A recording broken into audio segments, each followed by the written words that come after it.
move that you do when you mix the mayonnaise. Oh, the mayonnaise. Yes. We cooking. This is literally cook. patting your head and rubbing your tummy at the same time. This is really hard to do. Wait, okay, hold on. Wait. And now, high kick. Okay. Oh dear Lord. High kick. Up, down, up, down. I put my head on the side of the way I kick my front head. Yes. What? Yeah. Yes. Yes. I think we got Wow. this. We're almost hitting 90 degrees with that high kick. I think we're pretty good at this. Yeah. I know, right? Careful, not you. Oh, yeah, yeah. no, that's- If I go all out, I'd go actually past Yeah. my head, like way back there. This is a proper way to finish a can-can.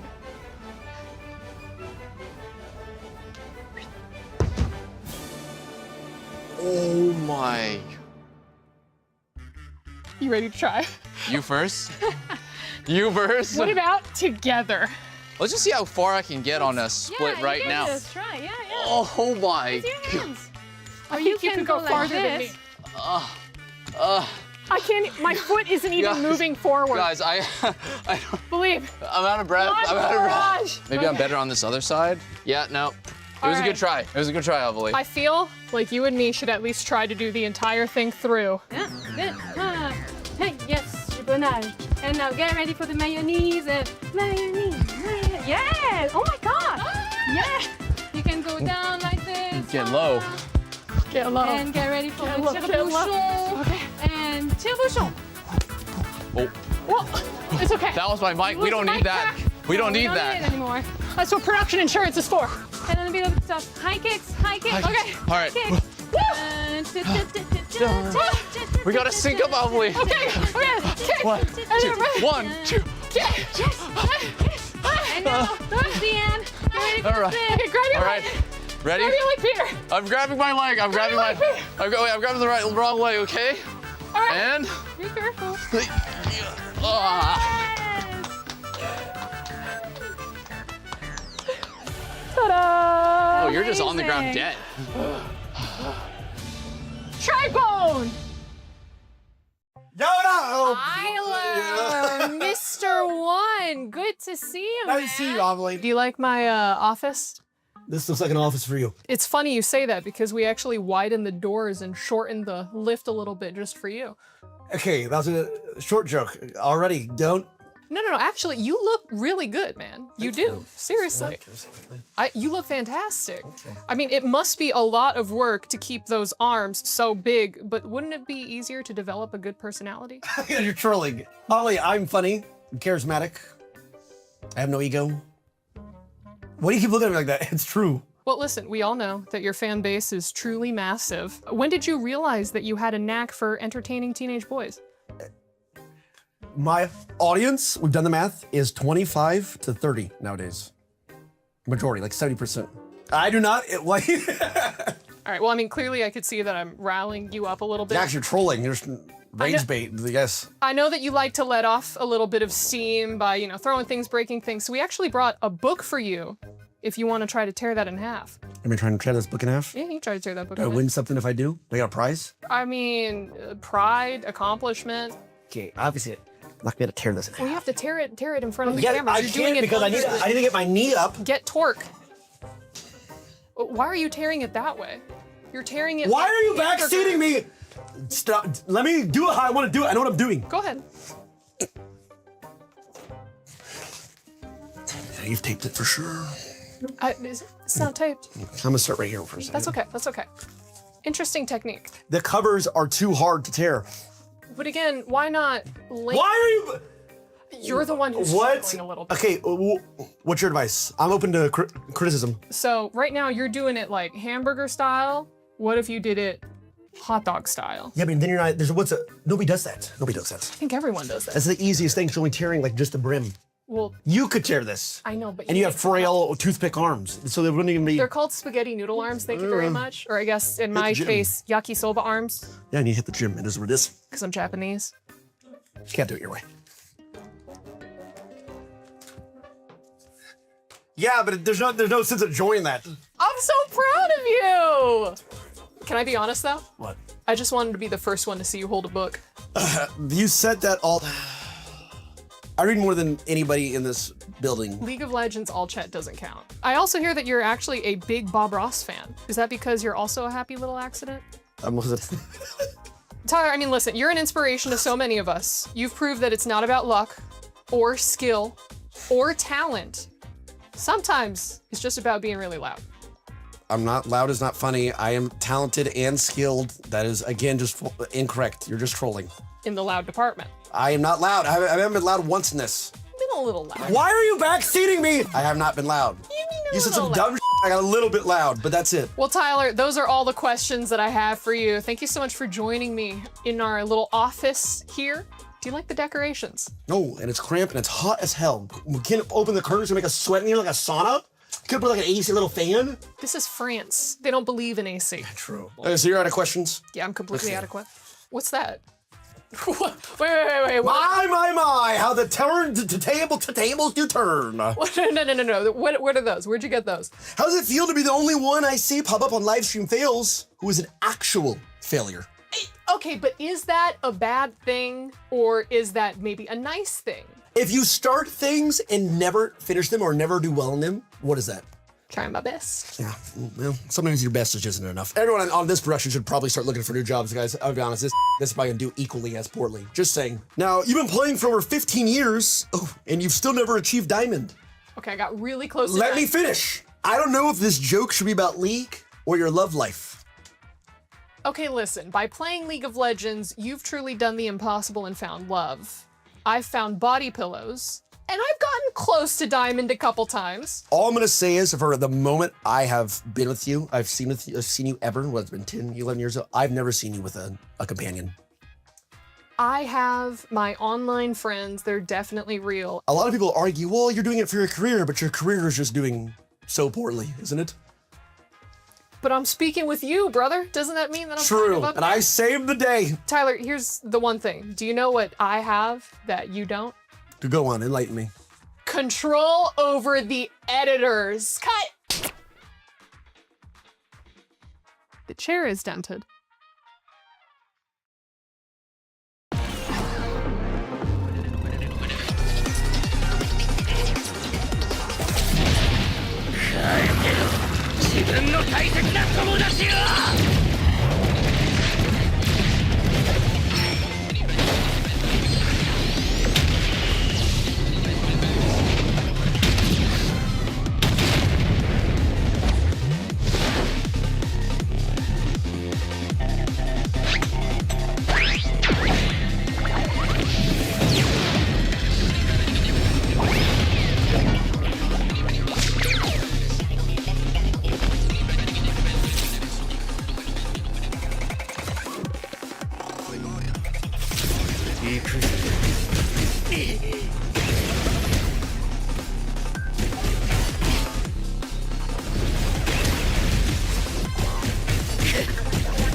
もっと強く。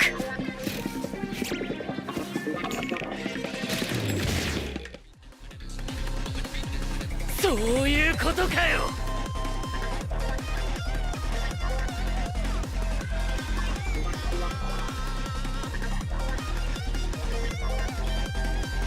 おっと悪い。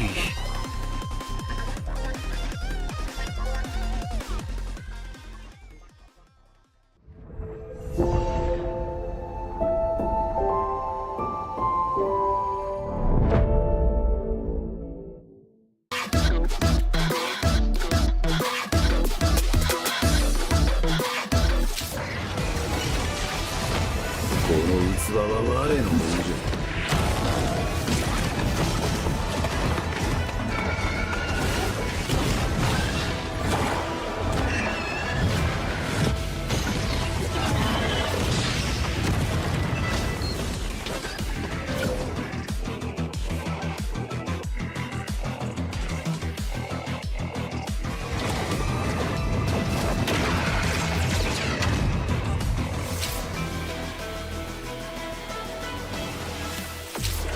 わしのじゃ。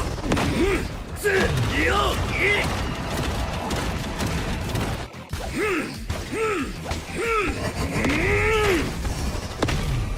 楽しいのう呪いの家。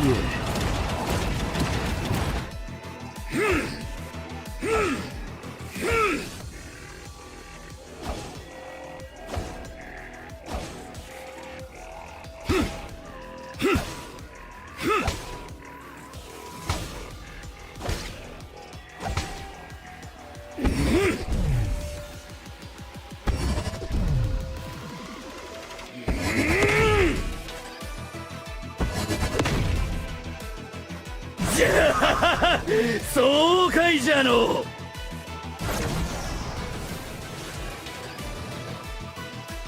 見つけた。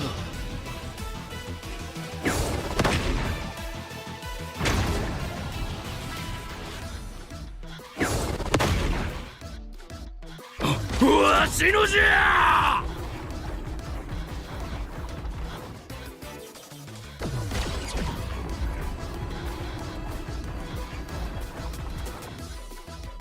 楽しいのう。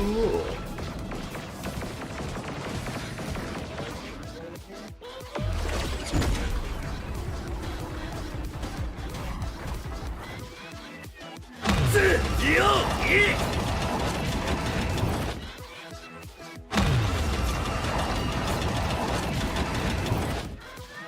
い。呪いの家。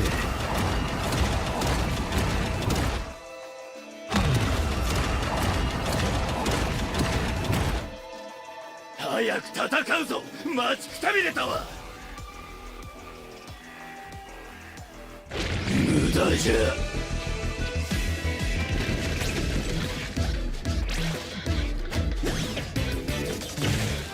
これから人間にとっての地獄を見せてやるからの。早くしろ。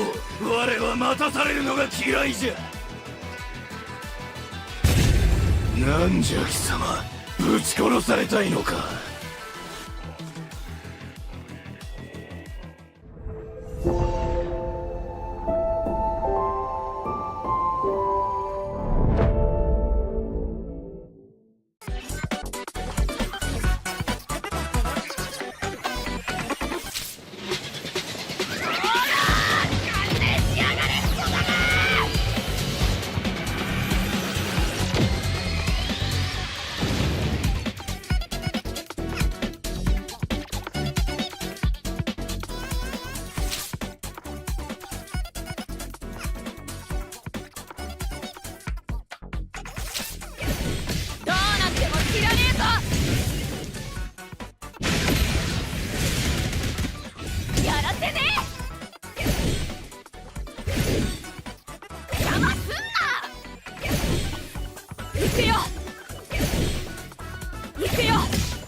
てめえはうちを怒らせたぜ。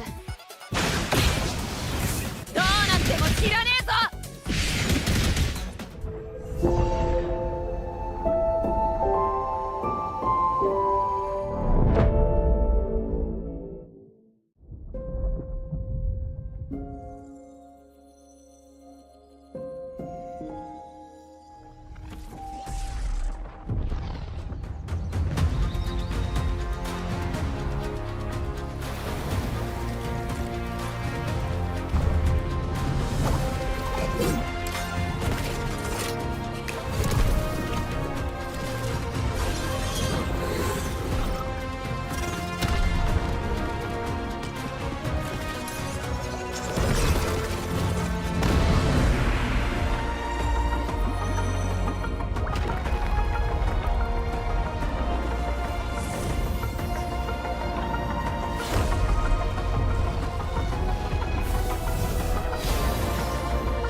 Play is in our DNA. Whenever we let it out, it becomes our superpower. Now imagine an entire city being built to supercharge it. Kadir City, powered by play.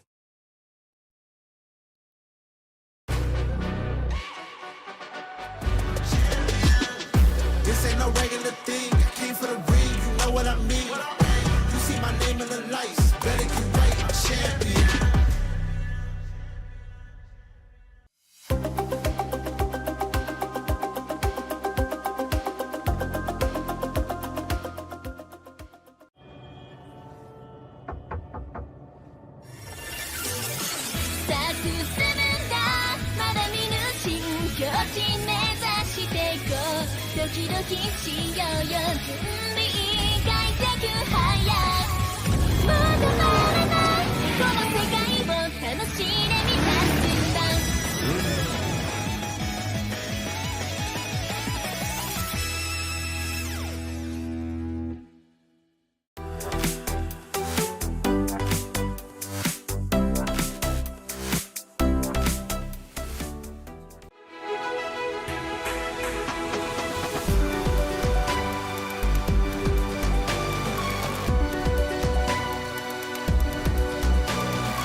he can come in here and play my game. He knows nothing. Let's go! Tyler 1, you're done. This is my ladder. You can't climb it. That's an L airline. Somebody better hold me. Okay, yeah. Do something then. Raw energy. How far from blow the house down.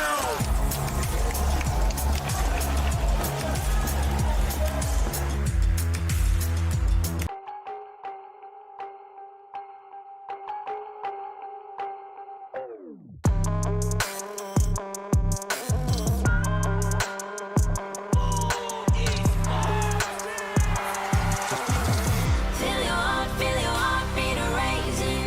Goes like 3, 2, 1, that you counting down. I won't let this crown be taken. Can you hear me go?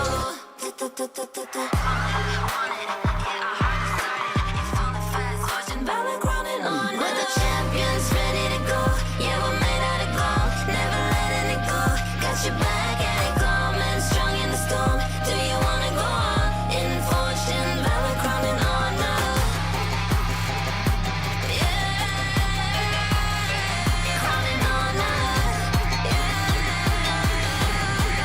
With fortune, valor crowning on now.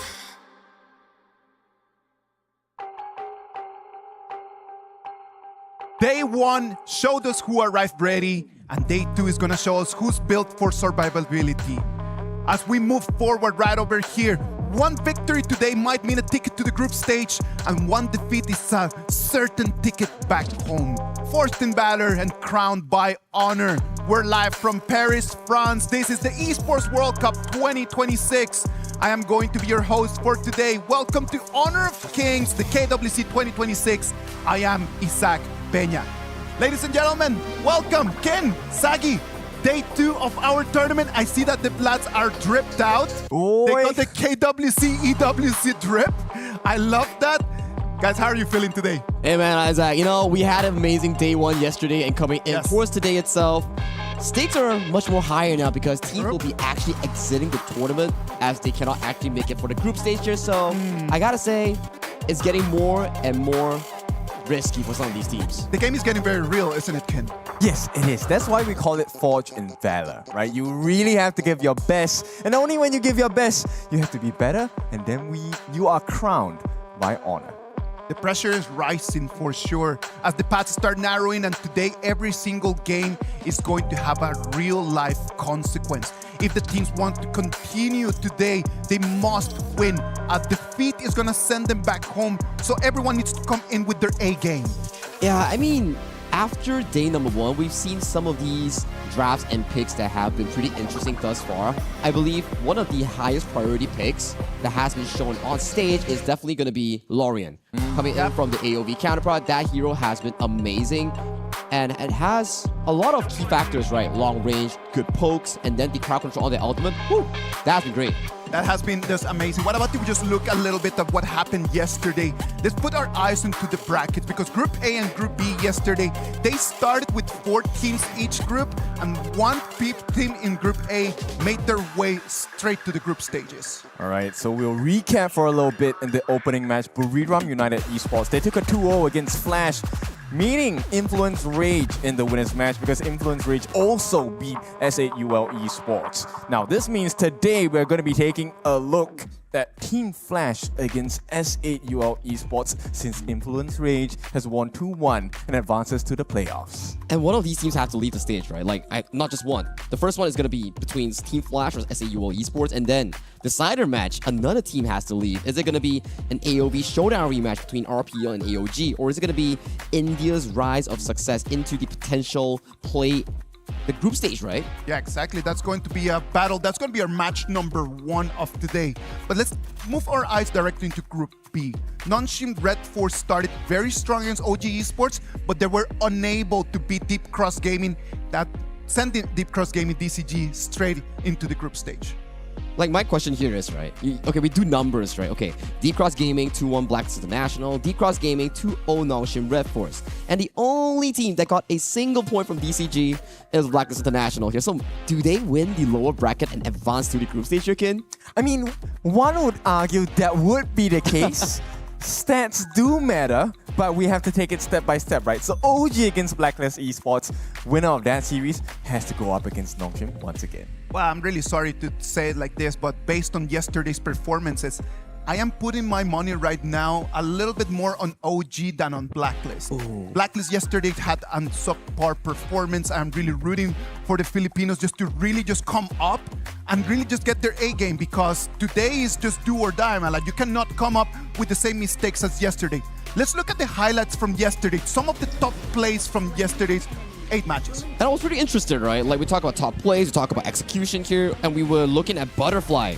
When was the last time we seen Butterfly here? That Like, has we been saw a it coming while, in from man. Julius, and it has been okay, not the best, but coming in from yesterday's game, Buriram, yes, they have not made it to the group stage, but their performance has been quite alarming for some of these teams. I mean, end of the day, if you take a look at the way that the game is played by whoever and whichever team we have, you have to remember, these are champions of their own region. They qualified, invited, regardless, they have the strength. So today they have to find the composure, the calmness to be able to execute the ideas that they have. Because we saw some brilliant ideas, but the execution did not match that kind of level of thinking. And I feel like, talking about brilliance, right? Guan Yu seems to be having a rather more success in this specific game itself in most of these series. I know Zhang Fei is one of the most picked. Good setup, good shielding, good defense, and peeling, but Guan Yu comes in as the clutch factor for some of these teams, like especially when you look over to the side of Nongshim Red Force, you look over to the side of DCG, or Blacklist International, who has yet to pick it up.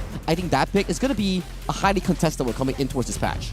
I think you could say, you know, it's one of the heroes that you can put people on your back and carry them around. And with a horse or a motorcycle, it's going to be much easier in that case. So, with that being said, we want to explore what kind of picks they have, but most important of all, I want to see what's the mental stability. Because right now, like you said, this is do or die. Something needs to happen and something good needs to happen here. The stakes are just too high right now. Just be extra relaxed about your own performances. So I know that the players had the tough night yesterday, just kind of going to sleep, just rethinking that matches, the match that they lost, because they cannot commit the same mistakes today. I think that's a very good point, right? Where you think of it from the Buriram United Esports perspective, where they lost the game to potentially a 2-0 from a minion backdoor. Yes. And then you take a look at Blacklist International. They won game 1 cleanly, but then they faltered back-to-back games. 2 reverse sweep that happened yesterday that was directly influencing the direct qualification to the group stage. Yeah, it definitely was something that was due to 1 or 2 very minute choices. The KWC 2026 is going to be full of surprises, because this is a very big tournament that is building into something bigger. The EWC 2026 as well. The club championship rankings, as you can see, all of the different clubs from all over the world are trying to fight to be crowned the top dog in the esports industry. And currently, Navi just sitting comfortably in that top spot here. But if you take a look at the remaining spots here, we have some of the teams, the partner clubs here, that is like Virtus Pro, Vitality, AGAL, or even the likes of Aurora Gaming. So the honor of Games KWC will shape how it goes for the club championship rankings as well at the end of the tournament. It is. And you know what? Nongshim Red Force is here as well. So this is a very important time for them, because regardless of what the result is in the first part of the games, whoever meets Nongshim is coming back with a vengeance for sure. The Nongshim Red Force, they have the skills, they have the players. So today they are going to show us that, right? They're going to be waiting for the winner over there of the first match of Group B so they can actually move forward. It is not only fighting for honor, man. They're fighting for a prize as well. There's going to be, as you can see right over there on your screens, a gigantic prize pool, a total of $3 million with $600,000 going to the first place. Oh, that's just a lot of money, right? Like, I mean, yesterday we were talking about like a down payment for a car. You probably can buy a house, a currency conversion rate, you know, like first place. That's still really good, but you take a look at the bottom as well. Even if you can actually make it to the KWC, you're still rewarded for your efforts in actually being to make it here. Come on, like we might just see right now like what is in front of our eyes, but this has been a long road for them to even make it directly to Paris, right? Like there were hundreds of other teams that they wanted to have a spot to be able to sit right over there behind us on the stage and be able to perform, and they were denied. This is the top of the top. Yes, and for good quality gameplay, you need good quality skins. Aye. So we are talking about the new skin that is going to be released. I think it's released already for Yes. Princess Frost. This is the EWC special. Do not miss it. I mean, if you are a Princess Frost player like myself, this is the skin to get. Of course, our tagline for this year, Forge in Valor, crowned by honor. You can only get it during this time. Yeah, So it's a don't part miss of our KWC series skin, right? Last year it was like Alessio and also the Elaine, yes. And coming towards this year, finally, a mid lane hero. We have Princess Frost on the Heaven Beacon skin. You can bargain it in the event tab, and then you can get it about for like 400-ish tokens as a discounted price. Beauty guaranteed, results might differ. That's the disclaimer. Exactly. Come on, like at the end of the day, the most important thing is like regardless of your performances, right? Like we are hoping that everyone is like grinding over there to be really good at Princess Frost. But if your skills are still not there yet, it doesn't mean that you cannot just have the skin and just really look really well. Hot take. I think Princess Frost is not an easy mid lane. You have 3 skill shots. Okay, well, let me put it this way. If you know about the potential patterns of your opponents, it's going to be a breeze, right? And that breeze could be really cold for your opponents. Ah, wordplay there, I see. Cold Princess Frost. Ice. Yeah, okay. Yeah. So yeah, like what Kim mentioned here, if you can study the pattern of your opponents, that definitely will make it work here. But let's drop back into the series itself. Of course, we gotta start just moving forward, just let the ball rolling because you can see the players already at my back, getting ready. What about if we look at what the action is going to be for today? We're going to have 4 different matches in today's schedule. We will start with Team Flash against S8UL Esports, OG Esports against Blacklist International following that. Whoever that loses in here goes home. The winner moves forward to play either against Buriram United Esports or Nongshim Red Force in our last decider today after. Now, gentlemen, I know we don't have the final deciding matchup for the 3rd and 4th series here, but I want your predictions coming in for Team Flash versus SAUL and OG Esports against Blacklist International.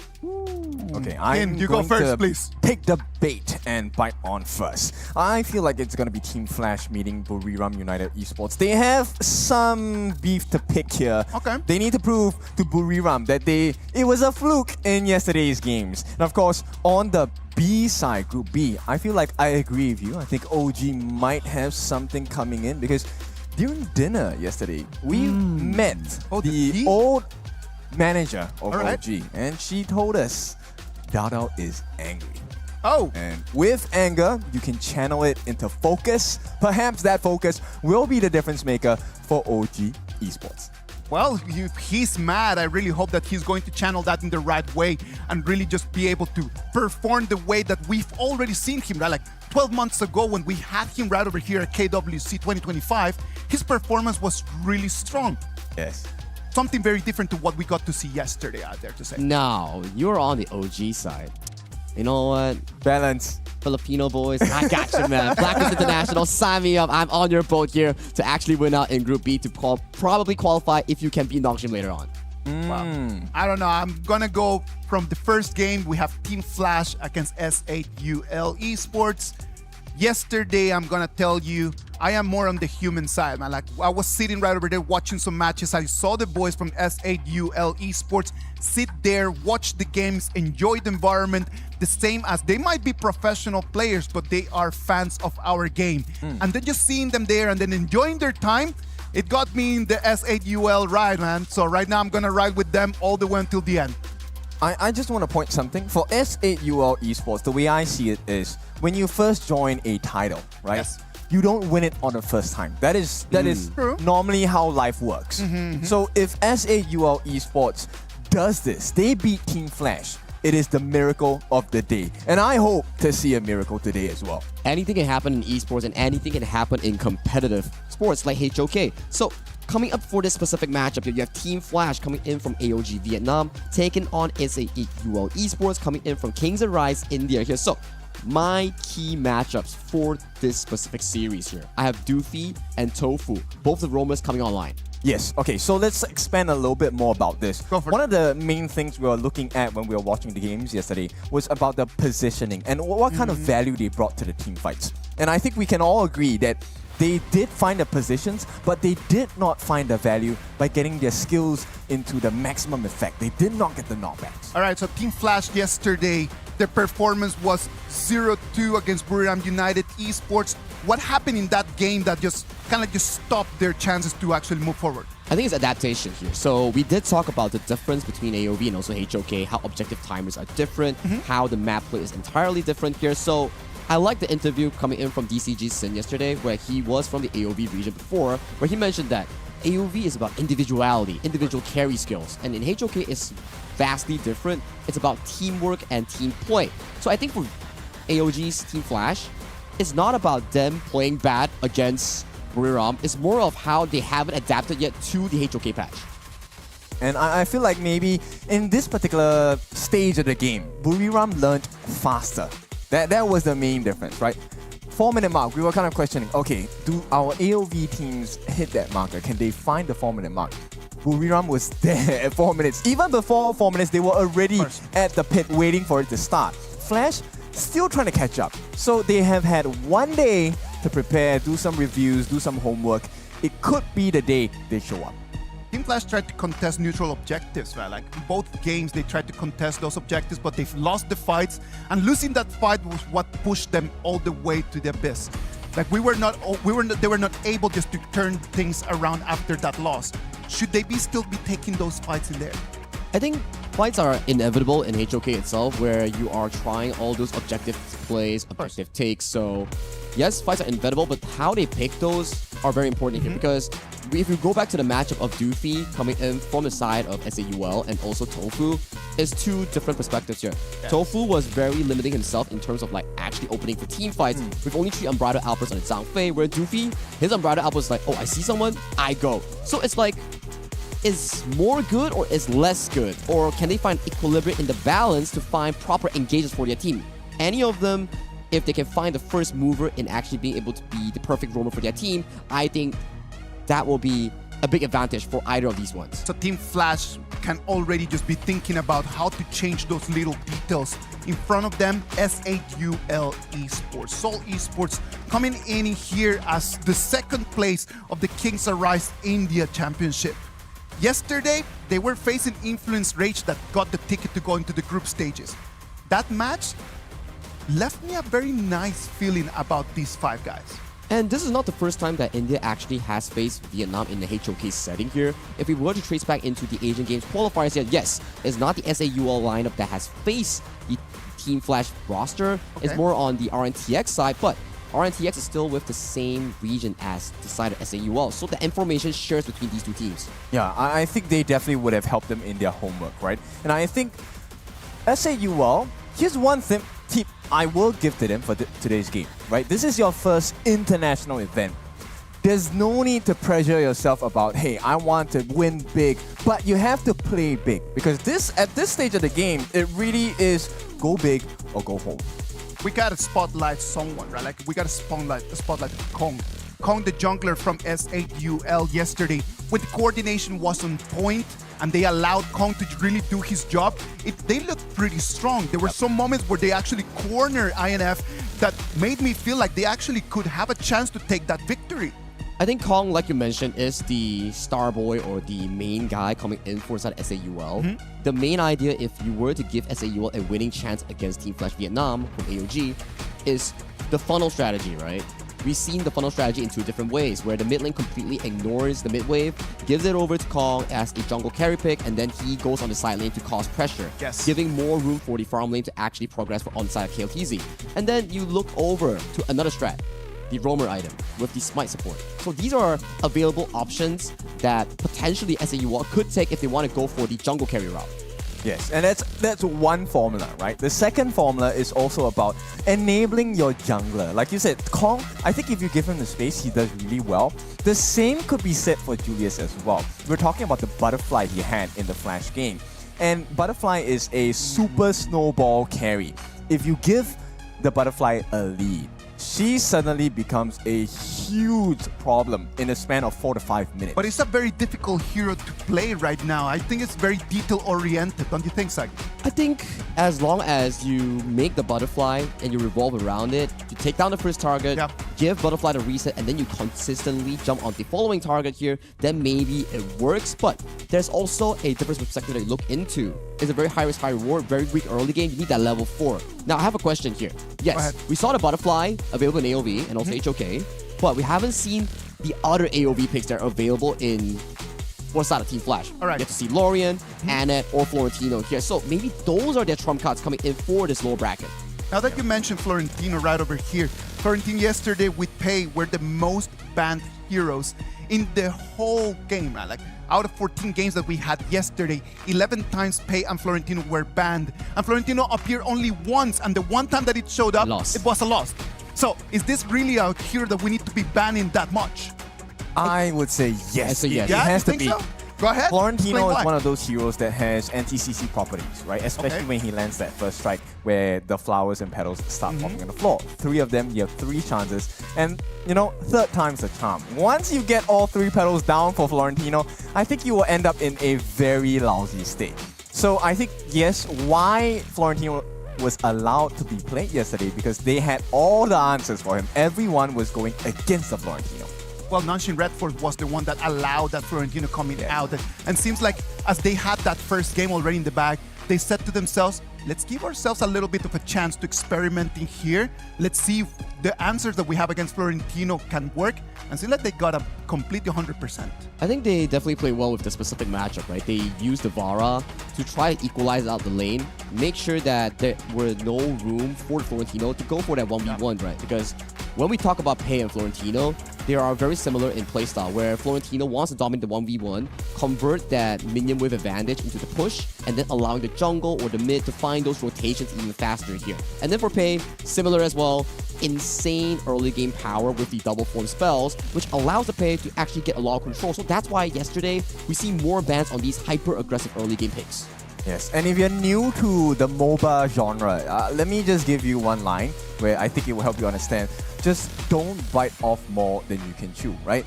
Nongshim, they made sure that, look, if Florentino is going to be a problem, Florentino is going to be the only problem. That's correct. So we are going to head to the draft in a bit here. So if we were to look into the specific tier list that we have built for ourselves here. Oh, the tier list. Let's go. I mean, hero like tier that. list, right? Hero tier list. I'm a data person, man. Go show me. For me specifically, right, I think this current patch of BWC for Honor of Kings, Long, Chano, Chicha, Flowborn, these are definitely first base farm lanes that you have to pick in the first 3 phase. In the first 3 picks, right? If you don't pick these 4 heroes and it goes to the second phase, you start having to use subpar picks that might not be the best of the best in this specific patch. Okay, so you do believe that in this patch, just coming in and then just prioritizing your farm laner in the BP set is actually the way to go. I feel so, right? Considering the fact that you have things like the Channel, Long, Flowborn, and also Chicha, these are amazing blind picks in towards this specific patch. And you can see a lot of these teams, their first pick is definitely the Aoyin coming in on the blue side. And then you start to look into potential roamers like the Zhangfei, Lapu Lapu as your 1-2, or you start building compositions that we've seen yesterday. Didn't really work that well, but the Queen Angela that we saw from Nongshim. Oh, that Quay was a little bit too abstract for my taste. Yeah. I do believe that it's a good hero. We want to see it again. But if it's going to be played the same as yesterday, what about if we just leave it over there on bench? I think this is where the second half of the BP is very important, right? I like the fact that Nongshim showed us how it's supposed to be used, because let's be honest, the Kui play yesterday from Namu, actually that was great, but it was not good enough because there was no follow-up. Nobody else on Nongshim could finish the job. They had to use a Yao, which was not the ideal hero. You wanted more damage, you wanted more CC coming in. And, you know, the Angela wasn't allowed to play the game, essentially. You are the initiator, man. Like, if you're going to choose the Quay and you're going to initiate, you need to have that communication. The communication needs to be on top, or else you better just don't choose that hero. It's like a mid-roam synergy has to be so on point, like you're a couple living together, where the Quay has a land for the first hook. years.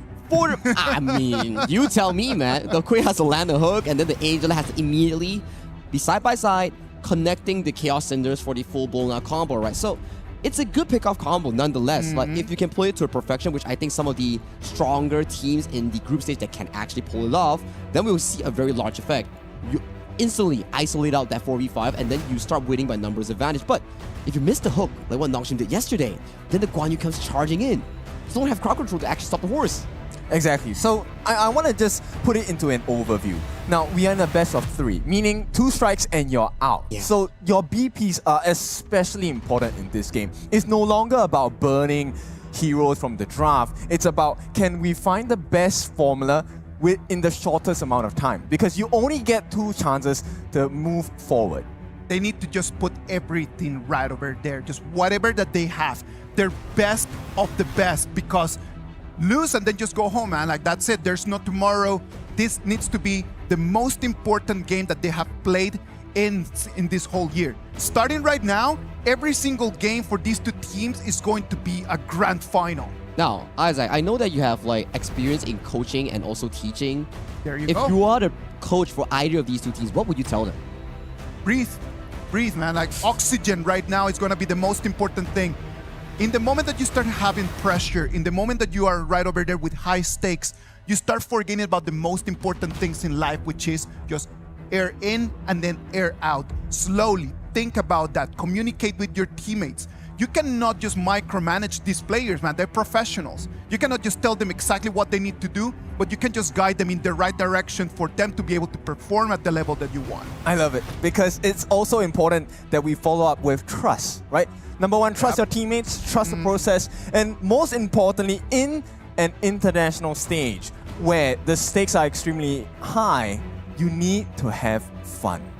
Having fun is always Enjoy. very important, right? If you're enjoying in the moment and then you start to feel the adrenaline rushing towards you, you start to lose the worry or the tension that you have on your hands, and then you start to not have cold hands. Like even in, let's say, like your rank games where you are like trying to go from Master 1 to Grandmaster from 1007, 1008, you have that momentum here. But talking momentum here, let's kick off the pick and bans with Team SAUL Esports on towards the blue side here, and also Team Flash Vietnam coming in from the red side. And all of a sudden here, Florentino locked away again. Exactly what we talked about. So the pay as well as the Florentino, ideal and prio bans on both sides here, leaving the higher ban as well as the Mai going to be completely taken out, which means Lorion. Yep, there we go. Lorion might be coming into the gorge. Now, who is going to have that? It looks like it's going into the hands of Team Flash. Now, on the side of SAUL, did you make a mistake? Because this is the home ground of Lorion play. I don't think you can actually blame SAUL Esports, right? Because considering the fact that they don't really have much time in HOK itself, the game only released in India back in March 11, if I'm not mistaken here. So dating today is probably like 4 to 5 months of practice that they actually have in the game itself. And then Lorion is also a really, really new pick. This is entirely experience difference that may be in the advantage of Team Flash. And yesterday, we did talk about the Kong pick on towards the Chicha here. Maybe it's coming back again in this specific Game 1. I want to just add on to that because we had a conversation today about the Lorion pick, and I was asking, right? So what do we do against a Lorion? And remember, you said just hard engage. Yes. These two are one of the hardest engages in the game. So the Lapu Lapu with the Raging Sea to set up and allowing the Chicha to go with the ultimate to just be in your face all the time. Sure, you can run, you can flash, you can use the ultimate to try and juke and move.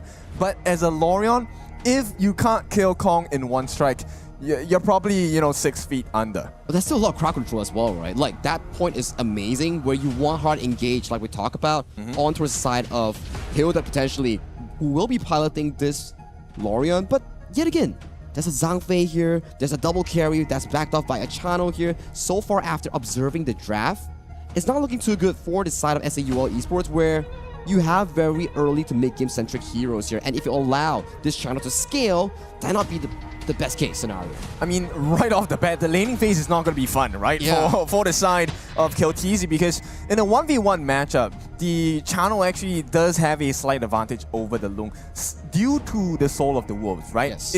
We know both heroes to be a single target burst kind of synergy. But when you have too many targets, you activate too many traps from the side of channel, life gets a little bit tough for this Aoyan. Like, you just go into lane, don't take skill 1, as Chano takes skill 2, and when he walks up for the minions, just drop your skill 2 on him, drop your skill 2 on him, and when the 3 wolf bombs just start mauling him, ooh, that's gonna be difficult here. And then we yet again see the Ogrim being picked up by Julius in towards the jungle here. Yesterday, we saw him go for the full damage route. Didn't work the best. You reckon today he's gonna go the same? I think he would, right?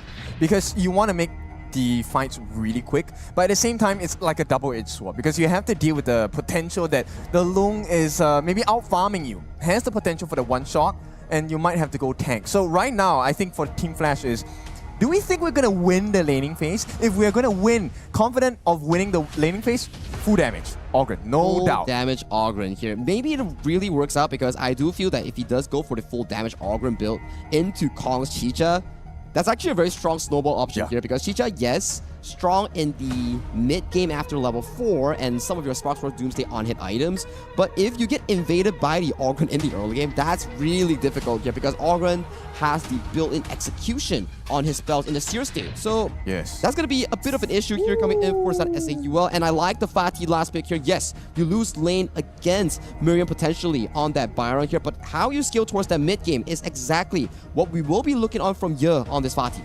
Yes, Fanny is a great pick here. Now, for a couple of reasons. Number one, he also has decent mobility, and with his activation of his ultimate, he's able to cleanse himself from any CC, which means there's only one thing and one thing on his mind. I want to get to your backline.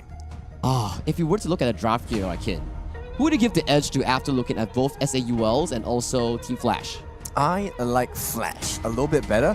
Now, SAUL is not that their draft is bad. I just think that they need to win this laning phase with quick succession. And 4 minutes is a very short amount of time. So, if SAUL cannot find that advantage in the first 4 minutes, this game is practically over.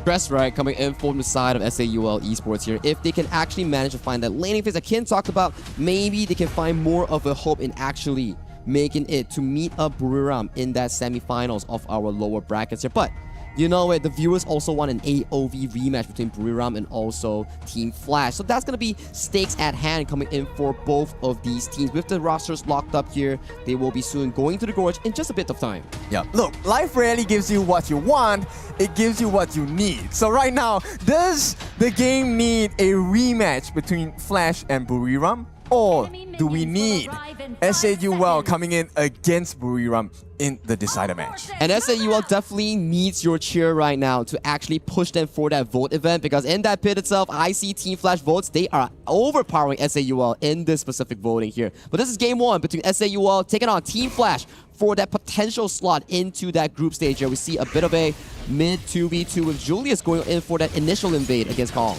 I love this. This is exactly what you should do, right? As an Ogren, the first ball camp is actually one of the important markers you need to achieve. If you can get the steal there, that already gives you a slight advantage. But Julius... Oh, he's going a bit too low here. Going in for an aggressive invade here. He does get the smite off on that initial wild boar camp here. They are not done yet. They want to go on in, but Kong has the smite. This is a bit of an over-aggression here coming in for the side of Team Flash. They do find a knock-up here.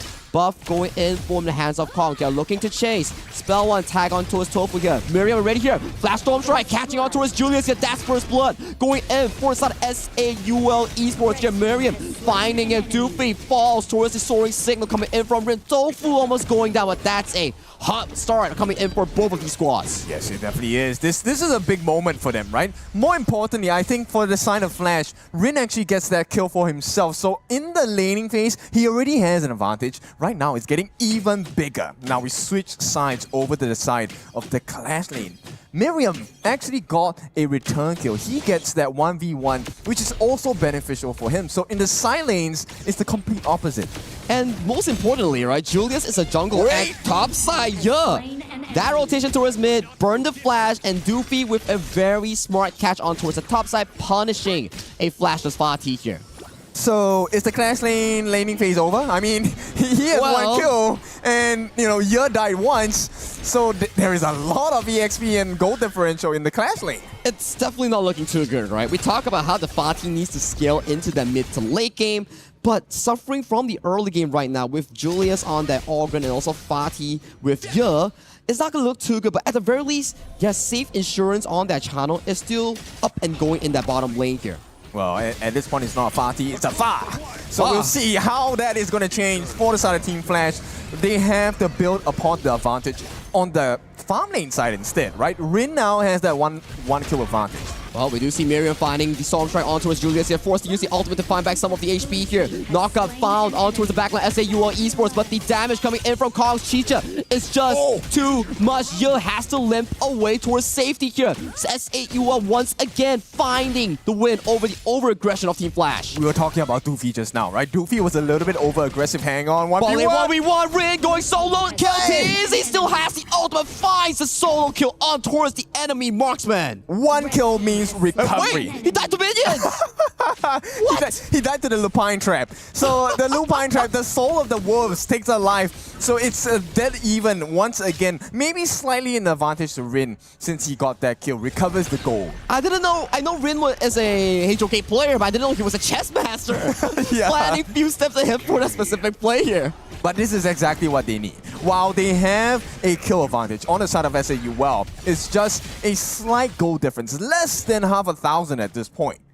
It's not looking too good, right? Yeah, yes, less than 1,000, but Julius on an all when we talk about this pick with Holler back in the green room, where this pick, you need to win the early to mid game, and if you don't, it's just gonna be a punching bag, and he's going full damage here. It's not looking too good for Team Flash jungle. I mean, yes, at this point, they have already committed, right? So I'm very sure they were confident we are going to win the laning phase, and you can't blame them. At the start, Rin actually had a pretty decent catch there, and with this, it allowed Julius to have the confidence to go for the rapacious bite build. But right now, look, the timing is too tight for the side of SAUL. Flash will get this. And that was just an ultimate coming in from Hayduk to find the backline, immediately just chunking out both Kong and also Extreme, making sure that this is a free Tyrant going in from Team Flash, although they are on the losing side here. But for me personally, I like Team Flash composition, where I think that Team Flash has the mid to late game for them.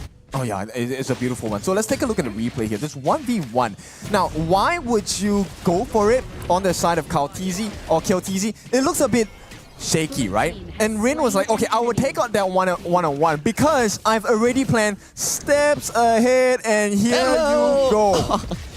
That was a funny one, but I agree, right? I think it's the damage calculation coming in from KLTZ that actually made it make sense, right? He calculated to the very brink of that specific damage, and then he found a solo kill here. But unfortunately, Rim was counting even further with that counter kill. Yeah, and you are talking about that mid game, right? We're not really there yet, but Hilda is already doing well. Like, many pokes coming in from this Lorion pick, and so far he's been causing a bit of trouble. Brother Alvarez catches on towards multiple members here. Tofu being singled out, but in the backline, Kong finds the Grandmaster Force and isolates Rim for that solo kill here. That's the ladies encounter on towards Julius here. Julius forced to back off, and Miriam holding 2 members by himself. Overall, a good win coming from SAUL, isolating the farm laner. It's a brand new team. Doofy, I think he might have to give his life here, but it doesn't really matter. Small sacrifice, right? Look at the benefits of what they've done. 5 to 3 kills, while the goal lead hasn't exactly been the biggest of differences. The result is a free T1 at the bottom. And who does it get taken by? Kiltizi. He is recovered in gold. And it was a 4v5 as well. And to further go into your question, we got a kill on towards Rin, the channel that we promised off the late game here. And if you make sure that channel doesn't get those 3 item power spikes by 10 to 11 minutes, he starts to be not so strong in actually taking down tanks like Doofy, like Miriam. Those are going to be big issues for Team Flash later on. Okay, we were reading the comments yesterday about SAUL, and the support has been immense. Right now, they are proving to the fans that they are worth supporting. They should get more support as well. Because if you take a look at Kong, he has been playing fantastic this game. Now, Tofu, very scary position to be in. They're trying to gain ground across the gorge, but it looks like SAUL already knows what's going on. Kong going in for the isolation on towards Yo here. Does chunk him down. The fatal arrows finding the solo kill on towards the Team Flash Clash laner here once again. It's almost looking like the Kong show on the Chicha. Exactly, and this is retail therapy because killing spree for the side of Kong. This is exactly what we talked about. If you give him the space, he will shine. And right now, T2 is on the menu on the right-hand side of the map. Now, it's looking like a potential trade for Rin, but Miriam, he does not want to allow that. He's a tanky boy here. Has the Pure Sky, has everything here. Hilda finds a knockup here, but it's a Byron. You have to shield, you have to shielding. It's just a easy work for him to actually escape towards safety here. Kong tags on towards Julius here. Unbridled Outburst beautifully disengaging the 4 members coming in from SAUL Esports here. Hayduk finding Doofy, Tofu stampeding upwards here, but they back off. They will go towards safety here. There won't be any much of it aggression coming in for either of these teams. What did he eat for breakfast today? I mean, SAUL completely different today. They have taken a T2. They were pulling Team Flash into unnecessary engagement. It's not even a fight. They did not look for the kills. It's really just a distraction play. It is. Oh, that's an Azenka skin coming in from the side of Extreme. And that's one of my favorite skins, by the way. And one of my favorite heroes from AOV. Now, it was a library build. That's why I got the library build. But right now, Team Flash, they're going to get the second objective. No objectives, hang on. Tofu has no flash. Kong once again goes towards the back line here. Uses Grandmaster's Force. Tag on towards Red. Almost gets taken down. 1-for-1, but that flash was a bit sus coming in from the side of Rin. In towards the back line here. Julius forcing out the flash coming in from Miriam here. At the very least, Atake is sacrificing a mid for a jungle with 4 kills. That's a big win coming in from Flash. It definitely is. And you know what? Taking the life with a comeback. A rampage on the side of Kong as well. This is exactly what Team Flash needs to do. Now, cut your losses, gain back your advantage, stealing away all of the different camps on the blue side from the side of SAUL. It's a small prize, right? But you take whatever you can get at this point because we're nearing the crux of the match, the 10-minute mark.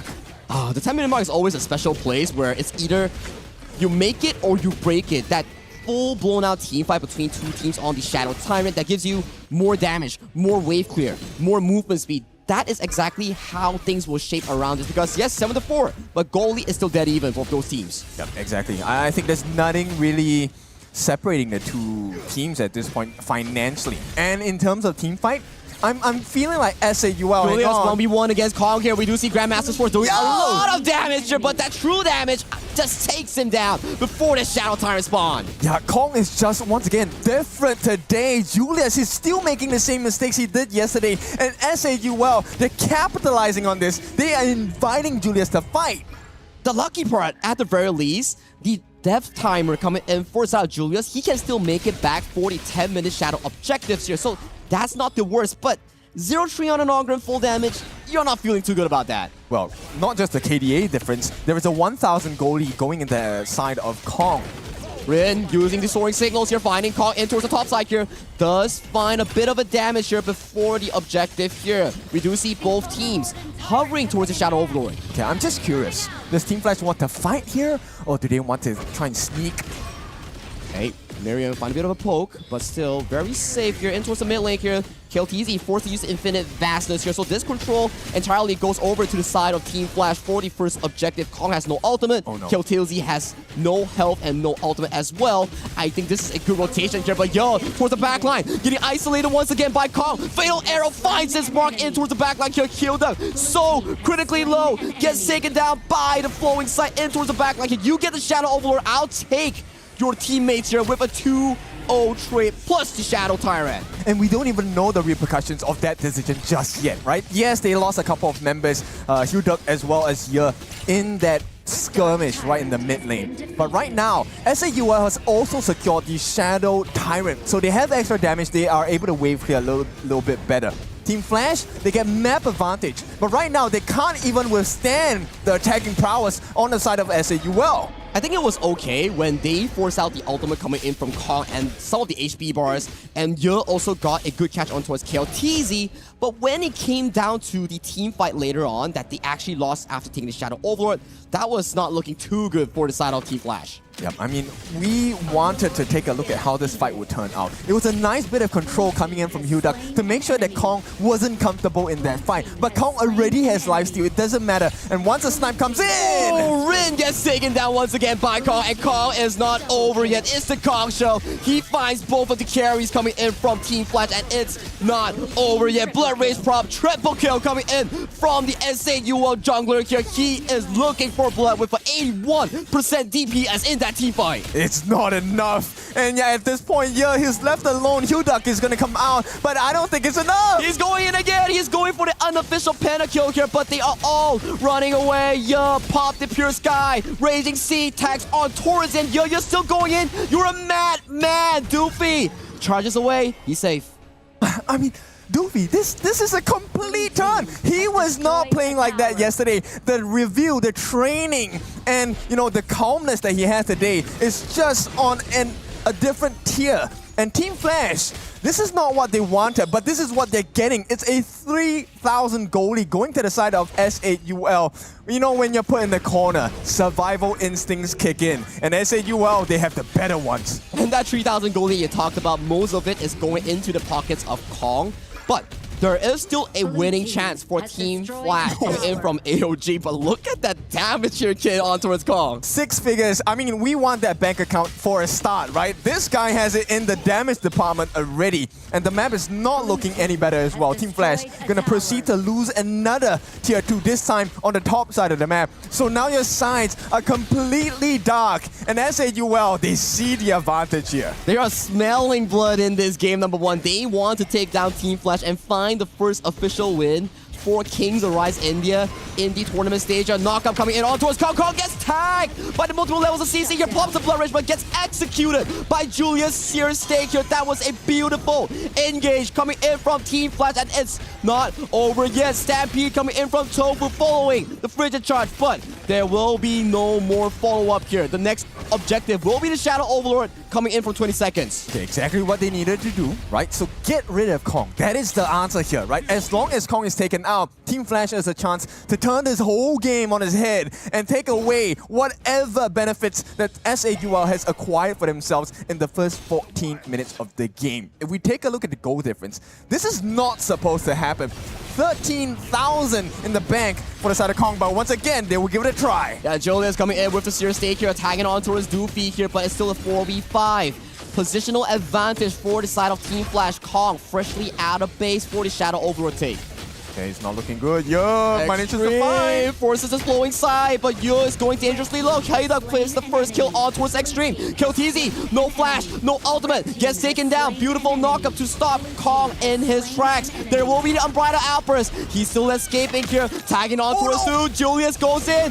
Doofy executed for his mistakes. Kong has no ultimate. When Chicha has no ultimate, you have no damage against a semi-tank Ogren. Okay, this is all about deterrence. They don't have to fight, but they have to stop them from taking the neutral objectives. Team Flash, they're in a much better position than they were just now. And right now, Kong, the cooldown is here. Blood Rage is available. He can go for it, but he needs to get the stacks of his passive available first. And it feels like, okay, Miriam, he has seen this aggression. They need to start, and it looks like they want Julius. Grandmaster Forge tagging on towards Kong. Kong gets knocked up by the Lorient ultimate, unable to even pop the Blood Rage, and he gets executed here. Miriam, he has no flash, no pure sky, goes over the wall, half up passing, sends him into the passing realm. That's 2 down for the side of SAUL. Objectives galore. Open up for Team Flash. The recovery is in a flash. Look at the goal difference right now. There is nothing that stands in between the two teams. And this chase now, they were looking for a completely different person. They wanted to go for Hilduck here.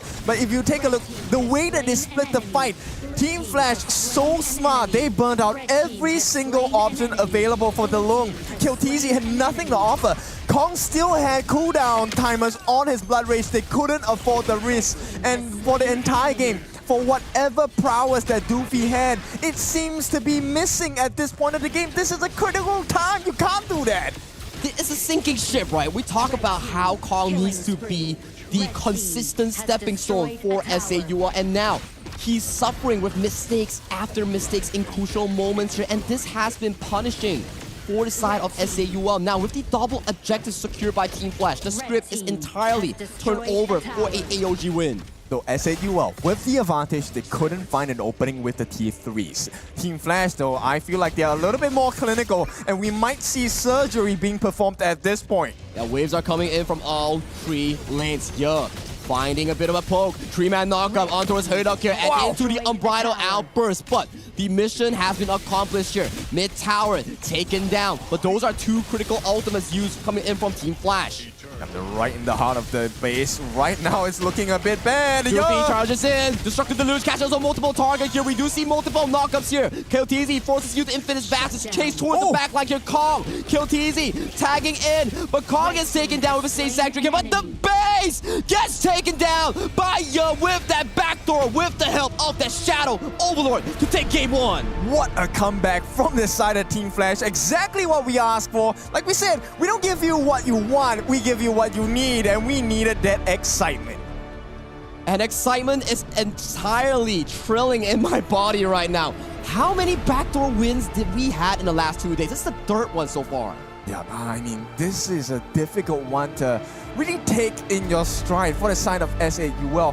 Because if you take a look at the start of the game, they were doing so well. They managed to fight back, find an advantage in the laning phase, put Flash on their butt for at least 10 minutes of the game. And all of a sudden, when it mattered the most, they lost steam. Oh my, it's really heart-crushing if you are on the side of SAUL Esports here. Kong, Doofy had an amazing game from the early to mid-game, setting up picks, setting up the goal lead for the side of Team Flash. But pressure becomes a problem for the side of Kong in this case. No, the problem in here is that you don't know how to finish a game. Yeah. That is the issue. Like the problem in here, let's just be very direct on what needs to be improved. We need to be able just to be decisive in the right moments. It comes to minute 13. They're almost 5,000 gold advantage. Right over there, we have a Chicha that has already 9 kills in that moment. A huge opportunity just for the slam dunk, and then they just miss it. You cannot just build the advantage and not be able just to capitalize out of that. I think they made a mistake of trying to go for the exact same target, which sounds a bit ironic, right? Okay. Hilduck was the cause of their downfall, not because he made those big amazing plays, but because he was always visible in the team fights, and it felt like SAUL were baited into the wrong position where they just threw away all of the hard work they did. Up until, 16 minutes of the game, everything down the drain. It's like tunnel vision, right? Yeah. Where we keep seeing, the signs of Kong finding such good plays in towards the backline. But the problem is, if you keep deep diving here, and then you don't find the actual pickoff, and you waste your ultimate, which is the Forage coming in from Chicha, you can't play the following team fights against consistent DPS from the Fatih, from Hayduck on that Lauren, and also, most importantly, let me talk about Rin on that channel. I feel like there's one more issue we need to talk about. I feel like Extreme needed to be the sacrificial lamb. There's no need to protect this Lady Chen.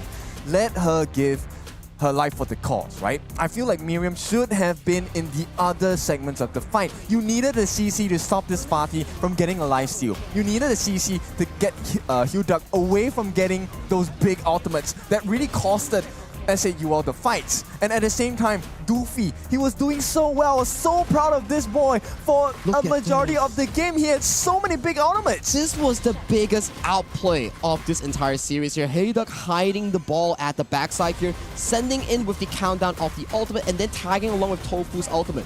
That was just beautiful. And in towards these team fights here, once Chicha loses the ultimate in these CC levels, you're useless. Look at this. 0 damage that's sufficient to actually take down tanks. Yeah, it is. And to me, it's just a difference of target trials, right?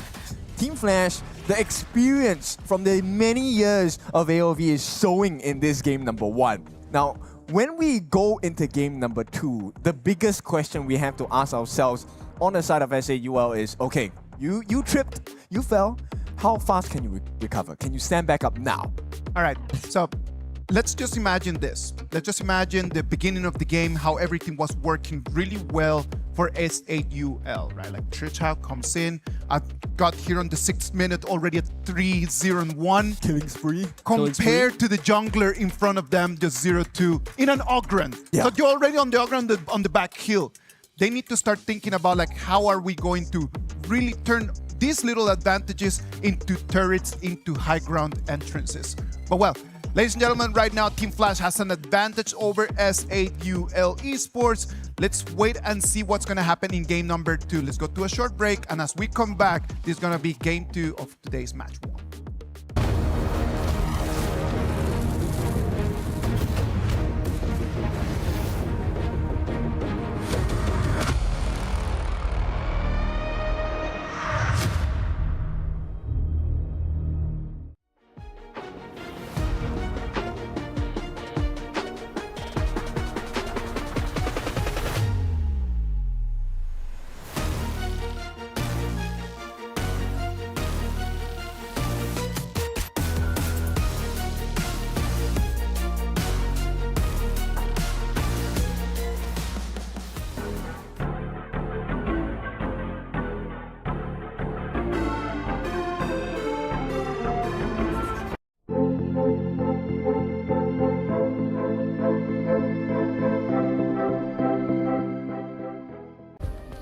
Play is in our DNA. Whenever we let it out, it becomes our superpower. Now imagine an entire city being built to supercharge it. Kadir City, powered by play.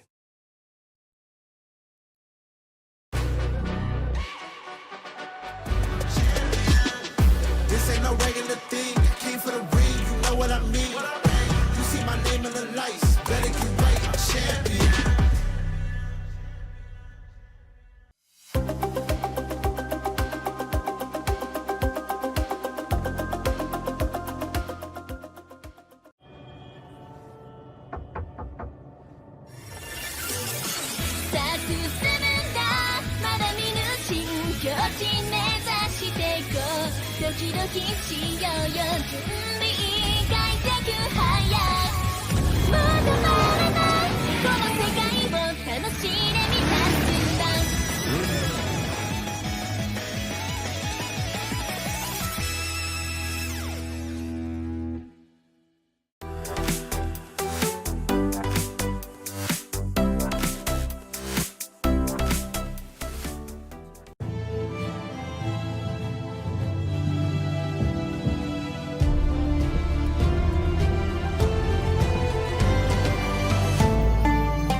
Welcome back. This is the Honor of Kings KWC 2026 Day 2 of the play-ins.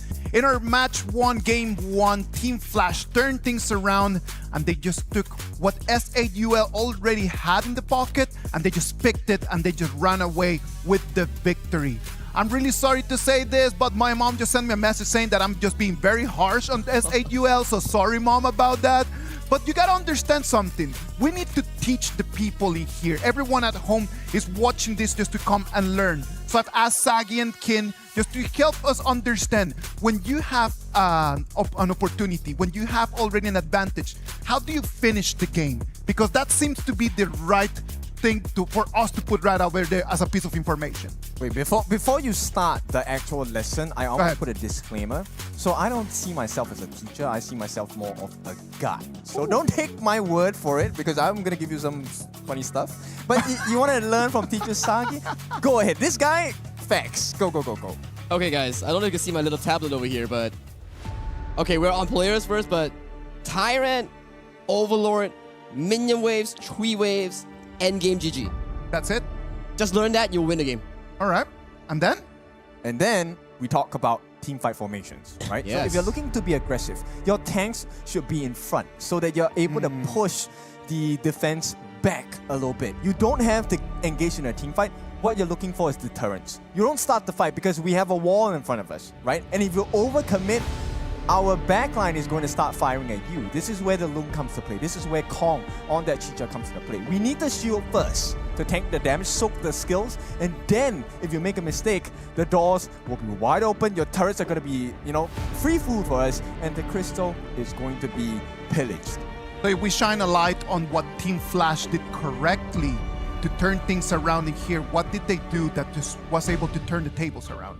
Like, we talk about objective gameplay, right? Yes, there's a lot of takedowns coming in from the side of SAUL, especially on towards Kong, but the problem is, you're not doing it to convert into objective takes. Yes, and one of the things that really matters the most is not just about the kills. KDA is important to a certain extent, but what you do after you get the numbers advantage. That is what matters more. And right off the bat, we're gonna see what is going to come into play in this BP? Same bans as game number 1. No Florentino, no Pay, no Haya, no Mai. And this time, S8UL, you know for a fact they want to get first pick. They will go on the blue side, and they're looking at the Flowborn Marksman. I like it, right? Considering the fact that Flowborn Marksman, the only strong counter against this pick is the channel that has been used by Rin in the previous game. So that's going to be a proper pickup for SAUL if they want to play the mid to late game insurance that we talked about. Okay, so if you were on the side, well, okay, too late for the question, I was too slow. It is going to be the Dolia and Lung combination. Now, the big question is, now as we try to conclude the first half of the picks, when we go to the bans, as SAUL, do you ban the Yangjin? Ooh, I think if they do ban the Yangjin, there's also things like the Luna to counter where the Yangjin Dolia, amazing, double ultimate here, but that's the flaw of this specific combination. There's no crowd control. Okay, that's a big one. And also, let me just throw another spanner in the works here. There is a potential you can play Yuan in the mid as well. Oh, that's she works good. Great synergy with the Dolia. Now, for those of you that are new to Dolia, Dolia has something that we love to call as a refresh. Yes, sir. And it refreshes any skill you want, but a prior given to number 1, either the person you linked to or the longest cooldown skill available. That's correct, right? Especially when you are pairing with a Yangjin here, the Twilight, that you can just use a double ultimate to actually battle in these team fights here. So this is going to be a very interesting pickup here. If you are Coach Bear, you must ban a Luna as your last pick because you won't have enough crowd control coming from mid or your Clash lane to potentially lock down that Luna that Kong might be able to pilot. Oh, there we go. Straight away, the Luna is banned away. That's one of the potential answers. And you know what? Nerza is also another big answer available for the side of SAUL. But I wonder if that's the correct choice because right now they need a little bit more CC. Zhang Fei's ultimate, the Unbridled Albus, once every when your bar is full, right? Which is pretty hard to get if you're not going to be engaging. But we did see last game the exact same mid-roam setup coming in from Heiduk and also Tofu. There were very beautiful moments where the Destructive Orb comes in, sets up the big play on towards the side of Extreme, and then the fatal one was Kong. Pinched by the ball, gets caught out by the Unbridled Albus coming from Zhang Fei, and then he's just gone. And one to add on to your point, one of the reasons why that pick was so successful for the Lorian was because he was allowed to poke, right? A lot of the heroes that were picked up by the side of SAUL are typically mid to close range heroes, which means you have to be in range to get the punch, but you're also in range to get hit back. But this time, Team Flash, I like this, so smart. They don't even have to engage. Garuda from far, even with the auto attacks, it has a piercing effect, by the way. It goes through targets and hits the targets behind. And I love the Garuda pick, right? Considering the fact that you can actually outrange the Lorian and also the Flowborn Marksman here. We do seek the final pickup here coming in from the side of the Clash and Jungle being the Nerza and also the Xiangyu here. We did see how Miriam played the Xiangyu in day 1. Wasn't the greatest here, so this is a redemption arc. And finally, for the red side, Guan Yu, no CC in sight. My biggest question now is, okay, even though there is not much CC on the side of Team Flash, for the side of SAUL, if they are under farm, you have no damage. Yes, you are very tanky. Yes, you are very survivable. Yes, you have anti-heal capabilities against the likes of Team Flash. But can you even fight? And I'm really worried in another part where, look at SAUL, right? You have fantastic picks. Mid to late game, done, set, deal. The Guan Yu, who's going to mark him? You have no crowd control. Your only crowd control is Zhang Fei and Xiangyu spell 1. And if those spells don't land on towards the Guan Yu, your backline in the form of the Lorian, in the form of the Flowborn Marksman, they will not have fun at all. One-time chance, right? That's it. I mean, if you really want to segregate the skills, use them one by one, you have 2 chances. But in the 2 chances, you really want to use it onto Ye? I don't think so. You want to get rid of Rin. You want to get rid of Julius first. Exactly the case, right? And we are hopping right in towards the gorge between Game 2. SAUL currently 0-1 down. Extreme. Yeah, get quite a couple of nice hits in, right? So SAUL, this laning phase, is this what's supposed to happen? I think so, yeah. Because considering the fact that we had a discussion, yes. Extreme on the Lorian, amazing damage, amazing crowd control. But vulnerable to ganks, vulnerable to flanks, and also longer range, and he doesn't really have wave clear. So this is what we mean by little details matter, right? That first catch and push by Ye already damaged Extreme down to a significant lower piece of health. And that means they actually get to be a little bit more aggressive with the help of Julius and Hilda coming into the lane. So that initial clear means they have the faster rotation, they have the quicker pressure. And we can already see like Hilda in towards the top side here, just helping you get so much of these farms in hand and then getting this Space Bright for a better rotation later on. Yeah, Primal Portal is so important, especially for both teams, right? This increases your rotational speed. You get free EXP, free gold as well, and you also have the chance to let your team know, hey, we have the Clash on lockdown. He's going to take some time to clear the waves. Let's see what kind of play we want to make in that time. Yeah, and especially every time that minion waves are available in like a mid-segment or the side segments of the game, you start to see 3v3s, rotations, and these rotations will show vision on the map, which is information for your side laners on both sides. It is. And information is the name of the game. Regardless of what genre you play, knowing more than your opponents is always going to be prior. It's going to be beneficial to you as well. It looks like KillTZ will see Tofu coming in. It's not going to be a good start. Quite a bit of damage, but KillTZ is a 4-on-1. He does not have an escape. He's not 4. That's just 4 different angles here, and a poor KillTZ here. He didn't even find an angle to use his double spell to in towards a flash.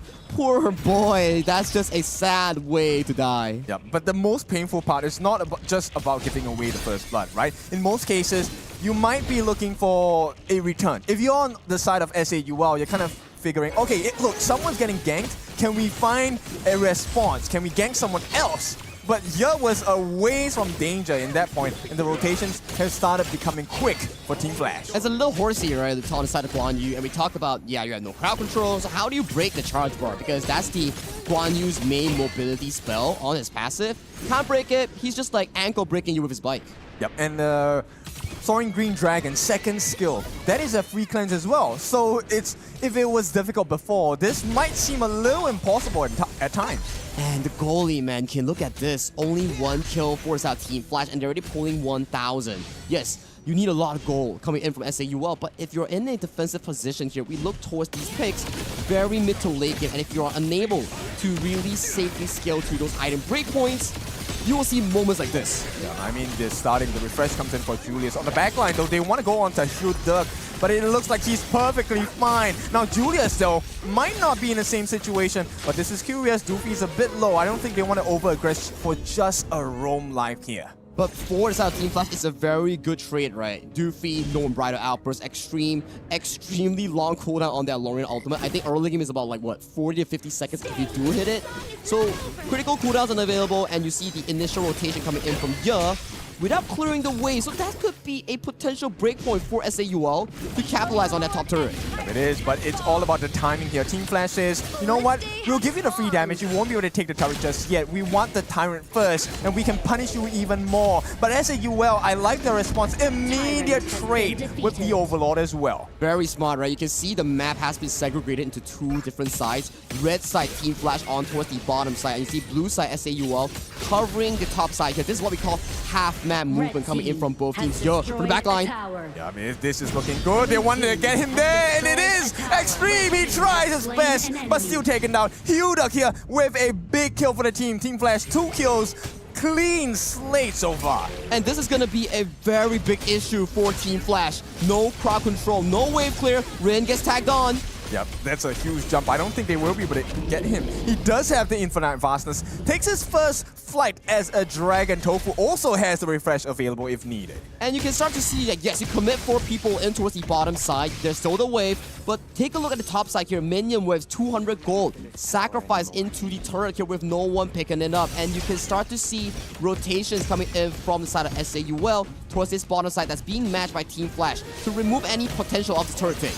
Yeah, they don't even get it. The calls are being called. They want to go for the fight instead. Frozen for the side. Flash from Hilduck as well. Everything expended. No lives taken. But the biggest deficit, they haven't taken the T1. It's good engage, but like we said, your composition is mid to late game here, even if you find a perfect one. Yeah, Miriam getting pushed back. Does he have his ultimate? No, he does not. Has to use the flash. They've already done the damage. No more common spell. Oh, that's a big bait. Extreme though. That's a nice knockup. Here we go.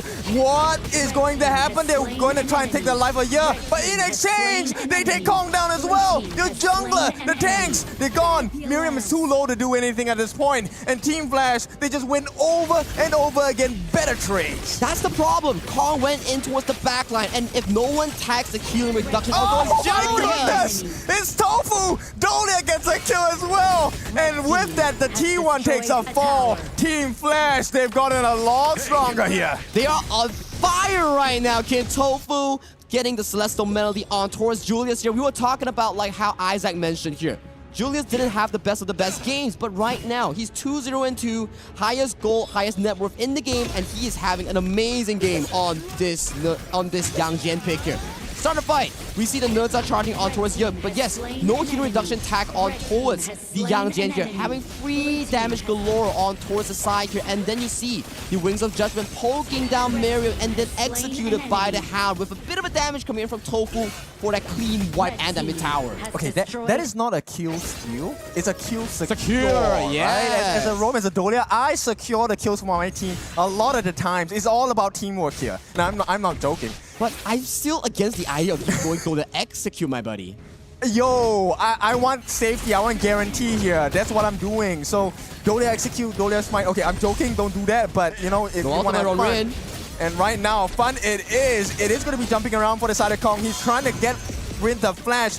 Does have it, but what about the lives of the other members? What a catch from the side of Ye. One more attempt of defense coming in. They're going to force out the unbridled outfits. Doofy still does have the redemption, but for all the exchanges they've had, Team Flash walks away as the winner still. Crazy play from both the junglers, right? You can see Kong 1v3ing the backline and Julius just holding 4-man down by his own self. So the junglers play a very big part, like we mentioned just now in the pre-game discussion here. Who are our key matchups? Kong, currently on that Nutsa, and Julius currently on that Yang Jian. But the jungle is just free flow buffet for the side of Team Flash, especially SAUL. There's just no answers. It's a very difficult position to be in, right? Because on side of SAUL, the moment you burn the big ultimates, there's no more refresh, right? You want to make the trouble a little bit more difficult for the side of Team Flash, but you don't have the cooldowns to do it. You want to play, you know, with the cooldown timers on the side of Team Flash, but because they're trailing, it's not looking too good. And with the damage coming in, look at this. Julius, he jumps in again. Doofy, he is gone! Killing spree for the side of Julius. And this means Team Flash, another turret in the bag. T2 in the mid gone. And maybe Kong might be caught out once again. He's looking for it. You can try to fly. You can take to the skies, but we will have your life. 4-on-1. Right now, Kong jumps away.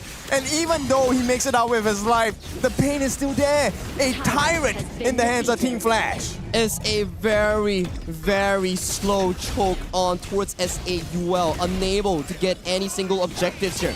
Mid-tier 2 already down, and the next upcoming fight will be really, really crucial here. The Shadow Tyrant or Shadow Overlord, if SAUL can stall the game, manage to trade off the specific objective, then maybe they can stall until KLTZ and Extreme's item power spike later on. It's going to be a bit difficult, right? Because if we take a look at Julius, did he have a lot of damage just now?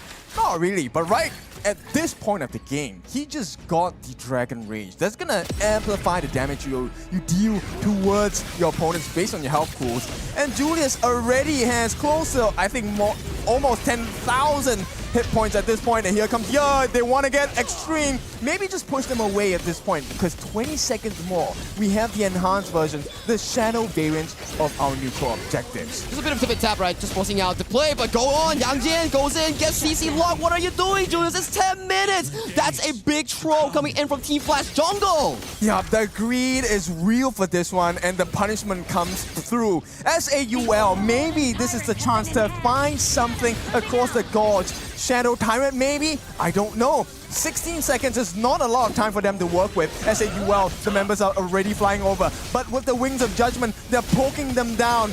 Miriam tries to push them away, but there's too much damage. As we look at that fight, it's going to be split. Doofy falling low, catches 2 with the Unbridled Albus. They go in!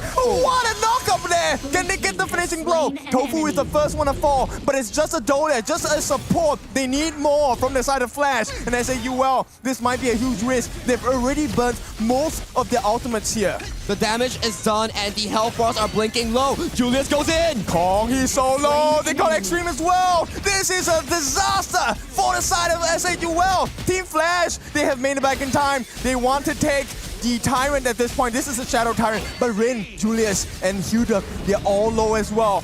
Maybe they can steal this away. Kong does have the smite. They're pushing them away. Hang on, reset. This is a different fight right now. The freeze comes through, and here comes the pain. Huduk with the Wings of Judgment. He wants to push Kaltizi away. Successful in doing so, and it is Ye all alone 1v4.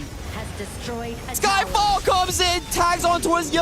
Ye will slowly burn down. That's gonna be a kill going over here, and Kong is still indestructible in towards the backline here, Kin. Yup, and here comes the cavalry. Julius is arriving from the side as well. Unable to find a target. Kong actually uses the Universal Ring to find his targets. They know the position of Team Flash right now. It is a 4v5, but Kong is so low. It might as well be a 4v4 at this point of time. The reset comes in. Oh, hang on, this might be a mistake. They've gotten it. And Julius, he needs to win this smite 50-50, but he's getting pushed back. Hang on! Oh no! Oh, Kaltizi! He gets the first life. Tofu falls once again. SAUL, they found an opening. If Julius falls here, that's going to be disaster for Flash. But they won't be able to do so. And SAUL, they're going to be happy with the prize. The T1 in the mid for now. Minimal take. At the very least, Team Flash secures that Shadow Tyrant here, but that fight went on for almost 3 minutes in that Tyrant pit just now, Kin. I mean, okay, I talk a lot in class, so this is fine, but Extreme, he's falling a lot, really low at this point. Ye wants to get some value at this point from their charge, but unable to find any. Flash, they have 50 seconds of this Primal Bond, but also means 50 seconds of the Tyrant buff. What can they do? They can do aggressive plays. Remove that final tier 3 in towards the top side. Play jungle control. You can see Team Flash won over the votes coming in from our pit over in towards the top side here. Julius tagging in for that 1v1. Getting that wave in control. 30 seconds right now. We will see one more final push before we have another Shadow Overlord hustle between the two teams. The fans are really dictating the pacing of this game, right? All the Team Flash fans have voted. This pit is owned by Team Flash. And right now, the game is also owned by Team Flash. All they have to do is just slowly poke them out. Huduk opens up the Wings of Judgment. They want to get the poke damage in. This is actually before the real fight begins, but Julius says, no, I want it to end now. They want to force out the big important skills from the side of SAUL. If you're not going to oblige, I'm going to take your turrets. T2 taken down. It is just the tier 3s left. SAUL maybe on their last legs. Patiently played coming in for side of Team Flash, pushing the final tier 2. Going for the Shadow Overlord here. Take a look at the position coming in from Ye here. It's a very deep flanking angle, but has been popped up by the Ring of Fire to find the specific position here. But take a look at the position here. They're coming for Kong. They have found him. This 4-on-1. He does not have the defenses for this. Everyone on him. You can run. You can hide. But Kong, you will not survive. And Team Flash, they find the target, even though they were not looking for him. And here's the kicker. It's Tofu that gets the kill. It's fine. Taking down the enemy jungle for the next 30 seconds here without burning your crucial spells. This means Ye can find a potential flank when all 3 minion waves crash simultaneously in towards the high ground here. You need to defend Seoul Esports. This is 15 seconds on the line. This is going to be a slow push. They want to push them away from the T3s. It's all about pushing away. It's not about the fight. Rin managed to get the T3 in the mid. That's a nice position to be in for the side of Team Flash. It doesn't matter if they lose lives here. It's about taking the T3s. One done. Second done. Third one all the way at the bottom. SAUL, they haven't found a response. Julius, he wants to go in. The backline is exposed, and Julius might have to give his life, but they don't mind. Doofy gets a kill, that's fine. Team Flash, they've already done the damage with the Wings of Judgment. Huduk as well pushes them back. And Team Flash, the job is done. But it reminds me what Nora mentioned yesterday on the broadcast, where the Yangjin scales off in towards the late game here, similar to Ogren, where early to mid game, you're like a battle lord, a warlord looking for blood, hungry in damage. But in the late game, you start to be less tanky and less efficient in these teamfights, as you can see. Kilteezy, item power spikes, easy enough. Double ultimate chunking down that Yang Jian here. And without the Yang Jian here, this Shadow Tyrant should be going in freely in towards the hands of SAUL. I mean, it should be the case. That should be the case for the side of SAUL. They find the Tyrant. They're going in on the backline. Hyuduk falling low. Does not take a fall, but Kong is the one being caught out. Somehow, Ye has found an angle. They want to get the first life on the side of SAUL. They will get it. Maybe this is the one that breaks the entire roster of SAUL. And it is Team Flash. My goodness, they are so strong. Both teams are so aggressive at it. Every single chance that they find in the numbers advantage, they will always go for the fight. But unfortunately, without consistent DPS coming in from Kilteezy, you just can't finish up the backline. This is why it's not just about the goalie. This is not just about getting the buffs. Your position is so important. What skills you throw, who goes in first, who goes in last. All of this comes into play. And this all happens in a matter of seconds. Yeah, and the seconds are counting down for SAUL Esports here. Julius goes in, puts a bit of poke damage, but those arrow storms, man, look at that damage coming in from Kilteezy. It's pain, but it's the T3s they're looking for. The life, hit points, they will come back, they can be healed. And here we go, they might want to jump in at this point. From the backlines, Hyuduk is the target. If they can get the kills here, it would be a big advantage, but Doofy unable to help out. Kong is left alone on the backlines. It's a trade. Jungler for a Clash laner. All they have to do now is to back off and play safe. With the deterrence play by the side of Hyuduk as well. Team Flash, they just have the answers. That was such a heroic play coming in from Ye. He was like, oh no, that is a perfect flank coming in from the Nuta. He sacrificed himself. He pushed everyone away from that play itself. Doofy, no, you can't do that. You don't have your ultimate. Miriam as well. He's falling low. They're pushing back. Here comes Hyuduk with more pain. The Wings of Judgment, the feathers, they are made of steel. And it's gonna be of heartbreak because Team Flash, they have started working on the Shadow Overlord. And this might be the last one needed. 3 minion waves with mega minions. No more high ground turrets here. The Overlord will be an epic finisher for Team Flash in advancing for their AOV rematch with Buriram United Esports here. But the game is not done. SAUL, they are still in it to before a comeback. Yeah, I mean, Team Flash, right now, you can see it on their calendar. This is a date with Destiny, and SAUL is in the way. Goal lead is practically 50-50 as of this point here. Good Ring of Fire here.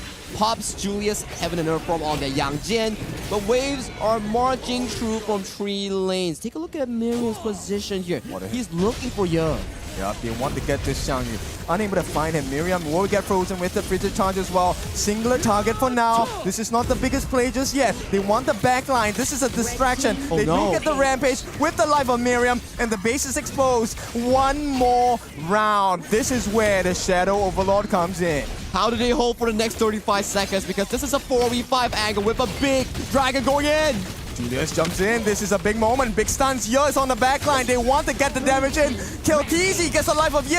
But your turret, that is the big one. Right now, the save comes in from Doofy. Hang on. There is enough damage. Doofy will give his life for the cause. But they just need to hit the crystal. And they will do it. Team Flash finds their date with Buriram later. And SAUL, this was a great lesson, but it's a painful one.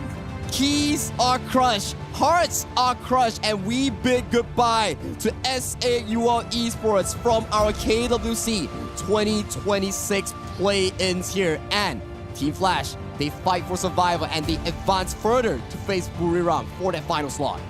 Team Flash right now, with the soul of sportsmanship, are gonna go and say goodbye to SAUL Esports. The boys coming in all the way from the Kings Arise, India, second place. This is gonna be the end of the road for them in this KWC 2026. We're very happy to have had them here. It was amazing to that. But at this moment, let us congratulate the winners. Team Flash is gonna move forward into the final of the lower bracket. I mean, Kin, that final finisher still got me very excited. My adrenaline was popping. Like, the moment was 3 Overlords marching in towards the enemy base, and then he was like infinite vases up. It's like, do I want to go in? Do I want to take the risk? Yes. Yeah, I mean, that was the moment, right? And Team Flash, this is a lesson you must learn from them. They know how to close games. That's the most important part. Okay. But out of this entire experience in our best of 3, the most important part I feel for both teams is they must be proud because both teams have improved. This game, what is the game changer here? I feel like it's Hilduk. I feel like it's Hilduk too. Initially, we were talking about like Julius and also Tofu for that double ash. Oh, we have a Team Flash jersey over there. Bro, can I borrow that? Can I borrow that? Wait. Oh my gosh. Ladies and gentlemen, I know that you cannot see it right now, but the fans for Team Flash are just going crazy around on the stage. They're really happy about what's going on. This is actually nice. We love to see people just enjoying. Look at that. The drip. Team Flash coming in from AOG Vietnam, and they are marching it through to face Buriram in that lower bracket finals. Yeah, congratulations, Team Flash. Good luck in the next one, man. Yeah. My guy. So this one is a big experience because they get that rematch. And this is what they've been looking for since yesterday, right? And to finally get that, how satisfying is that? I am very happy to see that Team Flash and S8UL Esports were actually so good and so commended into just providing us a good match, right? Like that was the main idea. These 2 games were so entertaining. Yeah. It's not just entertaining, but it's intense. Back and forth team fight. You remember, Ken, you almost passed out because you were losing your breath. 10 minutes to 13 minutes, they were just fight. Tofu's out, fight again. Yes. Kong has no HP, back to the fountain, we fly in again. Do you know why I survived? Because Tofu and Dolia got so many kills as a roam. Like, that was insane. Okay, but the jokes, of course, we will leave that for later. I want to see what else we have to offer for the rest of the day. I actually really like the fact that these games had a lot of kills. They had a lot of fights. It was really interesting for us to be able just to be entertained by that. So what about if we just move right now on stage? Mara is ready to show us a little bit, to share with us the thoughts of the players with the interviews. And here we are with Julius. Congratulations from Team Flash. That was a great fight, great 2-0. But we also noticed that you guys were so disciplined and so patient, especially in game 1, where you guys were behind in gold, in towers, and kills. But you were able to wait for that right moment. Is patience and trusting the late game composition part of your team's identity? How did you stay so patient with that? Hiện tại bây giờ là ở cái trận hồi nãy á, mình đã thua về cả tiền, cả trụ và cả mạng hạ gục.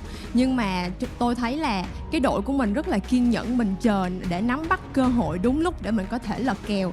Thì cái đó có phải là cái xu hướng của mình thường hay đi hay không, hay là cái tư duy của mình như thế nào để mình có thể lật kèo lại được cái trận đấu vừa rồi? Tự win á, thì em chả biết, đánh một hồi tự win luôn.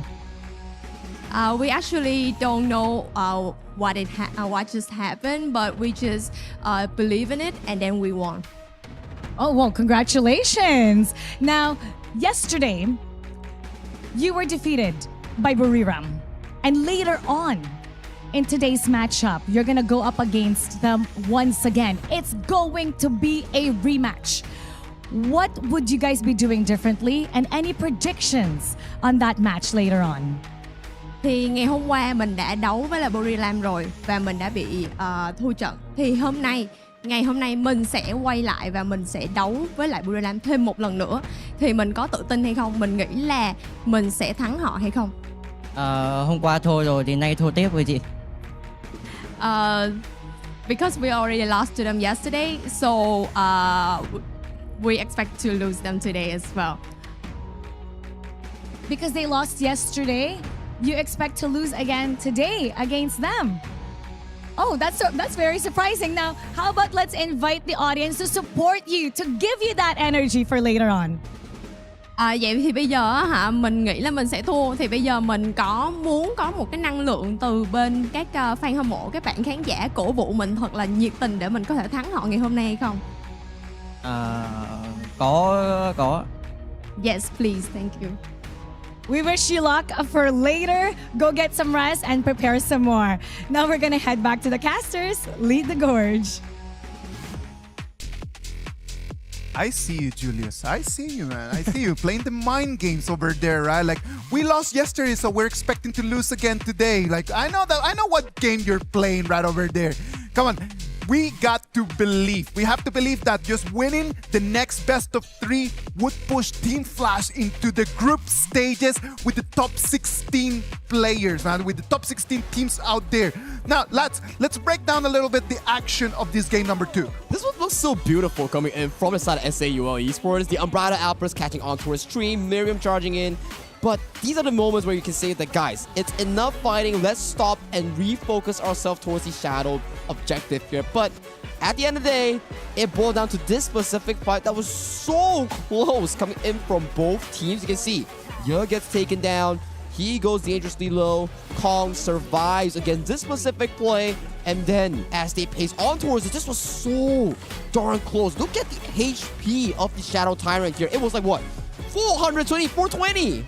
Yeah, I thought that Extreme actually won the game for SAUL at that point, right? Because he actually got like 3 different members on the side of Team Flash, but they couldn't find the finish, and that really costed them. Because at this point, it really was about, you know what, the health points, they are a utility. They are a tool right now. It doesn't matter. We just have to get the last hits onto the crystal. This one, man, perfect damage calculation here. If even he misclicked, that could have been a very, very different story for SAUL. I'm not gonna lie, man. I sincerely believe that in that moment, like, the fight did not feel like Team Flash was gonna be able just to destroy the crystal. Yeah. In some sort of way, like, just my gut feeling was telling me, ain't no way that this is happening again.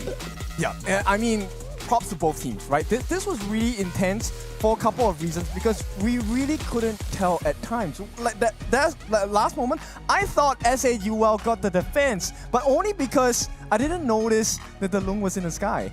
So when he came down, it was a completely different story. Like these are the moments where pro players are so amazing, where you're in the sky and you're thinking like, do I want to risk my pro career and my social media status if I fail that play? And then everybody's just saying that, why do you go for it? Why do you go for it? But now you went for it. Everybody's going to be praising you for that risky play. Big risks and big wins. And right now, Team Flash is going to go a little bit for a break, and they're going to wait to play against Buriram United Esports one more time for 1 ticket into the group stage. Ladies and gentlemen, match number 1 is done. Match number 2 is getting ready. What about if we go for a break as well? And when we come back, we're going to bring you the action of our match number 2.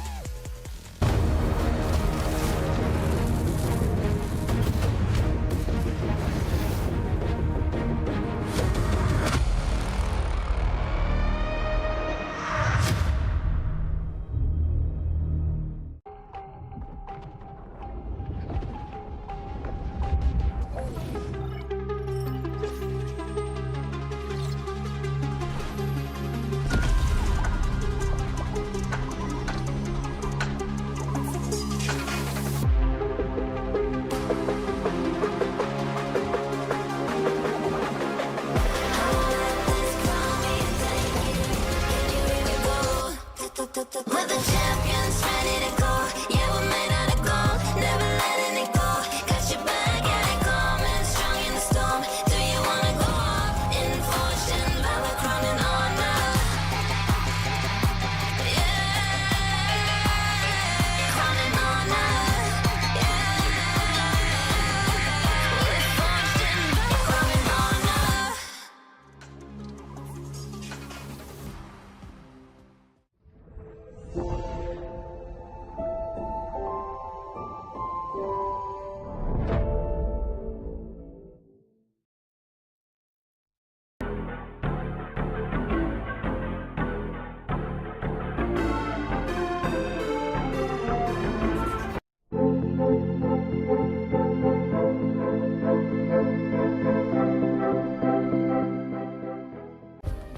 Play is in our DNA. Whenever we let it out, it becomes our superpower. Now imagine an entire city being built to supercharge it. Kadir City, powered by play. We were there. For every click, every clutch, every respawn. We were there for the years of grind. And we're here. Now. The proud founding partner of EWC. Powering the biggest event in gaming. Shoulder to shoulder with the world's best. Making history. Greatness deserves a stage. Lenovo Legion. Reach your impossible.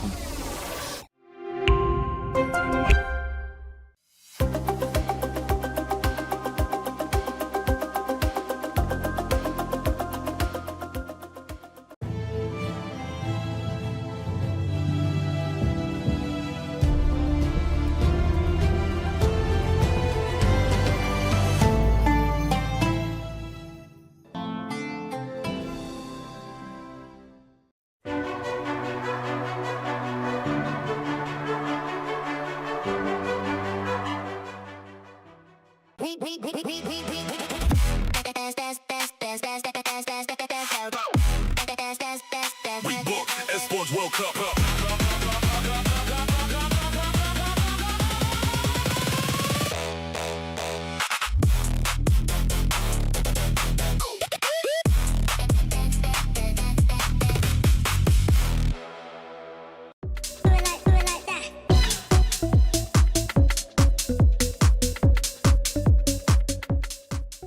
He thinks he can come in here and play my game. He knows nothing. Let's go! Tyler, why? You're done. Raw energy. Half for puff and blow the house down.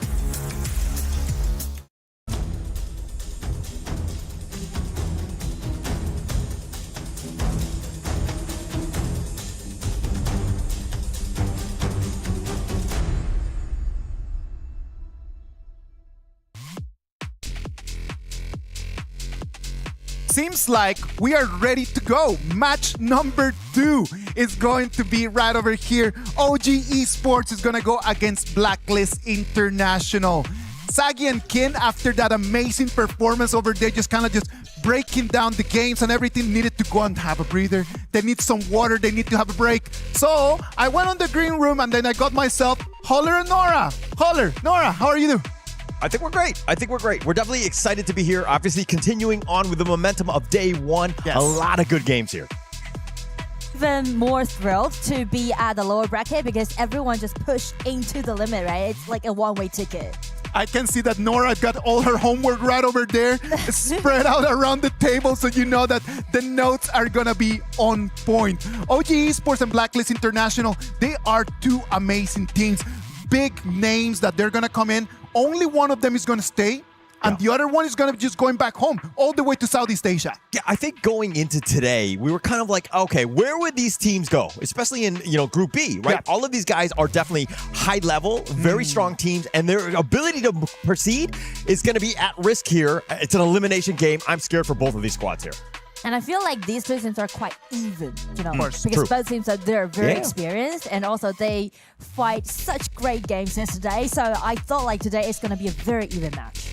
Yesterday's performances from both OG Esports and Blacklist International leave some questions out there because we've seen them for so many years.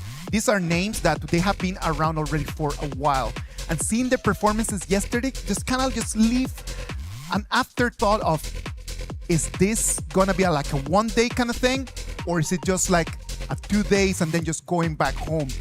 OG Esports, they lost 2-0 to Nongshim Red Force.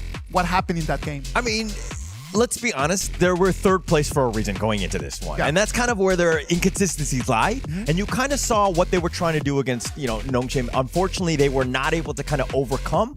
I thought their drafts were okay. They were kind of setting themselves up for success. But in the end, when it came to those team fights and like the actual macro play, they just got outclassed by Nongshim. Yeah, I totally agree with you. I feel like the draft is definitely okay, but it's like the understanding towards the patch, they didn't really prioritize the side lanes, and at the same time, when they face against Nongshim's team forward, it feels like it's a little bit vulnerable for them to do all of those output. Yeah, I was kind of looking at things where, Nongshim, when they're playing and they're going in, they're doing it as a team, right? The coordination is on point.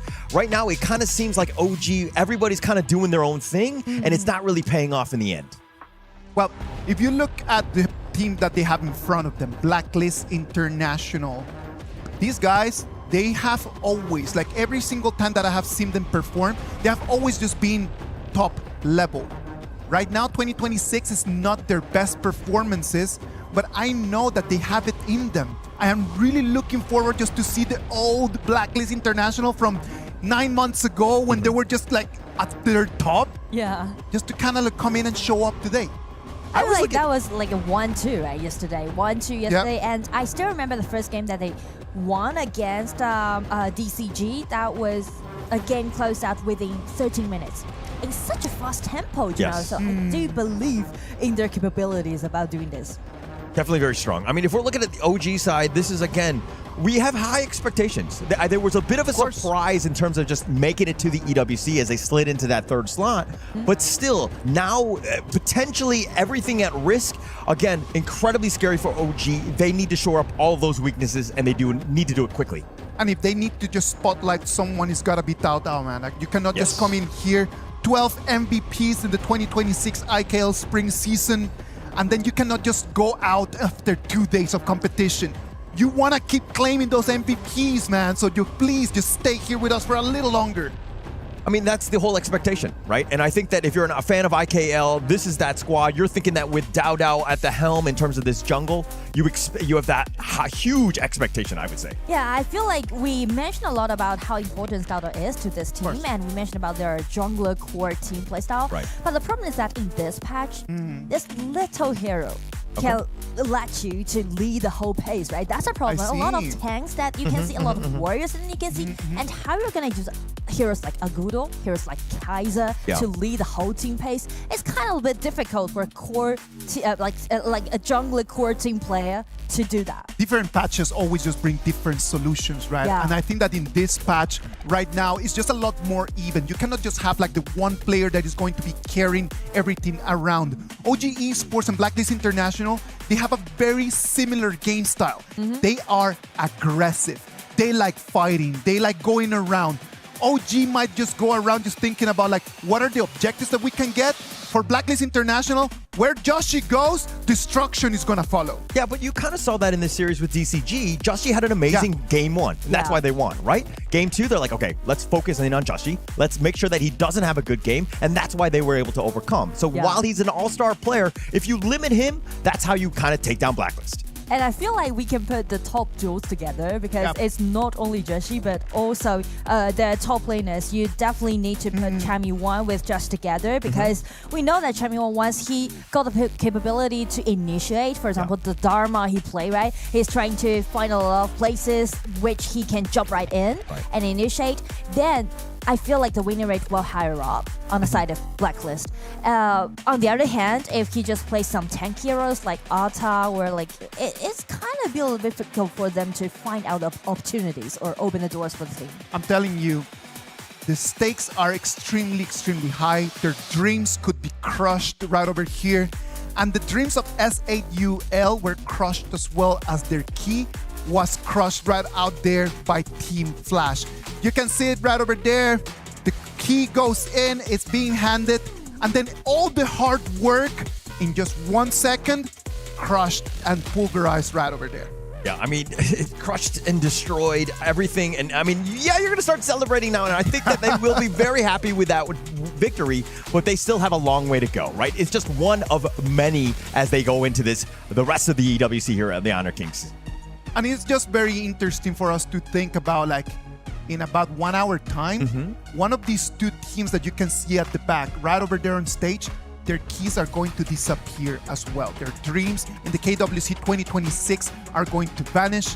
And we're really looking forward to an amazing game. It doesn't matter who's going to win, who's going to lose. As long as this is going to be an amazing performance for me, I'm going to be satisfied. I'm going to disagree with you. I think it matters to all of the fans in PKL and IKL. The rivalry is absolutely real. And that's why they're going to be focused in on this one. To be able to send the other team from the other region home, it's going to be huge in terms of bragging rights here. I feel like that sense of lower bracket, you know, like everyone is sitting at the edge of the game, right? Of course. If you just make one mistake, you might just flip. And that's why things are very scary, right? Elimination game, you have to go all in. It's a best of 3. You got to cheese your way into any sort of victory to catch them off guard. There's a lot of familiarity between the two teams, so the draft is key. Exactly, the draft is key. So if they are going to put all their monies on their junglers, I think it's going to be a Jing play today, maybe, or you kill today, or Pei play. We're talking about just like big junglers, big assassin cores right over there, the Peis, the Jings. We have not yet seen a Luna, and I really want to see the Luna just flying around. I sincerely just want to see top assassins just going around, taking the kills, and really just showing the aggression that these two teams are really qualified for. Yeah, I kind of want that as well. I mean, not only is it more entertaining to watch, but I think that you're also kind of putting, Dao Dao and Joshi in a prime position to carry the game, right? If there are those assassin-style heroes, obviously it needs to fit in terms of draft synergy and all of that, but let your all-star players shine. That's why the BP is just like a chess match. Agreed. It is just a chess match because you cannot just ban everything. It is a trade-off, like you need to understand which areas you are going to prepare just to give out to your opponents and which areas you're going to have to just learn how to defend. And that might be the most fun part for today, because since we're doing in the lower bracket, some team, when they're facing like stress of might get eliminated, they might go for the late game.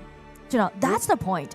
Even though we mentioned about these teams are known for their aggressiveness, but they pivot a little bit because you might hold back a little bit more, right? Because you need to make sure that you can win against the game. So maybe Nuwa might show its appearance in this game, I guess. So I think that in comes to the draft, definitely a way to go. But for me, I'm always looking at game 1, setting the tone. Right? Yes, I want to go very early important. aggression because then you put pressure on them to have to come back into this series somehow. And if you're able to take game number 1, again, just way more pressure on the other team. Exactly. And we are doing like a quick best of 3. So yeah, 1 game match point. So definitely game 1 is very important. So if they want to keep the momentum, then aggressiveness it is. Well, ladies and gentlemen, right now we are getting ready to jump into this match 2. We're going to have OG Esports. OG Esports came in here as the IKL Spring 2026 third place. In front of them, Blacklist International, the PKL Spring 2026 third place as well. One of them is going to go back home. The other one is going to stay here for a little bit longer. We're trying to just jump into the game, so stay here with us for a little longer. Just have some patience, and we're going to try to just break into this a little bit more. Yeah, so I'm looking at the Blacklist lineup right now, and you see that Golden Kite is back in the farm lane. I mean, Ismora had previously subbed in terms of the game 3 yesterday. There were some questions, like why would you sub in such an important game? Like losing that might have been due to the sub. I'm not entirely sure, but you probably want to put your best foot forward and have the twins on stage together. All right, let me jump into that one just real quick because from a coach point of view, we need to understand something. Let's just imagine I have Golden Kite right over there. He's been performing really well always in PKL. People respect him a lot. When you know that you have Golden Kite in front of you, you know that you need to have your best performances always. You come to a game after a little bit of a setback, you sub him out, you bring in Ismora, who's a very young, very new player. What is the message that the coach is sending right over there? Because psychologically for Golden Kite, how does that even feel just to be sent to the bench in such a critical moment? Yeah, I've always talked about Blacklist International as being a family, and they literally are, as they have twins in terms of Dragon and Golden Kite. And to kind of separate them, again, I don't know how Dragon would feel, like knowing that your brother, your twin brother at that, is getting subbed out at this pivotal game. I would be very, flustered at the end of the day. I mean, like emotionally, definitely frustration it will be, but to me, like, strategically speaking, go ahead. I would say it might be good to rotate because once you're sitting in the audience place, you might hold a clearer mind to see the game, right? Because you can see the whole picture. You're not in game, right? You're not playing it. So definitely it's going to be a good opportunity for him to clear up his mind again, Right. because the marksman matters a lot in this patch, especially during the laning. Yes. So I do believe after this rotation happened, he might just, keep his composure again and try to, analyze more about his laning details. I think that's the beauty about team sports, right? Because at the end of the day, there's a coach that makes the decisions. How those decisions are communicated is very important as well. So if you're so comfortable with it, I think game 2, I will sub out for Ismora. Okay, he's going to come on to the casting desk, and let's see how this one all plays out in terms of synergy. Let's wait and see, right? Like maybe he's gonna come right over here, and then we're just gonna find like, okay, this was exactly what we were missing. Or maybe the fans at home, they're just gonna say like, please bring me Holler back because I cannot live without my Holler. I think it just backfired at the end of the day. I was like, oh, it's going to be worse. But actually, Isaac wants it to happen. I mean, if it's more, if you have to be there, let's get on right now. But all right, a little bit more of a pause in terms of just kind of getting the thing started here. Again, I'm looking at this as more of like the chess match in terms of this draft. You're looking at Chorus on the side of OG. I know that he's next level. You see TG, also a formidable coach as well. I mean, both of these guys have a lot of intel in terms of just like what sort of heroes they need to bring here. Exactly. I mean, heroes definitely matters a lot, especially in this patch. I would say Zhang Fei will be the most picked hero. Lapu, we always see Lapu play against Zhang Fei, but here's one hero that I want to highlight a lot. It's Haya. Haya, yes, I mean, like, those skill sets is quite simple, and you can easily understand, like, use an ulti, you drag one person in, but it's all about the timing, Yes. Because like limit time, you're gonna restrict one of your enemies, so which would be your target, and will you successfully just get attached to these people, and how and when the timing will be it. So let's just imagine like the Haya is just a communication and synergy pick. It is more about like when I do pull someone right over here into the Mirror Mirage, like what is going to happen? What is everyone going to be doing on the outside while waiting? If I can get the kill, amazing. But that's not what happens every single time. Yeah. Like if you do not get the kill and then you come out, like you need to have the support of your teammates just waiting in there with a clear action to follow. Yeah, you force basically a team fight, right? When that Moonscape Mirage, I mean, a best case scenario, you do get the kill inside of it. But if not, 8 seconds later, where the fight is going to be, you're dictating the pace of, again, that game because of that one snatch. Yeah. And you definitely need to have a communication with your support, because you're always going to see a Zhang Fei with Haya or Lapu with Haya. That's the thing, because you need to save the ulti from your support, helping you to create a really nice setting around your ulti. Yeah, and so I think that going in, you're going to see set sorts of drafts, right? Composition is going to be key. I know that, again, like I speak very highly of Chorus because I liked what I've seen throughout the time that, he's been coaching. But he really comes in with like set drafts, and that really throws off the other teams because his preparation is on point. Well, ladies and gentlemen, right now, as you can see on your screens, we are on a technical pause. This technical pause just allows us just to be able to be completely sure that everyone has the equipment that they need to have a fair and an interesting game. So thank you very much, everyone at home watching the stream right now, for your patience. We appreciate that a lot. We have professionals just working on that. And as we finish with it, we're going to jump into our game 1 of match number 2. Stay here with me because Holler and Nora, they have a lot of things that they want to talk about. And what about we just keep breaking down a little bit more of the action that happened yesterday? I know that hero-wise, after you go back and then you look at the stats, of course, you have the Zhang Fei. It was the most picked hero from yesterday. But the meta pick for me yesterday was the Pei. For me, the Pei was the meta pick, 100% BP participation. If it was out there 3 times, 2 wins, 1 loss. But in every single BP, if it was allowed, it was taken. And if it not, it was just completely banned. Yeah, I feel the same way, and a lot of team on the blue side will go for the Pei for the first choice. But the thing is, if you want to counterattack Pei, right? Because we already know that Pei definitely will appear frequently this time. So it's gonna be Yukio.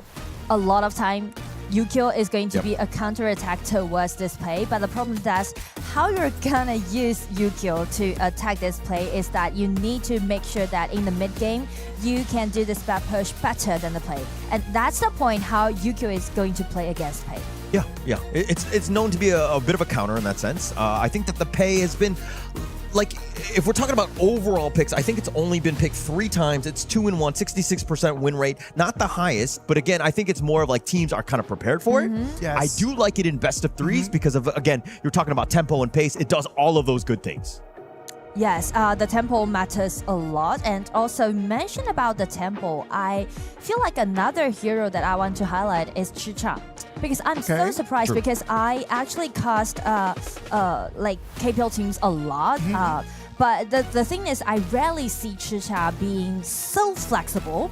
And I do like the way, how people flex this Chicha and put it to the farm lane and also junglers a lot. I like the jungler pick, So Chicha as a kind of like a mid-game hero, you need to make sure that he got enough gold lead and also the stacks. So definitely if you flex it into the jungler, you need to make sure that you got a Ata or a Lianpo as your composition because you might be lack of controllability. So, but I do like the way how people just use the flexibility of this Chicha, especially on the red side. Yeah, it's actually very key for the draft because of the fact that it can be in multiple lanes, multiple roles, if you will. But for me, the Chicha is great if you have more, again, early aggression because you kind of get that snowball going.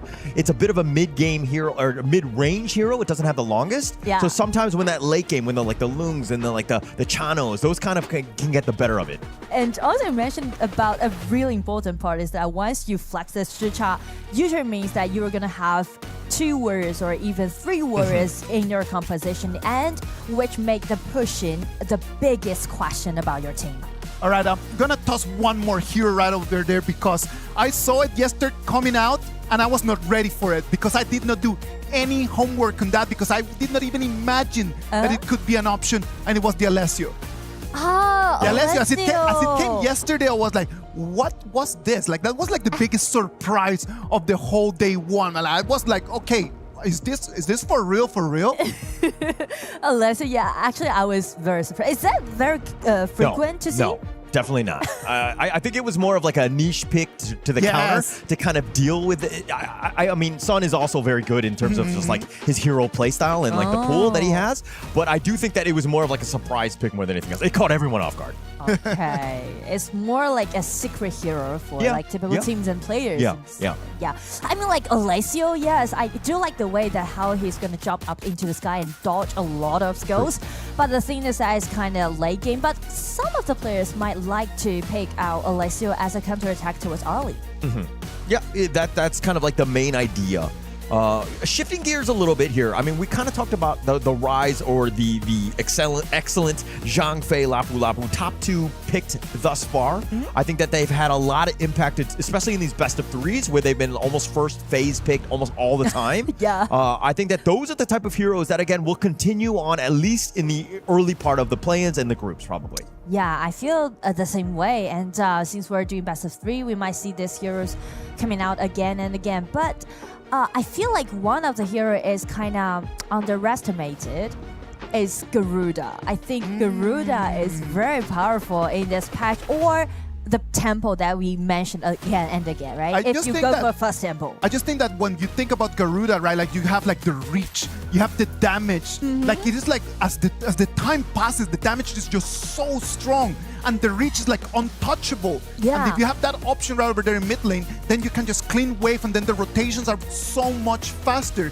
One of the heroes that I really look forward to see a lot more as the tournament just progresses. Yeah, I feel the same way, and I kind of feel like it's a bit underestimated. Maybe it's because we didn't see it goes really well for Garuda to push in at the bottom in the early game because you can see like before the 4 minutes mark with the protection of the towers, they can just guard it well. So it's kind of like stopped for the Garuda to do what he wants to do. Yeah, and I think that Garuda has kind of just taken over the Gan and Mo style, right? Which is, again, just be very far away, get the point man, get that damage in. The Garuda is, I think it does it a little bit better, and that's why you've seen the Garuda way more than like the Gan and Mo, which I don't think it's even been picked thus far. I feel like it's very potential to see more Garudas coming out in the coming up matchup. Yeah, but now, I mean, if we're also looking at the other piece, I think that we were kind of expecting like the AOV heroes to have some sort of impact. Okay. The Florentino's been picked once. It's lost that one game. We've seen the Lorien pick quite a bit. I think that, actually, I'm not that sure about Florentino because, as you said, it's very OP, it's very mechanical. But the thing is that you need time to practice for Florentino. True. Yeah. I think that it was Chammy one that I believe played it. Did not have too much success with it. So I do understand why. I mean, like, it's destroying my rank games, but again, playing it to this level when you need it on this international stage, very difficult to do in this, especially in this short time. Because we know that Florentino can be a great like solo hero, right? A laning hero, but the thing is, as you mentioned, it's a teamwork. We won't really see a lot of solo happens in the battlefield, right? Usually we will see like, okay, the mid goes up or the jungler rotates up. So it's always going to be a 3-2 or 2-2 battle happen on the top side of the map. So it's kind of just restrict the strength of Florentino during the lane. Yeah, and actually, I think it's also because, you know, some of the rise of the traditional Clash laners. The Guan Yu has had quite a lot of success. It's 3-1. You're looking at the Dharma, which is 3-0. Like, these are more to the traditional style. It's about that team fight. Yeah. And as I'm sure you're seeing with the global stage teams, is that they like to fight, right? Yeah. And they want to get those team fights in, and those team fight ults are actually pretty huge. Yeah, I do like the team fight, you know. Yesterday, I was like shouting all the time, I feel like. I feel like, okay, keep doing those team fight. And also, you know, not only about the play style or the hero picks, and also I'm very amazed about the team stories, you know. True. Because once I get to know more about the teams overseas, I was amazed by their resilience and also their background stories. For example, like right today, this game is going to be OG play against Blacklist International. And for OG, they only got the 3rd place in IKL spring season. But the thing is that they almost fell to make it to the playoff. Because they only got, I guess, maybe like the 5th place in the regular season. But then they just showing their resilience and went back from the lower bracket and make it to the lower bracket's final and then got their title as the 3rd place. Yeah. I kind of look at that like not a bit of a, I mean, it was a huge surprise going into the playoffs because the expectations for, you know, OG in this case was very not really making it to top 3. You're looking at Visaka, Kagendra, both, you know, stalwarts in terms of the IKL scene, and then all of a sudden OG surprising everybody. Yes, like such a big surprise. They are the dark horse definitely in IKL. So this time again, they're at the lower bracket, but do not underestimate their potential. Not underestimate them, and we are going to go for a short break right now. As we come back, we're gonna keep working over there on that technical pause. We're just trying to make everything fair for everyone. So go on, have a little break. After we come back, hopefully we're gonna have everything set for the beginning of this match number 2.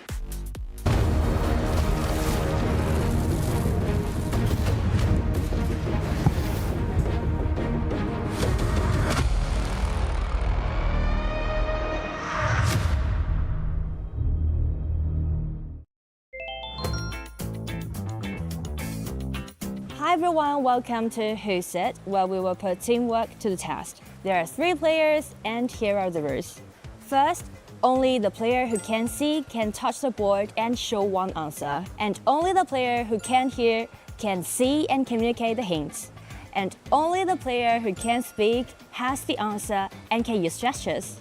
They only have 90 seconds for this. While they succeed, let's find out. What about the heroes देखने थे? Okay, mine. Oh, okay, समझा मैं. कर दे start. किधर से start करेगा तो down करने में? Top से. No, I can hear you. हाँ कर दे, पहला वाला. वो भी कर दे. Next. सारे कर दे ऊपर के सारे कर दे. अगला रो. कर दे, सारा कर दे. उसके नीचे का भी सारा कर दे. हाँ, ये भी सारा कर दे. अभी इस वाले में हीरो है अपना, ठीक है? एक नीचे कर. दूसरा भी नीचे कर. तीसरा नीचे कर. चौथा रहने दे. 5वां नीचे कर और 6वां नीचे कर. Yes, all good.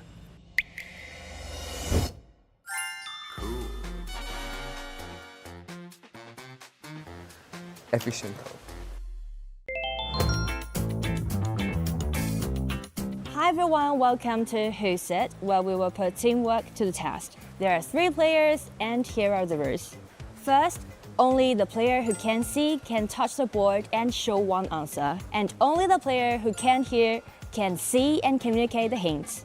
And only the player who can speak has the answer and can use gestures.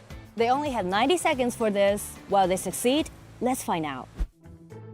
ยากปะโอ้โหยากมากเฮียแล้ว ไม่รู้เลยเฮียแล้วเป็นยังไงถือดาบมีผ้าปิดตาไหมถือธนูไม่มีถือดาบมันจะไม่ถือดาบน่าต้องเป็นไฟเตอร์ชุดดำไหมชุดดำไม่ใช่ชุดดำด้วยไม่ใช่ชุดดำเอาแถวแรกออกไปก่อนเลยแถวแรกแถว4อะลงไปอีกแถวหนึ่งเนี่ย1เอาไป1 2 3อันนี้ผู้ชายอันนี้ผู้หญิงผู้ชายหรือผู้หญิงผู้ชายเอาตัวผู้หญิงออกไปก่อนเอาแถวหนึ่งลงไปเลยแถวหนึ่งลงให้หมดเลยแถว1 2 ตัวลงไปให้หมดเลยปึ๊บ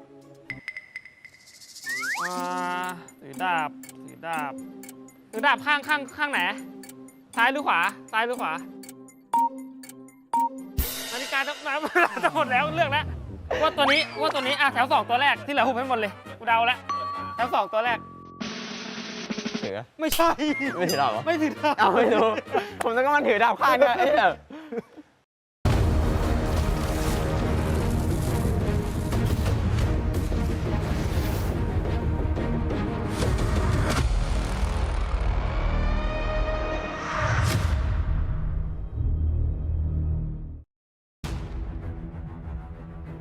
Welcome back, everyone. This is the KWC 2026 Day 2 of Play-Ins.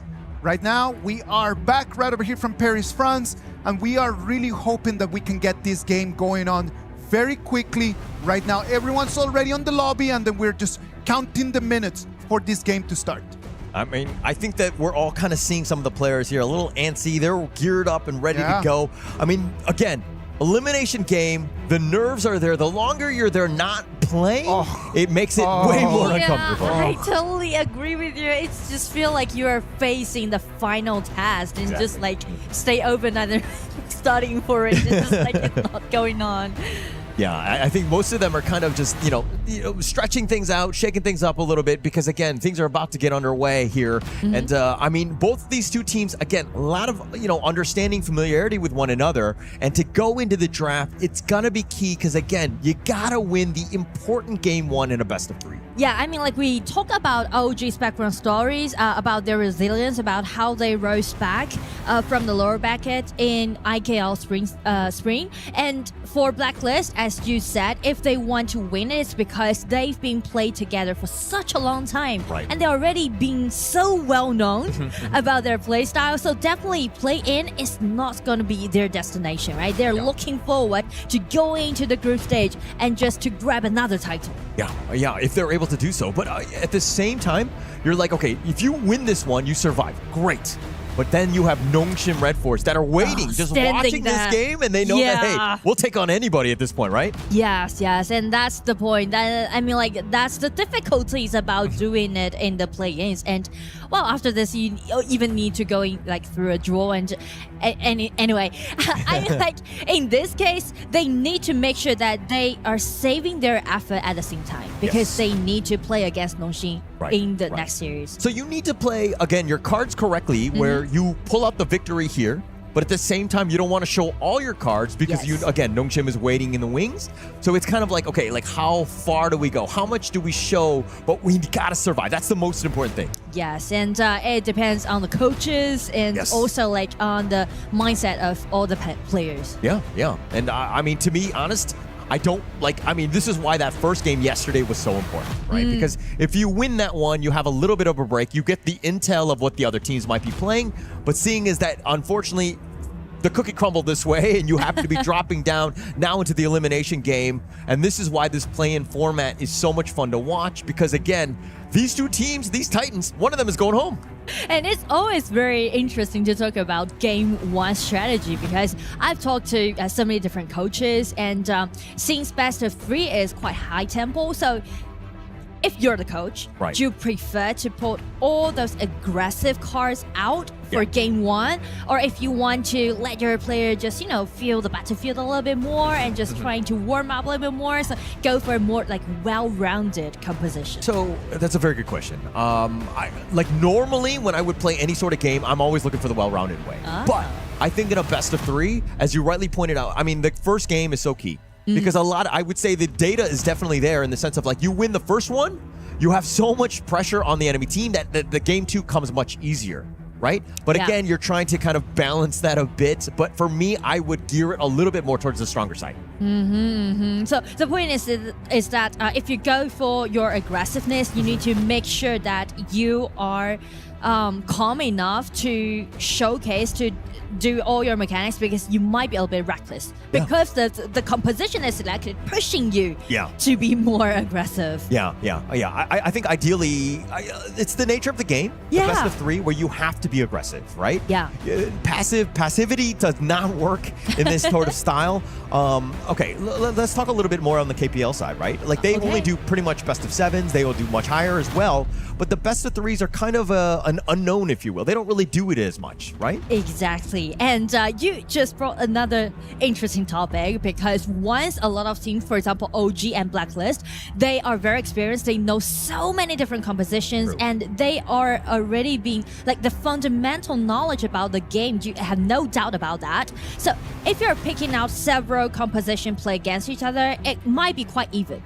Right? It's nothing about your aggressiveness or whether like you pick up a well-rounded composition. They know the patch, they can read it, they can understand your opponent's composition very well. So that's a problem. It depends more on the player's performance than the drops that you did. Yes. Yeah. Agreed. And that's why, I mean, the best of 5s and best of 7s in the global scene are, I mean, especially with global ban pick, definitely more dynamic. Because again, you get a feeling out process, understand what the sort of like a composition they like to play, and it makes it more fun in terms of the draft. But they first, again, best of 3 where they could pick literally anything. I mean, it's a much different ball game, I would say.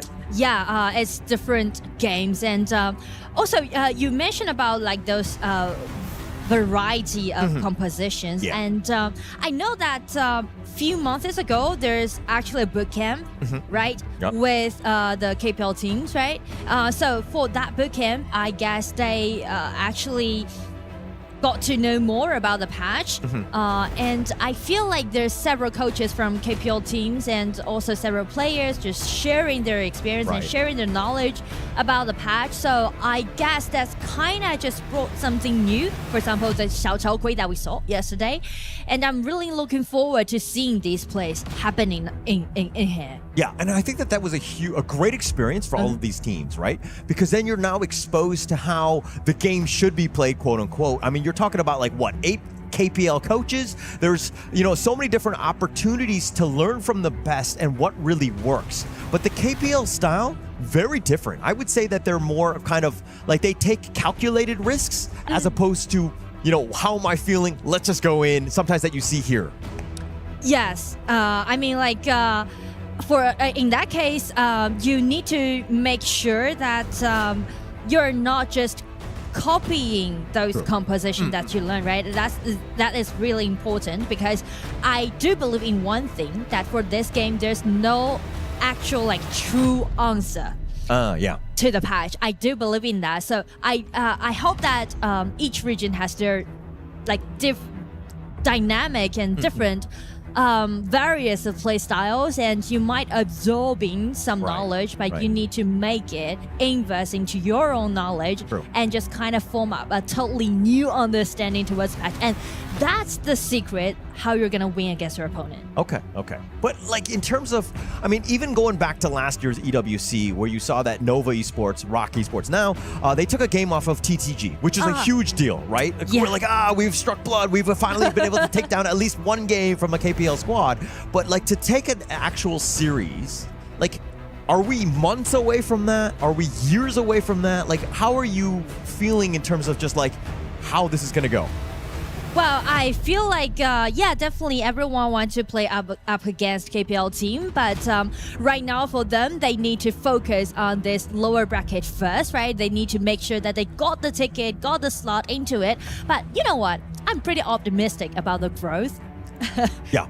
Overseas, because I've seen these games for like over 6 years right now, and I feel like the overseas is growing such a rapid way. Yeah, you know, yeah, as yeah. you said, 1 point last year. How many points this year? Yeah, I mean that's a very good question, and there's definitely that bounty, right? The Titan Slayer, right? Yeah. Where you're able to take a single game off. That's 10,000 USD. Oh, the bonus. And it's take an entire series 100,000. Oh I mean, the my first time the team loses from KPL, I think that this would be a massive deal, more than $100,000 in terms of like actual damage to the KPL in a way. Yeah. So actually, you know, on the other hand, it kind of just give more pressure on KPL team because they need to make sure that they know this patch, because there's still like a slight differences between different patches. So definitely, it's gonna be very interesting to see. It's like a whole picture of this just EWC actually. Yeah.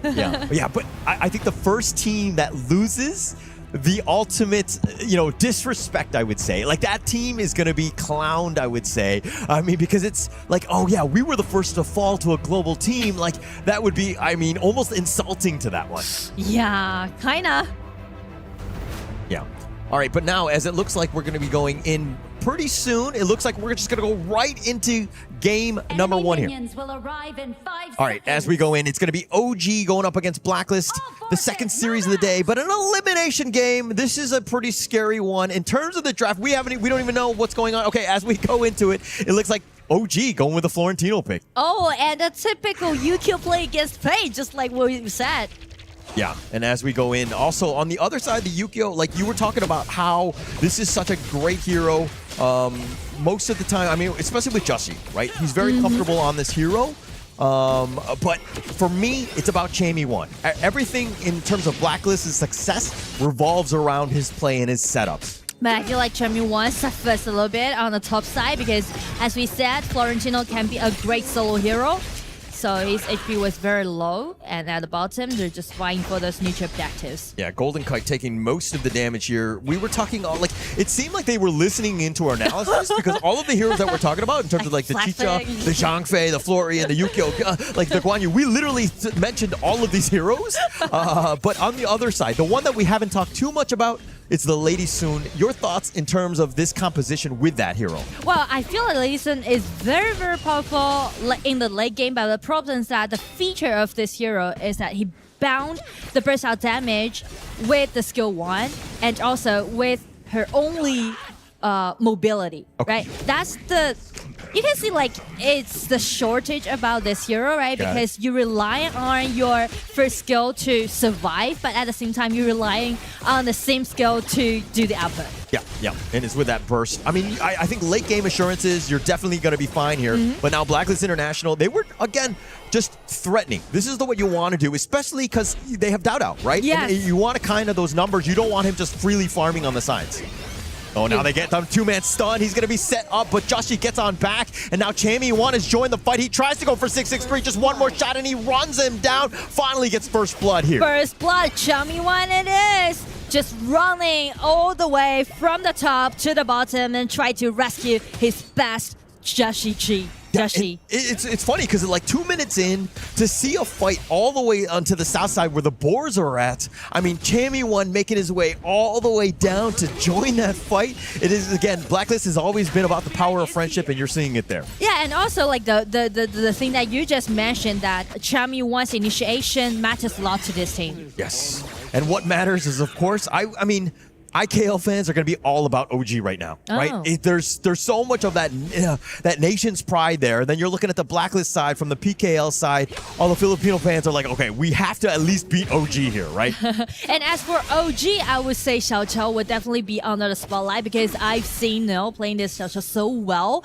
The accuracy of his skill 2, and also because there's a lot of warriors that you can see on the side of Blacklist, so it's kind of short-handed, right? So it might be a great opportunity for Nil to seek out to get control of the enemies on the side of BLCK. Okay, no, I do think that Neil is definitely the guy to kind of set things up here. But in terms of the Lorien, we've seen time and time again, this hero has been, I mean, it's kind of around the 50% win rate. It hasn't won everything. Yeah. But it's definitely had a lot of impact, I would say, in terms of this game.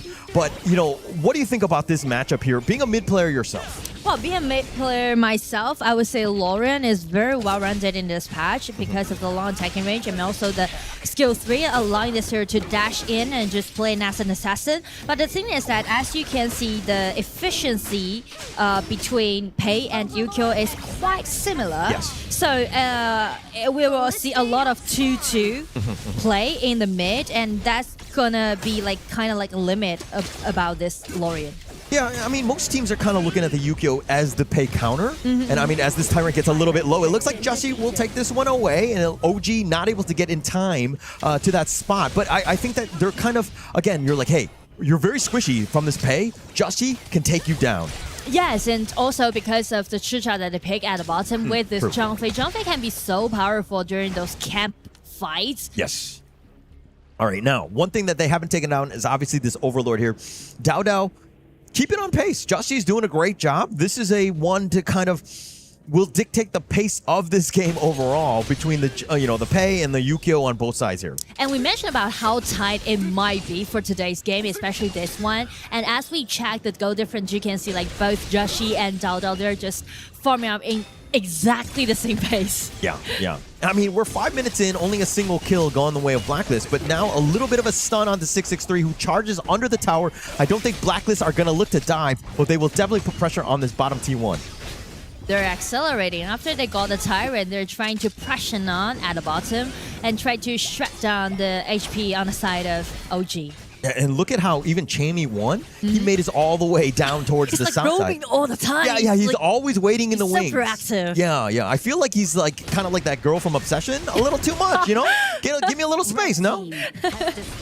All right, but now it looks like Blacklist International going back to their own lane. Chammy 1 is in the top, but Ihans, this is a guy, again, you give him some space and time, he's going to literally take over everything. But, I mean, he did a lot of damage on that top T1. Yeah, and I mean, the feature of both top laners are different in this game one because Ihans played this Florentino might be good at pushing and also doing the solo. So if you just leave this Florentino alone, that might cause a big threat towards Blacklist in the late game. Yeah, but Blacklist now, Unbridled Outburst, they find him on the backside and they're going to be completely zoned away. Chaz with a nice setup and they're going to be rewarded with this top T1.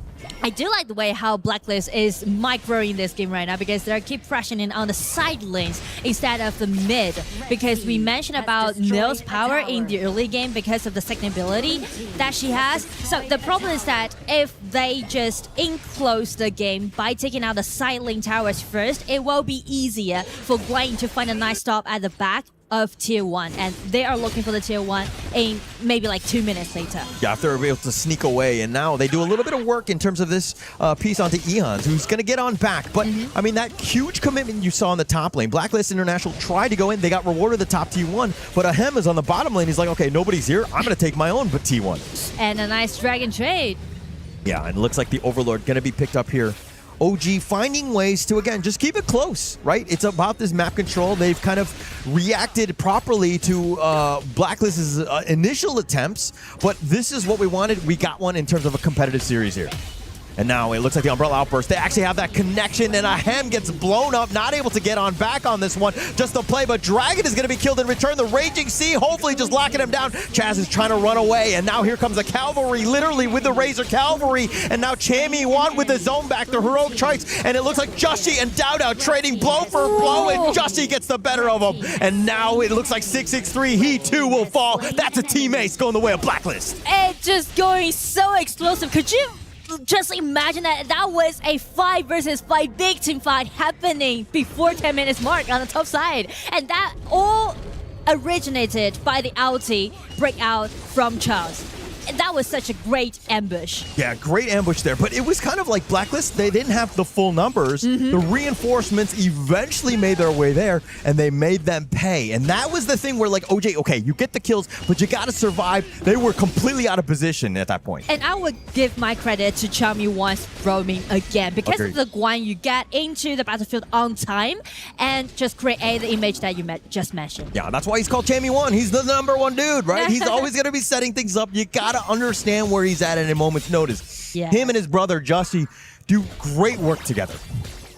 Tyrant. All right, now looks like the Tyrant going to be picked up here. Jussie gets the better of that one in terms of that smite battle, but now Chami Wan, he's getting a little bit low, needs to be careful. Here comes Golden Kai looking to turn things around. He goes right back in, and it looks like Ehans is going to be picked off. There's too many members, and now Dragon getting a little bit low. The Raging Sea only on to Chaz, not too much value. Stampede with Chaz. He's going to let Neil know for daring to go on to him as he's looking to go Hulk smash. 663 is back. I mean, like, you can easily find the coordination between the team members on the side of Blacklist International because we mentioned, like, how long they've played together, like, for years. So you can see, like, each team fight they get, they will always have a pre-communication before it happened. Yeah, very clean, right? With Yeah. the way that they're going in, it's like even with that Ehans was going after him, things didn't look great, but the reinforcements, the right time, right place. I mean, when you've got friends like that, like what else do you need, right? Yeah, and I mean, like, no matter where or when it just took place as a team fight, they will never give up about their team fight. Just Agreed. always keep prosecuting. Yeah, always being aggressive and even taking away the Crimson Golem here. Jussie, this is the way Blacklist likes to play. We were talking about aggression. I mean, in the pregame, this is exactly it. And also, like, the target is so clear because they know that after 10 minutes mark, definitely OG is giving this red buff to Aham, to this Lady Sun, because mentioned about, right, the power that Lady Sun has in the late game. So they are targeting on this red buff, try to shred down the strength of Aham. Yeah, and taking that away. Also, any sort of buff that you steal away from Dao Dao is going to be less time, less farm efficiency, and you're seeing the net worth. 3K in favor of Blacklist because, again, it's these micro wins. And I feel like Dao Dao's pace is kind of interrupted by Chami Wan. Right? Agreed. You can see like how naughty Chami Wan is playing right now. Yeah. Actually, Dao Dao, I'm sure, is very uncomfortable. And now, this is when you're like, okay, two members going right on top of Dao Dao. He's trying to pounce away. The Honey Sweet Breeze with that nice little reaction. But now Chaz is on the chase. They've taken the mid T1. Jussie tries to go for the mini sun. Here The comes Umbrella Chami Outburst Wan. is going to look to dive, and the Razor Cavalry is going to be on point as they take down 663, and they're going to take even Ehans as well. They're going to take the mid T2. Blacklist International are finding ways to, again, control this game. I mean, like, Blacklist is definitely dominating the pace. It hasn't even go for the drag. After Jussie! they just go rampage. Oh, they dive in, they find Dao Dao. They're like, you're not even safe under the bottom T3. They take that one down. They make their way to the mid T3 as well. Blacklist International doing everything well, and Ahem all by himself. Blacklist International are looking to end it, but they want to make a statement as they take down Ahem. They're going to take game #1. They are showing their aggression, showing their dominance by such a great play in game 1. I'm like, it's non-stop, right? It's unstoppable. Everyone just keep pushing forward and everyone just bursting out their energy that they had. Aggression. It has been nothing but that. Jussie, just like how he's able to go, he says, get on my back. Let's go in. There is no red light. It's all green lights from here. Yeah, I feel like they're really enjoying the chaos that they made in game 1. Yeah. I mean, this has got to feel so good for this team, right? Yeah. I mean, again, we were always talking about the importance of game 1. Being able to take that one out like the way that they did. That way. Dominant, right? And that's going to feel really great for them. I'm telling you, we had an idea that was going to be an aggressive game. Like, we knew that they were going to be trading punches, but this just took me back to high school, man. It was just like everyone just going like, fight. And then they just started just punching each other at 7 minutes 30. 5v5 right before the Tyrant. What is going on in here? I love that. Something else that I loved was Golden Kai, man. Like, we talked about Golden Kai at the beginning. We were thinking, like, how is he gonna take it? How is the communication with the coach? Yeah. It is not about the words. It's just about the actions. And he completely showed us that he is on. Yeah, and I think with that sub yesterday, I think it's the whole Michael Jordan meme where he's like, I took that personally. He came back here, he is 5-1-2. Golden Kite was like, never again. How dare you? Yeah, I feel like he do clear up his mind, and he's not influenced by the result about like from the rotation that he did yesterday. So yeah, nice play for him in game 1. I mean, just a completely controlled game, as you saw that by that gold grab, right? Blacklist International never took their foot off the gas. They were able to close things out, and the way that they were able to do it, again, aggression. Like, they got the kills, and they were not waiting for respawn timers. They just kept snowballing from there. And now it looks like we're going to go into the highlight here just to kind of see exactly how things paced out. Chammy once set things off. Like, you were talking about the fact that he's roaming everywhere. He had such an impact. He's in literally all of these highlights here. Yeah, I feel like he's always back up for his teammates. And also I mentioned about the micro that they did in game 1 is that they took both side lanes first, side lane towers first. So you can see like in the last team fight, how easily that's Guan Yu can go in, right? At the back. Yeah, I mean, like, even in this highlight itself, Chammy 1 was fighting 1 versus 2, got both of them, bought enough time for Justy to kill Dao and to join them in the end. Look at how Chammy 1 baits it out. Ehans is like, oh crap, here's everybody else, and Chammy 1 just going in for the drive-by, getting some of those kills. But this is what things happen, like, in terms of just like how they're able to dissect your team. Yes. Beautiful. And yes, the beautiful is definitely the word to describe the team fight that they made, especially the last one, like Char's ulti with Guan Yu at the back. It was just like overwhelming. Just going in, Justy, setting things up. Initiation, somebody gets kind of out of position. Boom, let's go in, blow him up. Ahem was trying to deal with a minion wave, not possible. And you could see all smiles on the Blacklist side. Since the beginning of the day, I've been saying that I was on the OG Esports car right over there, just riding on it. But I think the Blacklist International just showed us right now that they are ready to do this. They really want to be able just to take that ticket to going to the group stage. Right now, Blacklist International with a 1-0 lead on top of OG Esports. The boys from OG Esports, they need to turn things around or they're gonna be heading to the airport tonight. So, ladies and gentlemen, let's go to a little break, and when we come back, it's gonna be game 2 of our match 2 of today.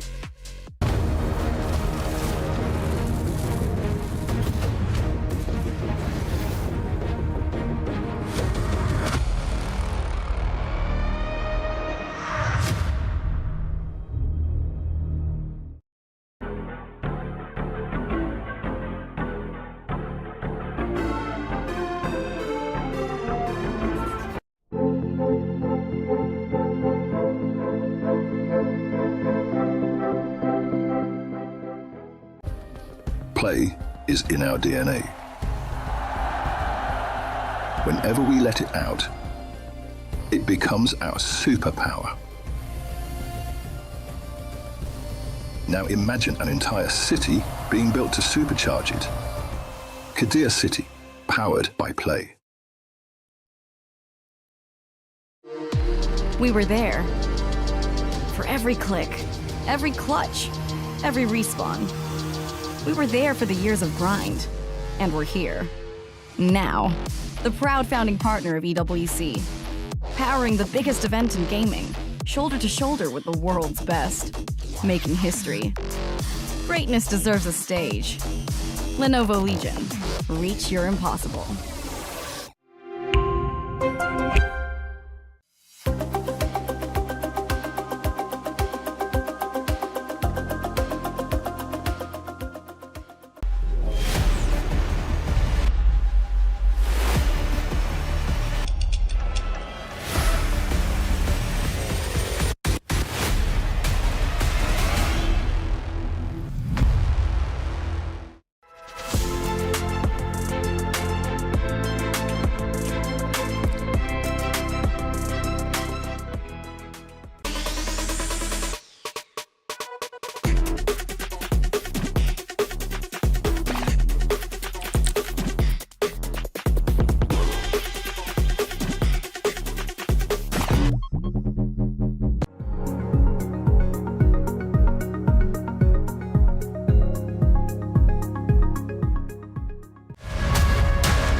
Welcome back. This is the KWC 2026 We're gonna go into game 2 in this IKL against PKL matchup.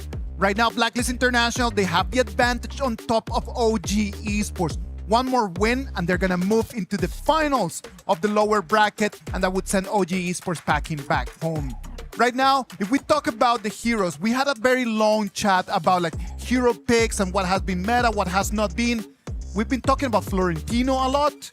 2 performances, 2 losses. What is going on? I just think it's that the teams are not familiar about it. I mean, we kind of addressed this a bit. I think you were talking about it earlier about the players don't seem like they're next level with it. They still need a little bit more time for it to really marinate and for them to get comfortable with it. Yeah, that's one thing. And as for game 1, to me, it's more like a strategy issue than a mechanics issue. Okay. Because like as for Ehans, right, he played this game for quite a long time. Actually, he started his career back into like 2018. Right, he played this game very experienced. But the thing is that once you see Charming One roaming a lot, but Ehans is trying to keep pushing forward. It's more like they put their focus into that pushing strategy, but it just doesn't work because it's just overwhelmed by the team fight provided on the other side of BLCK. Yeah, and I think it's kind of like it seemed like Chammy One has gotten the better of him thus far. Chammy One in terms of the overall team fight, the control and everything. But Florentino, you can carry at the end of the day. And he was never able to do that because, again, it seemed like there were too many mouths to feed and not enough space for OG to really get themselves into this one. I am really looking forward to for Florentino carry, man. Yeah. Because coming here all the way to Paris, like I've been just kind of like literally just counting the days until I can see a Florentino carry, and it's just not happening. So hopefully we're gonna get to those days very soon. Right now, we're gonna jump straight into the BP. It's going to be OG on the blue side, Blacklist International on the red. Let's see how this chess match is going to unfold. Well, I do like the way how they just ban away this Byron and Florentino at the same time, just directly targeting that Charming One. Those OP heroes, you don't want to get it. Yeah, you have no chance to get it. No chance to get it. And I think that I don't know if OG are overvaluing the Florentino pick, because we did see Chammy One play the Florentino. That was the other loss that he got with that hero. But they're looking to know that they think it's strong enough to at least warrant a first phase ban. But if anything, you know, when you're playing against Blacklist International, you attack Chammy One in the draft as much as possible and take away some of his heroes. But at least Charming One got his fairy Dharma. True. Yeah. I feel like at least, right? Yeah. I always make the joke that when they get the Dharma, they just auto win. Like, he has such a good high win rate with that hero. He's very good. Obviously, it's not 100%, but I do think that it's something that you have to fear at any part of the game if you see that. That's what we call like signature hero. Yes, for sure. Oh, for sure. Yeah. And as for OG, they go for this Haya. We mentioned about Haya right during the break because Haya could be so strategic, but it's all about timing. And since they've already used Lapu Lapu, I guess this time Jumpy is also not available. It's gonna be a little bit questioning for them how they're gonna guard the setting around Haya's ulti. Well, you know, Blacklist right now, it looks like TG is just like, hey, you want to take us to the Mirage? Fine. We're going to set things up where literally Wild Growth, the Honey Sweet Breeze, the Cannon Blast, everything is going to be waiting for you. So you have to be very careful when you do try to use that Mirage. Especially that they are picking out this Agudo at the 3rd pick, because Agudo is such a great counterattack with this Haya, because ulti can just trade before the teamfight happens. So I feel like they are letting OG to have this Haya. Yeah. I mean, also at the same time, while I do think the Haya is first pick worthy, most teams right now are looking to figure it out in terms of just how to deal with it. I think most of the counters that you see here are, I would say, very acceptable as a counter. Yes. But now you're looking at Chorus's side with OG, like they're gonna, you know, Yangjian, now you have the Dolia to kind of have 2 Moonscape Mirages. Like, this is really to kind of enhance this hero even more. Exactly. And but you just mentioned about how many counter picks that Blacklist did, right? Actually, all 3 heroes are for Haya, but that just brought another thing to the table, is that it's pretty squishy, right? And also it might be pretty vulnerable if you just can't land your skills correctly onto the enemy that you want. So tankiness is what Blacklist need in the bans. Yeah. In the picks, sorry. Definitely. And you need some sort of way. I mean, they have a lot of damage, they have a lot of control. I mean, the Dolia just kind of enhances all of that. So, I mean, being able to pull out the Dolia here, very, you know, it opens up quite a lot. I mean, you probably do need some sort of tank. I don't know what sort of direction they want to go here, but I mean, this is like, you have so many different opportunities, especially since we're only in game 2 here. Exactly. And actually, I'm looking forward to seeing some heroes like Sun Ce or some heroes like Xiangyu Baiqi on the side of OG. Because these 3 top laners can do great counterattack towards either Muzi or this Xiao Qiao. Yeah, so I think that, you know, going in, if you're looking at some of the bans, they were like, okay, you don't have a farm laner. We're going to attack you, Ahem, more than anybody else. They're going to pick up the Flowborn Marksman themselves, so they do have their own set of range, which is what they pretty much want. When you know that the Haya is kind of lurking, you don't want to be close by, if you will. Exactly. But the vision will be the problem on the side of Blacklist International. Yep. And now it looks like this is where things get a little hairy. You need some sort of tank. You need a farm laner. Both of them are going to be picked here. But what kind of, like, what sort of frontliner are you? I mean, you talked about the Sun Ce. Let's talk a little bit more about the farm laner. Okay, looks like they're going to go with the Aaron here.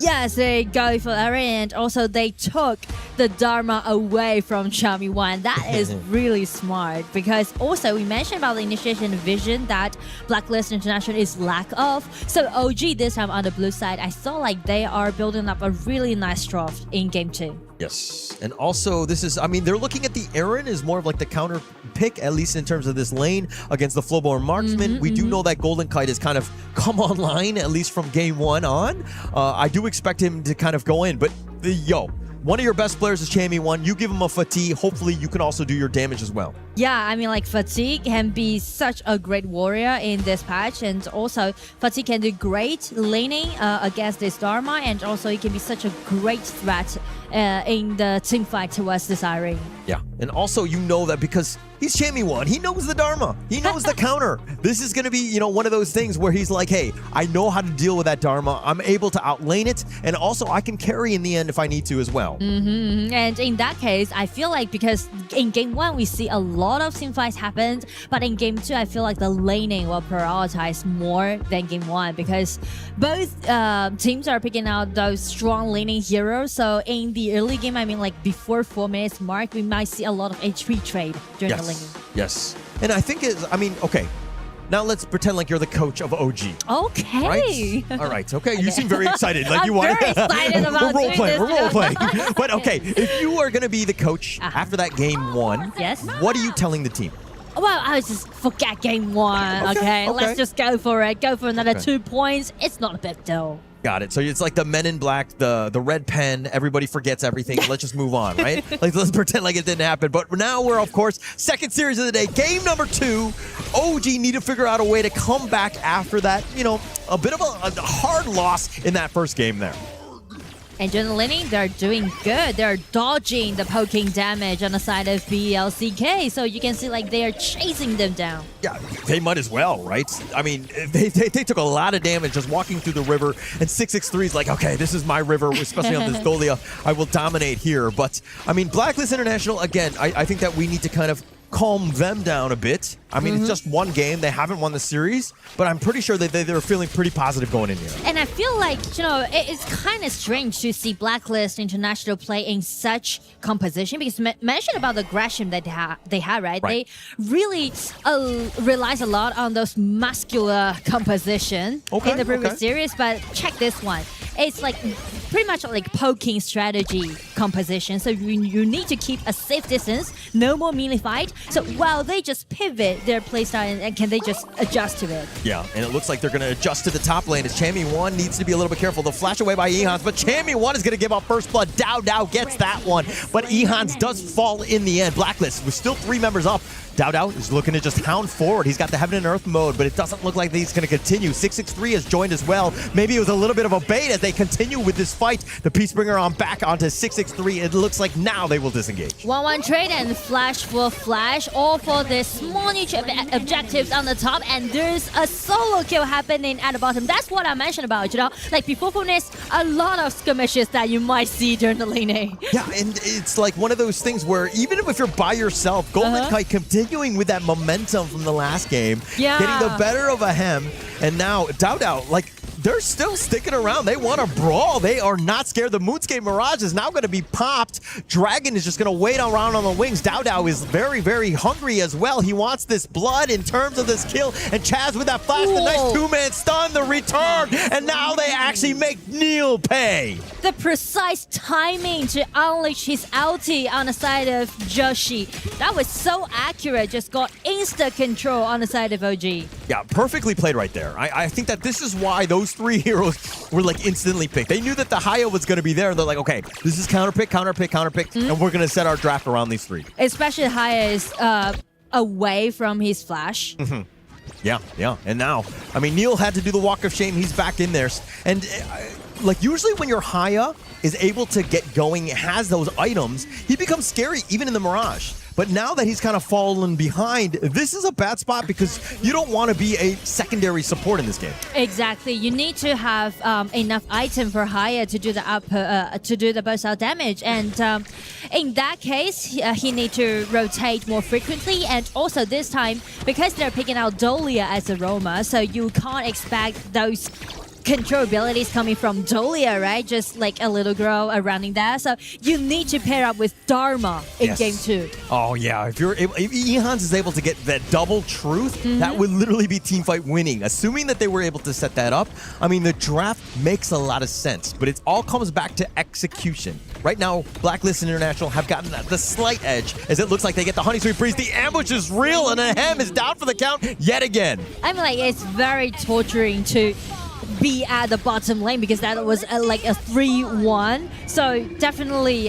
Blacklist is making something happen at the bottom. Yeah, but Dao using that space, they're like, okay, all right, Ahem did go down, but Dao's like, all right, we can still take the Tyrant because there's too many of them there. Now Ehans gets the truth on. Joshi dodging most of this, and now Ehans not able to hit him off the backboard, so it looks like he's going to walk away. And now Blacklist International again back. They're looking to be grouping up into this 5 here. And Dao, you could tell he is completely, not to say possessed, but he's definitely encouraged to control this, control the game this I feel like he's furious now. Oh yeah. It's like, oh yeah.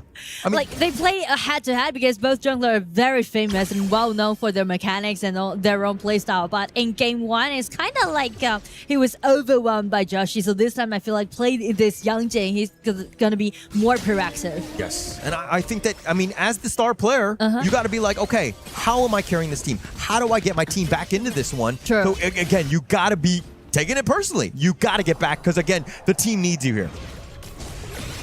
And now, again, Blacklist continue. I love the fact that they're being, invasive in terms of this jungle. Dao has to use his own ult to go in. Ehans gets the truth on, but it's just Dragon who's looking to shake things up here. Chaz is about half-life as well. They're going to be backing off. The Cannon Blast is going to completely miss on this one. And OG are going to disengage, but they might have lost parts of their jungle at least. Yeah, the way that how they trying to design the team fight is that once Ehans coming in, Neil was finding an opportunity trying to catch Golden Kite on the other side. But the thing is that a lot of flash trade that you can see, right? Flash trade once between Neil and Dragon in like around 2 minutes at the top side of the map, and another trade that you just see during the team fight. So that's a problem.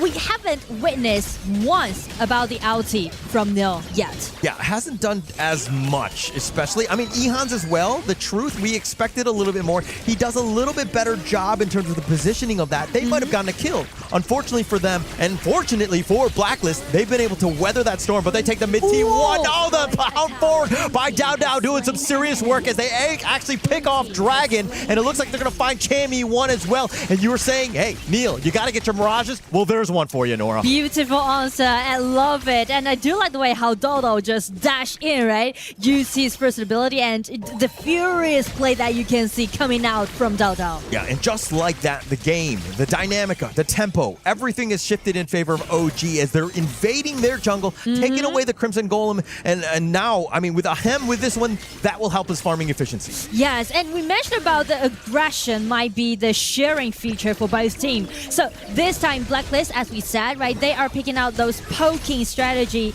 compositions. So how they're gonna make their adjustments to this kind of competition. I feel like they're kind of lost, right? Because they're trying to go it head-to-head against OG by those team fight. But the thing is that the composition they go for didn't allow them to do so. Yeah, definitely didn't allow them, right? And I think that Blacklist on the other end, now they're playing from behind. Yeah. They need to get some sort of pick-off. They find 663. It looks like he will eventually fall. Chammy1 gets him. It looks like 663 was just a little too far ahead. Yes, and that's going to be an opportunity for BLCK because they are trying to find out those outnumbered team fights because it can be a little bit hard for them to do a 5 versus 5, but 5 versus 1 to Dolia, it's going to be easy take. Yeah. But, I mean, roam lines don't matter. Nobody cares about them, right? It's an easy kill. But now with this power play, I mean, 663, if anything, he's just a roamer. He was very low level, so his respawn timer is much quicker, so he'll be able to get back into the fight. In the end, it wasn't the worst thing, but still, any sort of win that Blacklist can get is got to be gravy.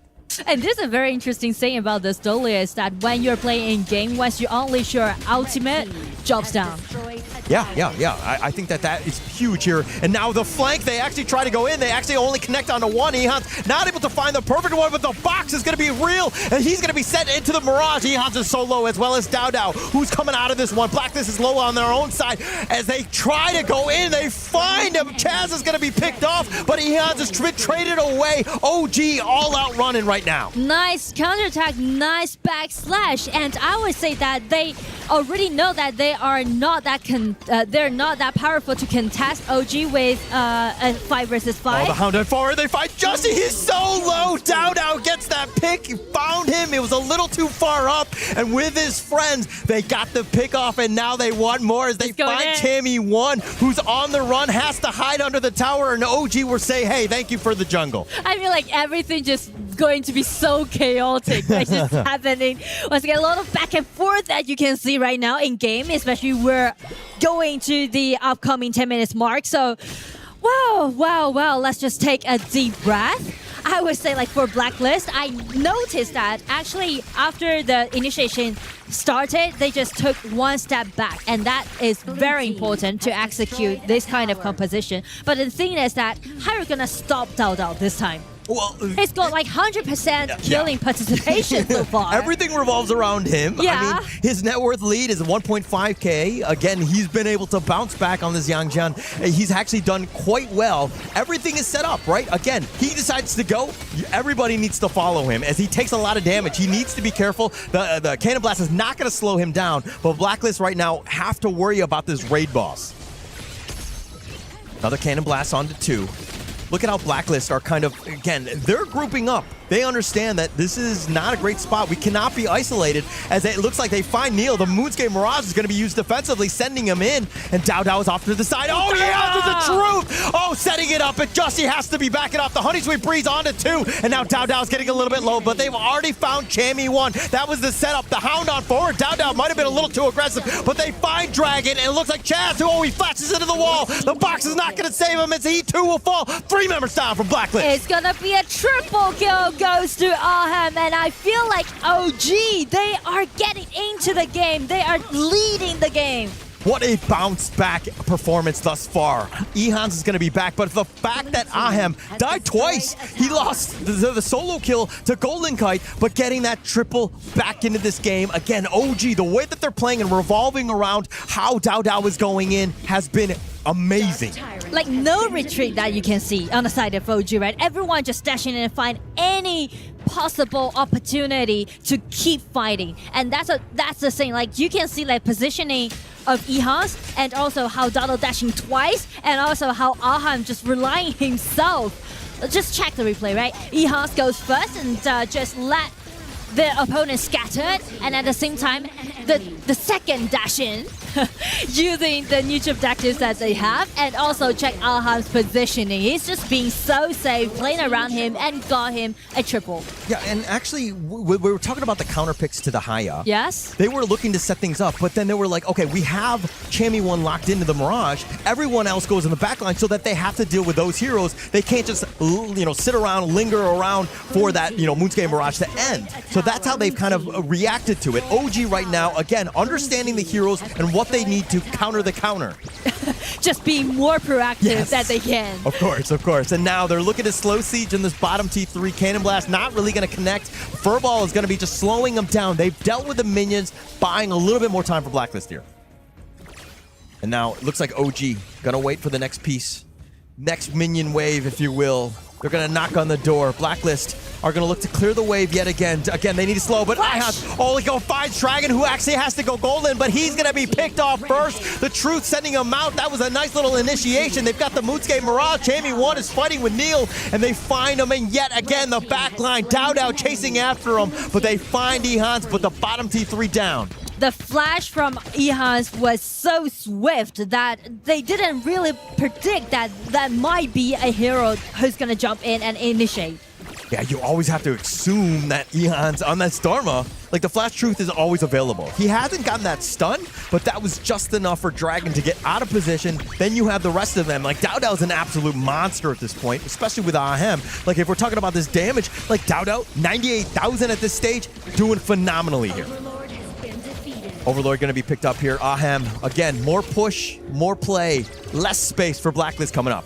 Yeah, so it's going to be very hard for Blacklist right now because, as we said, there's no tankiness can be seen on the side of BLCK, and also their lack of vision control, which allowing Heya to be more bold to use his ulti. Yeah, very bold, right? And this is why that high up pick is just so annoying to deal with. It's like you get just slightly out of position, you're stuck in purgatory, if you will, stuck with a guy that you don't want to be in. The rest of your teammates can't really help you. And Dow looking to go in, fighting 1 versus 4, and Dragon!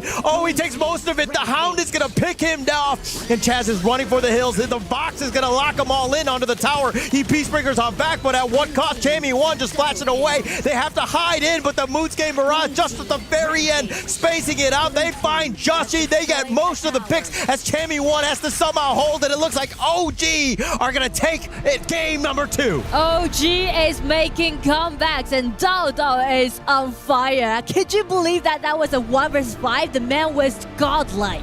Dow not scared. He knew he was just like, he was the man, right? Yeah. He was a complete raid boss, completely just diving in, does not care how many towers, how many players you have. He will be able to take this fight. It just feels like he's saying, if there's going to be one person who's going to rescue the team, I'm going to be the one. Yeah, I'm the man, right? I'm going to ensure that no matter what happens, I got your back. We're back in the series. Exactly. Things around right now, OG Esports. Unlucky for them because they were at the brink of just like falling and then just going back home.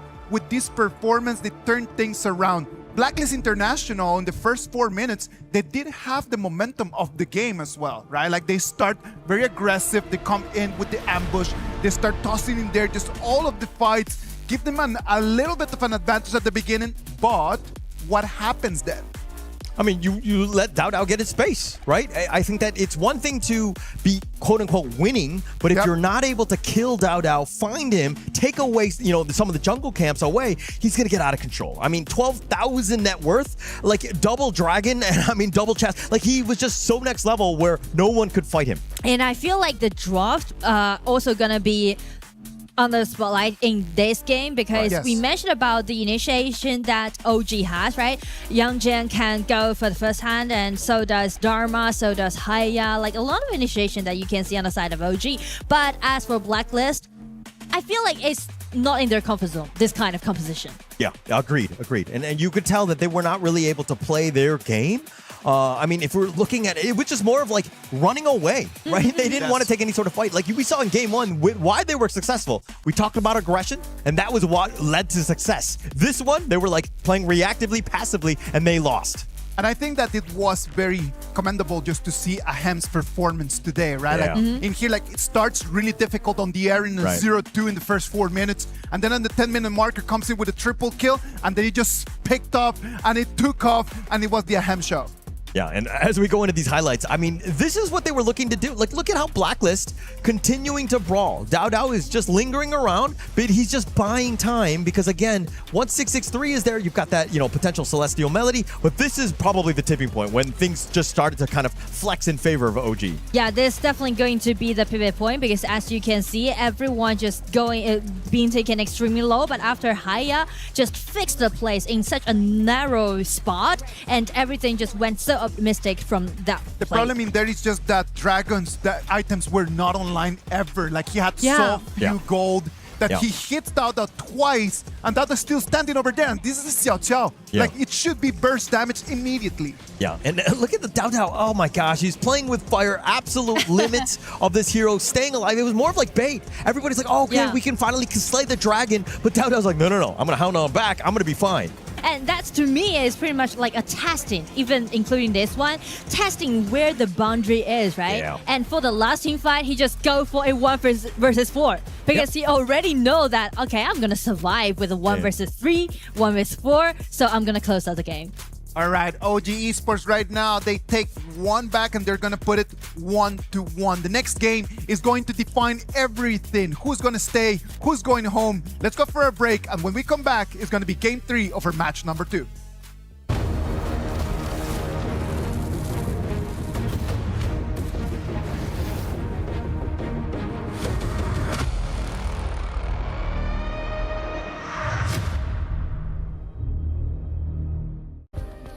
Play is in our DNA. Whenever we let it out, it becomes our superpower. Now imagine an entire city being built to supercharge it. Kadir City, powered by play.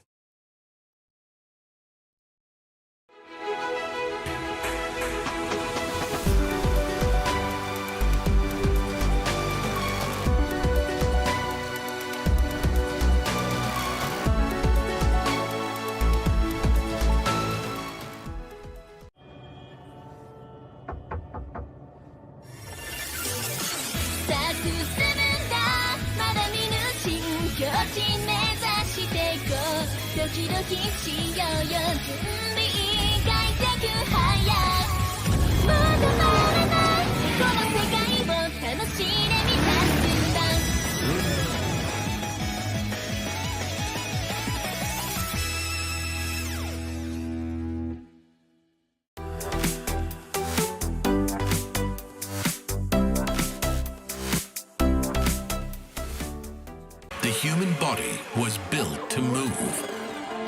Not trapped at a desk in one singular posture for 12 hours a day. It's time your chair evolved. This is Secret Lab Titan Evo. Ergonomically engineered for you, gamers, hybrid workers, artists, backing your every move. He thinks he can come in here and play my game. He knows nothing but go! Tyler Wine, you're done. Raw energy. House from blow the house down.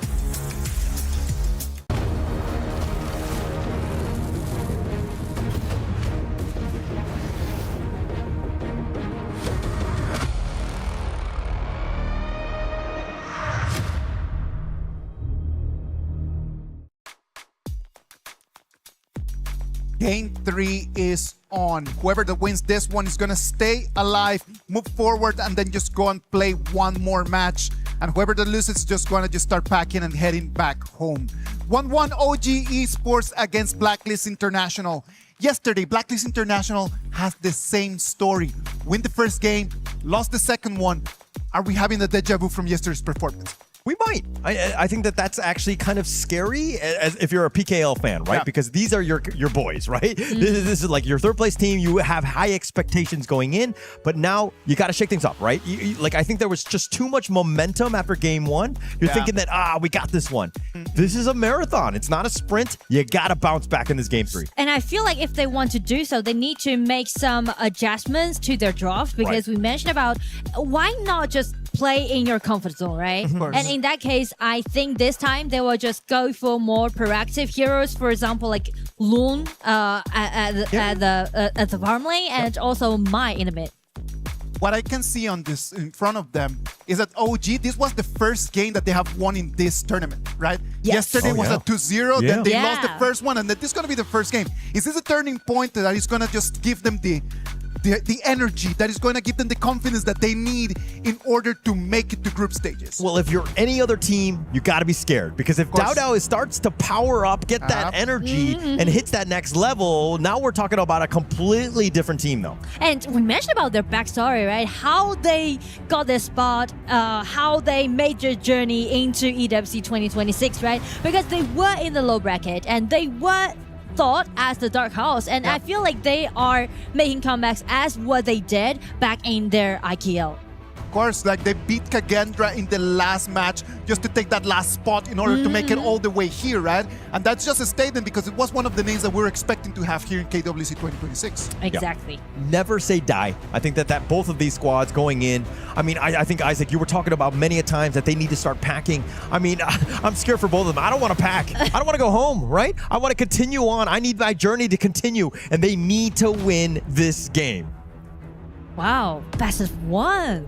To be honest, Yes, right? you're right, Even you're now, right. it's gonna be a best of one, like one game, deciding game, Yeah, I think that's even more pressure to really perform in this and one, right? scary, to be honest. Everything on the line. We were talking about like, oh, how much of your cards would you want to show? All in, right? All in. Right now is the time. You don't want any regrets. And I feel like right now the most valuable cards might be mine, because both teams, if they are looking for this aggressiveness, mine is definitely gonna be the answer, and also Ali. Yeah. And I love the fact that like OG right now, even the Haya band, they understand, hey, if you're going to pick first on the blue side, we need to take that away, because that's the style that can happen, right? In that last game. Yeah, I mean, like they ban away this. Are they listening to him? Anyway. They might be. I know, because I mean, I'm but looking at Ali that and board. Lapu Lapu will be available for Blacklist International, because they haven't used this Lapu Lapu yet. So I'm not sure about this Mai ban. I mean, like Mai can be very valuable, but what about Lapu Lapu, right? Lapu Lapu can not only be great initiation, but also can do great help at the lane at the bottom. Yeah, it might be picked up here. It looks like, they're going to go with a Princess Frost. Leon Love it. Like, I am not a huge fan. I think the past 6 months, the data has shown that the Liang just falls off so hard. Like, this is an early game hero. If you get to mid to late game, he is literally a librarian, dude with glasses. He's going to get punched. He's going to be instantly destroyed. And I feel like this duel, like Leon and Frost, is kind of like the final test for your team to see whether you had such a clear and deep understanding towards a patch or not. Because when you're picking up this duel, you need to play a vision game. Not only like landing your skills, like using Leon's ulti is pretty easy, right? You just like pick one person and suppress him, right? Yeah. No more mechanics. But the thing is, the timing and also the vision that you're gonna play. Yeah, and also the follow-up. So the coordination, right? So that you don't do any damage by yourself, but they're gonna do a lot of damage with this Princess Frog, and now Jing added to the list. Jing, if you're looking for those bursts of damage, Jing is definitely gonna be the answer all the time. So definitely like Jing can be a nice combo, and if they're looking for another one, I would say Byron on the top will be the one for Ehans. But well, Blacklist leave it as an open choice or not, just depends on them. And I love the fact that they were like, what is going to happen? How do we continue on with the success that DAO had built in terms of that momentum in game 2? Where they're like, okay, let's give him the Jing. Let him continue to fly high and just be that guy. Just showcase with this Jing. So definitely mechanics he got, and by using this Jing, they can do great damage, especially they're picking up Mua on the side of Blacklist International. Mua can be pretty late game, and also Aoi need time to scale up. So I'm a little bit worried about the early game on the side of Blacklist International. Also agree, right? Also that Nua, very vulnerable. Like the Jing gets on top of you. What are you going to do? You have to like negotiate your way. Stop him. Yeah, you can't stop him. Yeah. You can't fight. You have to use your words and not your fists, so to speak, in terms of dealing with this hero.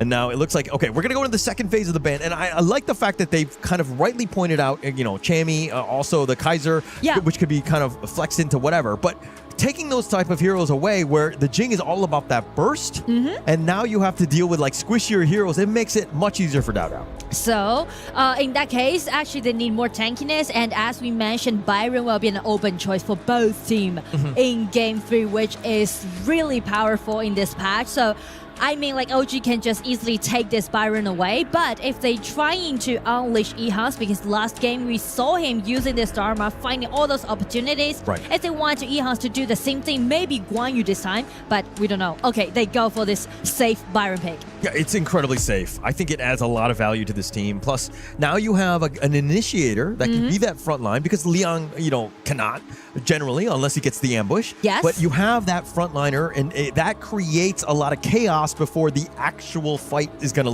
looking to go. But it also sets yourself up in terms of having a good early start, which is what is looking to be a great for OG here. And also, in terms of Blacklist International, they can just go for another Shallow pick against this Byron, because Shallow can do great laning. Okay, I feel like I'm like a draft reader. Anyway, like Shallow can be great counterattack towards this Byron during laning, and also Shallow can, using some of unique items, try to absorb the first burst of damage coming out from this Liang and also Jing. Like, he can sacrifice for his team using this Charlotte. And I also think it's also playing to the strengths, right? Where, Chammy 1 is going to be generally, like, if he gets targeted, like if he was like a Dharma, you truth the Jing away, but like the chances of you hitting him, an elusive target, and, it's very tough, right? So now you're kind of like, okay, instead of me just worrying about control, I'm looking to actually fight you 1 versus 1 if I need to. And if they need to, they, for this Fawn pick, right? This Fawn can allowing them to land all those burst damage that they want, so they don't need to rely all of their efforts on the Jing anymore. Yeah. And I think that will, again, Dao Dao definitely is the guy. You need him to be like, carrying you to like 80 to 90%. The rest of the guys need to be there to get you over that hump. And I think that this lineup looks good to me, but who are you giving the edge to in this final Game 3? Personally, I do like the way how OG picked. I do like the way how OG picked, because they go for this Leon and Joe and Frost, right? Yep. But just like you said, the stats shows that it doesn't share a really high winning rate. So scientifically speaking, I would go for Blacklist International. Okay, all right. And for all of the IKL fans that will hate you, where can they find you online? No, I'm sorry. Social media? No, you don't want to? Okay, all right. But I do enjoy how they dropped, and after all, for this Game 3. But seriously, it's going to be a one-game deciding game. Yes. Super key. You were talking about the fact that it is a best of one. It essentially is in this one. Everything is on the line. If you lose this game and you're like, oh my gosh, I should not have picked that hero, there's going to be so much regret, because you're going to be going home.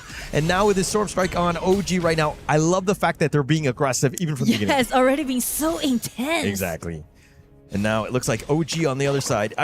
Blacklist, they need to respond in kind. Golden Kite needs to have a good game. He didn't have a great Game 2.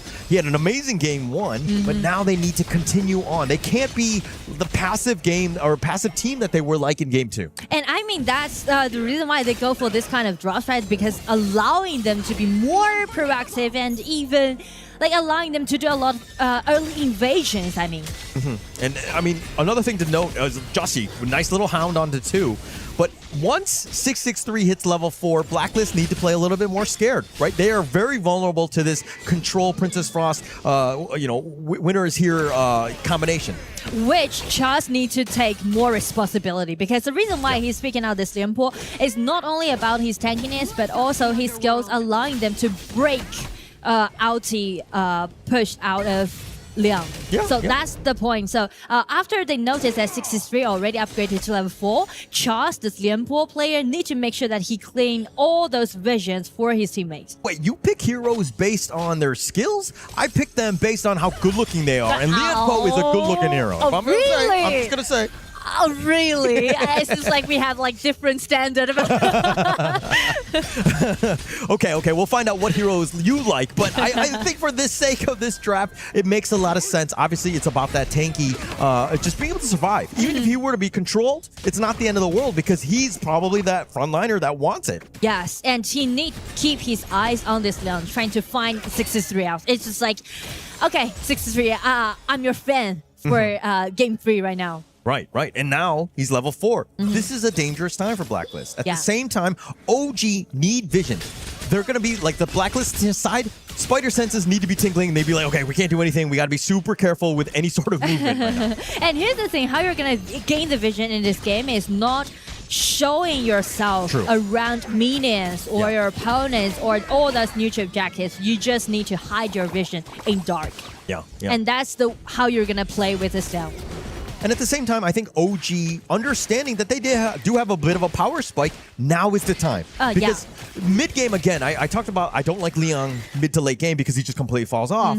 But, you know, if Blacklist just like survive and they go 50-50, this is a great potential for them. And you can see like they are taking some movements and trying to, you know, got an insta-kill or maybe make some ganks happen on the side lanes. Yep. Yeah. I think that's best case scenario for them. And I think that also at the same time, having the 663 level 4 and beyond, I mean, he's level 5, it's creating even more space. Because Blacklists are like, actually, if we do invade, now this might be a potential. But now in the top lane, Ehans is on the prowl. They get the stun. There's the control. That's the setup. Or they find Justy, who's taking most of this with the Heaven and Earth ball. They turned it around, and 663 goes down. They find Dow as well. Not even under the towers he's safe, as he too will fall. The Tremor Smash is unreal by Chaz, who takes the tower shots. Ehan is the last man standing, but he takes a couple of blows, but Neil will fall in the other side. It looks like that was a disaster for OG. I mean, like decisive opening coming out from OG, but as Blacklist just interrupt the combo being completed on the side of OG, they just directly black slash on their opponent. It could not have been a best case, like a better situation for OG. They did lock down Justy. That is definitely the target, but right now it's so early, and I mean, check out this replay. Yeah, I mean, like the flash is really nice and neat, but the thing is that after Nua, the skill 2, and also after Joshi just dashed in, and also Chummy's ulti with flash, that is insane. Ulti with flash with a knock up, he just instantly knock up 3 people at the same time. Oh, it was so good. It was so good. And also Chaz tanking the tower, realizing that they would continue to fight under that tower like a champ because he had that life total to just absorb some of those blows, and that opened things up for to ensure that Blacklist gets away. In the ranked games, that never would have happened. And that's a play they're looking for. Yes. Agreed. And now OG right now, they have to find a way to get back in. They're down about 2K. I mean, this is an absolutely monumental moment to somehow climb back into this one here. And I mean, like, only one team fight, but gaining them 2,000 gold advantage on the side of Blacklist International. So that's what we're talking about, right? Once you fell behind when you're playing this Leon and Flores, you're just gonna collapse in the mid game. That's a struggle, right? And I think that OG right now, even more pressure for them to come on back. Dow still, when you have him on the side, and he's farming relatively well, yeah, he died that early time, but as long as he's able to kind of keep on pace, like they still got a chance with Dow. Dow definitely, Jin is scaling up very well, the same level as Joshi did, but the thing is that this time Jin really need his help, from the Zhao and Frost pick. So I'm a little bit worried about, because this time Dow can't just dash in like what he did in game 2, right? Because Jin is very squishy. And also the only target he can get an instant kill on is this Nua pick. But how you're going to find Nua in the early game or in the mid game? I mean, Dragon is going to be, he's going to be so far behind, right? He's going to be completely safe. He's going to be sheltered, if you will. It's going to be very difficult to find him. But I mean, OG right now, we've kind of seen that we're at 6 minutes. We have 0 kills on the OG side. 663, yeah, you had that one attempt, but they haven't got anything else, and now they've been zoned away. This is looking further and further in favor of Blacklist here. And it's gonna be a little bit frustrating if you are playing this Leon, but you didn't make any insta-kill happen yet. So you can see like how sophisticated that Blacklist International is to tackle this Leon. This is the control, but it's the worst person. It's Chaz. He only took like 25% life. I mean, here comes the emergence. No, it's not going to be fully committed on this one, but OG with an attempt. And we were talking about how this control has to happen, but I mean, Blacklist have weathered the storm. And when they spot that the Leon's ultimate is not available, it's gonna be their cue to attack, to take back, and just check Chami1 just chilling on the top side of the map, right? No one's caring about this Charlotte. So Charlotte has already got 1,000 goal lead against this Byron, which will make Chami1 to be unstoppable in the mid game. Oh, that's so scary. You know, Chami1, it's one thing to let him get a bit of a lead, but he's also on the Charlotte. He can start to carry. He's going to be incredibly dangerous. Plus, you have Joshi's burst as well as Golden Kite. Things are looking very scary for OG. Yes, and to me, like Chami1 in this game might just shine out. He might be Mr. Charm in mid game. Yeah. Chami1, I mean, he could potentially, he gets so many MVPs. I mean, a lot of the teams, the success revolved around his play. But, I mean, to have that moment and to, again, game 3, everything on the line, you gotta go out guns blazing. Now, Blacklist International, Heaven and Earth mode will be popped. They're looking for the enemy invade, and Joshi just walking around. He's on the wrong side of the neighborhood, but there's nobody to kind of greet him. I mean, to kind of thwart him away. They're going to take the bottom T2, a little bit of pressure with this one. Ehans is there with that force field suppression. 663 now gets the control, but it's on to Joshi, who's looking to turn. He gets a little bit low, and finally Chaz goes down as well as Joshi. That was a perfect initiation. They found him. He had no ult, and that was why he was able to be taken down. But Golden Kite gets the revenge. He's going to trade his life away, and just like that, Blacklist International, it seems like they're throwing some of their lead away. I feel like OG, they're playing such a patient way. Actually, Jin was even not there, Dada was even not there. But once, as you mentioned, right, Joshi was just wandering around, and just 663 just being so patient and waiting for him, coming into a very narrow spot and just directly push his ulti on this engine and got that insta-kill. Yeah, that was just not, I mean, the positioning-wise, I mean, yes, if we're seeing what happened. This is what happened, right? The position is not that good, even though Charles did launch his ulti, but it was too late for him to rescue this Youngjin. And also, like the Aoying, right? Aoying just dashed in using his ulti, trying to make the tower dive happen, but it didn't work for him. I mean, he went all in for 663. He went with the Infinite Vastness to ensure that he gets the kill, but he's just a roamer. Like 663 had like completely like no control, no spell. I mean, yeah, he can cycle those other spells, but he was largely not too much of a value. You don't want to sacrifice your love just for a roamer on this case. And even more important that we are reaching the 10 minutes mark. So it's kind of from that team fight, OG just even it up. Yes. And I mean, the net worth is shifted. It's still about around, you know, 2K or so. I mean, it's kind of definitely been dwindled at this point. But Blacklist, you can't give any sort of lead or any sort of chance to OG. Now, it looks like OG right now, I mean, this Tyrant is going to be potentially the next big target. And look at how Chami1 is pushing it out. Now OG need to respond to that. But as you can see, like Ehans just test out and force out Dragon's Flash. That's going to be a nice trade. Nice little Storm Strike. Ehans is kind of all by himself, though. Needs to be careful. He does have the shields, and now with that control, they have a decent amount of work, and they find Chaz. He's not able to get the ult off, but Dragon 2 will fall. Ehans is still, oh my gosh, he's doing so much work in the front lines, but he finally gets focused. The flash on forward with Chami1, Infinite Vastness. He's on the prowl. He wants 663. He does end up getting the pickoff onto him, and now Neil Ahem is on the side. Chami1 looks to make the play. They're looking to dive the tower. They don't care. They are bloodthirsty as they take 2 members down. Down is the only man standing at this point, and he's going to have to deal with Joshi. He's under the tower, and now they will be backing off. I mean, bloodthirsty it is. I mean, Blacklist International, even though they just suffered from that duel, but still, you can see like how Golden Kite and Chami1 played. It's just outrageous play. The team fight was real, and I think that once Blacklist gets going, this is the style that they like. Yes, I mean, like, I do like the way how Dado come in timing, right? I was like, it was so eye-catching because he got his kill on this new wap, but the rest of the team member is kind of like separated by this kind of spot. And as Golden Kai just launched his ulti and just fly in, it's kind of just give the courage for Chami1. And Chami was like, okay, you're just not, it's gonna be my turn. And look at Chami1, not scared, diving the tower. There were 3 members there under the T1, and he says, I don't care. I know where I'm at. I know I'm able to do my damage. And Chami1 literally carrying this team. He's 3-0-4. He's had such an impact in this one. He's so confident about his pure sky, right? He knows that where the limit is, and he has such a clear mind about his mechanics. Yes, absolutely. Just amazing performance thus far, but they are not out of the woods. They have not been able to shut it down. If anything, OG, as long as you've got that mid T1, you still got a chance, especially early, because it, again, really limits what they can do in terms of the enemy jungle. OG on the prowl. Maybe they get some sort of control, but they're not even able to find Jussie, and it looks like Dao finds the back line. Dragon gets a little bit low. Neil actually gets the pick off on in this one. The push away. Golden Kite needs to be a little bit careful. They've been zoned away, and now the Storm Strike is on. Here's going to be the control, but do they have enough damage to take him down? Chami1 actually just on-guarding that one away. They find a hem. Chami1 is still alive. Golden Kite even going forward.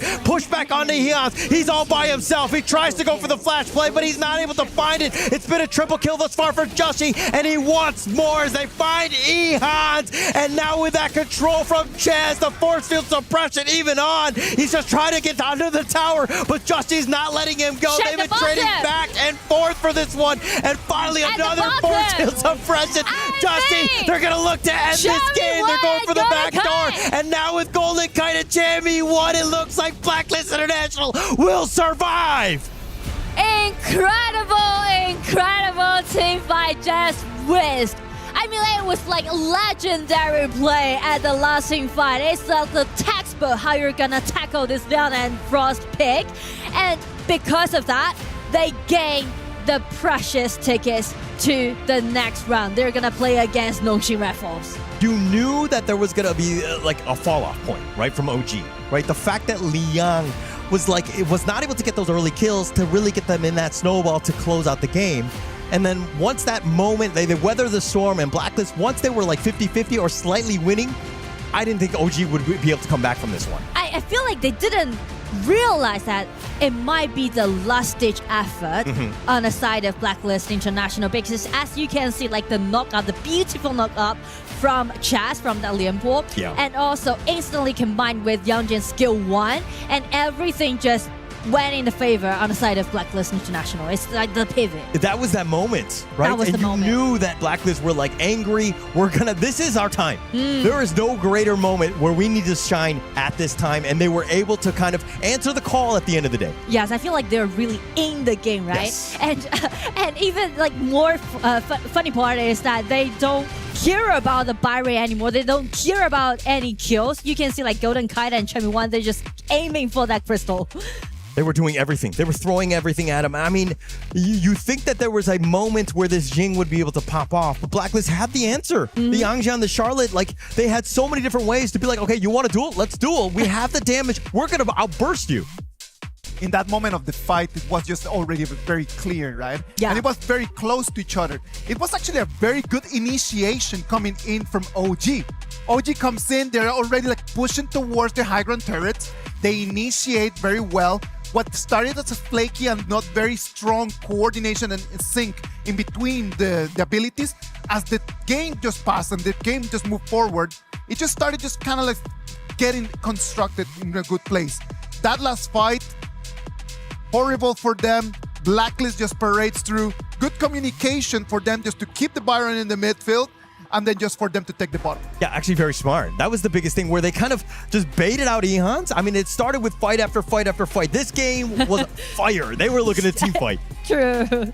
I feel like it's keep fighting, and from the highlights, we can clearly see that in the early game or in the mid game, from this one, this might be the pivot on the side of Blacklist International. And so you can see like Chami1, Golden Kite after scale up and being fully equipped, they can just dominate the whole game. Their fierce play. And also like in the last fight that we might see is only about the timing. how Limpo just jumped in. Check it out, right? This spot, this narrow spot, and knock up 3 people, and Youngjin just dashed in with a skill 1 and skill 2. Everything just collapsed on the side of OG. It was a perfect play. I mean, like the way that they were able to set up those stuns, everybody has damage on Blacklist, right? Yeah. And, you know, it makes it very easy to burst out who you need to do. And they left Ehans all the way there. But look at I love the heads up play. This fight has been ongoing. It would have taken forever because Ehans is just so tanky. But they're like, actually, let's just not worry about it. Chammy went Golden Kite going for that bottom side. It took him a while for those minions, but you had enough time. The heads up play to make that macro play to end it. Very smart by Blacklist. I just love the way that Ehans was just in there, just shielding and shielding and shielding, and they were not able to kill him at the end. Like he was still in the same HP since he started the fight. He protected his KDA. That's all that matters, right? I mean, we might have lost the game, but my KDA is still on top. He's doing his best, trying to buy more time for his teammates. But anyway, like I can see the determination of both teams and trying to, you know, fight for the ticket to the next round. Golden Kite, again, for me, the MVP of this whole game. I believe that game 1 and game 3, he really carried the team. He had an amazing performance. He was hungry. Like he was hungry just to prove himself. Just to tell everyone right out there that what happened yesterday is a thing of the past. And right now he just flipped the page and is ready to move into the group stages. Yeah, completely possessed in this series. He was like looking for a bounce back. That's the way to do it, right? How dare you get subbed out? That I'm sure he took that incredibly personally, and now he's looking to shine. But again, they're not out of the woods yet. They got Gnome Red Force. That one is going to be coming up. That one's going to be a banger as well, because we know there's even more history with this one in terms of the Gnome Red Force squad as well as Blacklist here. I mean, like, they play against each other several times, so definitely it's going to be a tough game. And since this is the last day for the play-ins, right? So you need to play in rows. All right. So right now, the players are ready over there on stage with Mara to share a little bit about their thoughts. And hopefully we get a little bit more answers before we move forward. Mara, take it from here. And now we're here with Chammy from Blacklist International. Congratulations! That's the very first KWC win. How does that feel? Because I know yesterday wasn't a desirable result, but today, after you won, you had a big smile on your face. Tell us what you're feeling right now. Siguro yung napipil namin is parang overwhelming pa kasi ayun nga, parang kailangan din namin ng icebreaker talaga na momentum para sa upcoming namin mga games. And ayun nga, sobrang laking tulong din ng China bootcamp namin kasi kahit na overloaded kami in terms of knowledge, parang pa rin, nakikip pa rin namin siya in pieces. So, feel ko ditong namin, confident kami sa mga next matches namin kasi nakita na namin na kaya pala namin manalo sa EWC. He's really happy right now. He feels very overwhelmed and he feels that they really need this momentum for the upcoming games. And he feels that that boot camp they had in China for 2 weeks really helped them. It's just that it was overloaded with information. And he's really happy because today's game proved that they could win in KWC. Now later on, it's going to be a tough match. It's going to be against Nongshim Red Force. In previous international tournaments, they usually beat the Filipino teams who were successful with them once. How do you think the game later on will go? Any predictions with that one, and how will you approach that? Siguro, I think it was gonna be a close match. Kasi alam namin din yung Nongshim magaling sila sa disiplina and parang ayun yung taliwas ng Pinoy . Kasi pagdating sa mga international stage, parang gusto laban ng laban. And feel ko naman, nakuha din namin sa China Bootcamp yung pagiging disiplina. So, feel ko confident din kami as a team i-pace yung Nongshim. He thinks it's going to be a close match. They know that Nongshim is very disciplined, and he admits that's a weakness with the Filipino teams. But with their boot camp that they had in China, that's exactly what they learned. More discipline. And so it's going to be an exciting one. Once again, congratulations on your very first KWC win. We'll head back to the casters. Lead the gorge. Thank you very much, Mara. That was very insightful. That bootcamp right over there, as he just mentioned, is one of our initiatives just in order just to bring everyone's experience and to bring everyone's talent up out there with the best of the best. We had a bootcamp where we just invited a lot of teams. We had more than 100 players, hundreds of scrims, and we got an opportunity just to share the knowledge out there with them. Now, all the first 2 matches are set. The finals of the lower brackets are next. We're gonna go for a break, and as we come back, we're gonna move into match 3 of today.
Play is in our DNA. Whenever we let it out, it becomes our superpower. Now imagine an entire city being built to supercharge it. Kadir City, powered by play.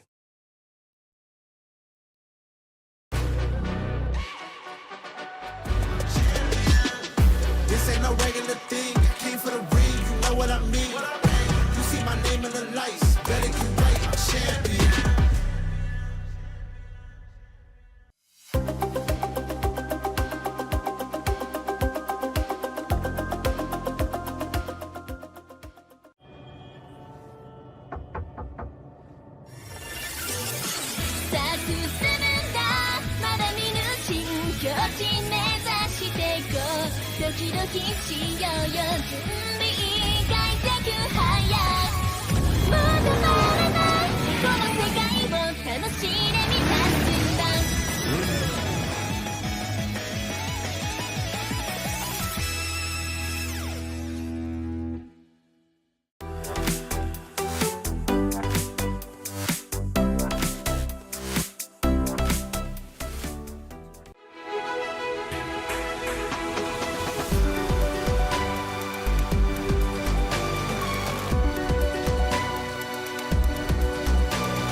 Ladies and gentlemen, welcome back. This is the KWC 2026. We're live from Paris, France. Sadly, we had already to let go 2 of the teams that they were qualified for this year's tournament. S8UL Esports and OG Esports are already on their way back. They did fight well, but the stakes are too high. The competition level is extremely high, and they were just unable just to make it through. Kin, Blam, thank you for being right over here. What are your thoughts on letting these 2 teams go? Fortunate. But that is the case. That is how a competition is supposed to go, right? So, Blem, I know it sucks because I really was rooting for both of these teams, and it really feels bad to see them go home. It is. It's like choosing between two best friends, right? Yeah. Like, it's an upset either way. Obviously, we know both coaches have done very well in terms of the drafting for those two games, and the players have played their hearts out. And unfortunately, one has to exit, like Isaac was saying, but Blacklist do get to go forward, and we get that Season 4 Invitational rematch from Nongshim and Blacklist later, which I'm very much looking forward to. This is history at play. A lot of history behind these two teams because Nongshim was responsible for the heartbreak of a lot of PKL fans and also Blacklist International fans as well. What about if we just move first into the first game? Because we're going to have that one after that. What about if we move into our game number 3? This is going to be our Group A lower bracket final. It is going to be Buriram United Esports against Team Flash. Buriram United Esports came in here as the RPL 26 Summer first place. Yesterday, they've already played Team Flash, and sadly for them, they lost against Influence Rage. A little summary and a recap from yesterday's games from BRU.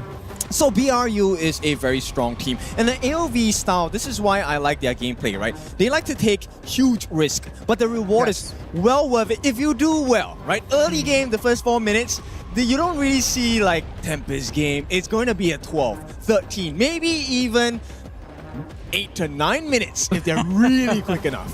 If you're really quick enough, but we can't talk about risk without talking about that play where we saw the minions finish the base off of Buriram United. So they've got to be careful. You can be risky, but there is a point where you push it too far and your team, your opponents, take the victory. At the other side of the road, like we have Team Flash. Yesterday already played against BRU. Today, in their first performance, they were really strong, took a 2-0 against S8UL. Yes, I feel like, you know what? You called it out earlier. It's a bait. Yes, we lost to Buriram United Esports yesterday. They think, or they say that they will lose again. I don't believe them as well. I think this is just a ploy, and they want to lower the defenses of Buriram United Esports. That also, but we have obviously Team Flash. They've played today. They've had a bit of a warm-up as well. That's always a good start to the day. Yes, your opponents get to look at your drafts, look how you played within that series, but ultimately, you also get the warm-up. You have your fingers ready. You are ready to take a next series, and I don't think it's going to be that 2-0 sweep that we saw the first time these two teams met.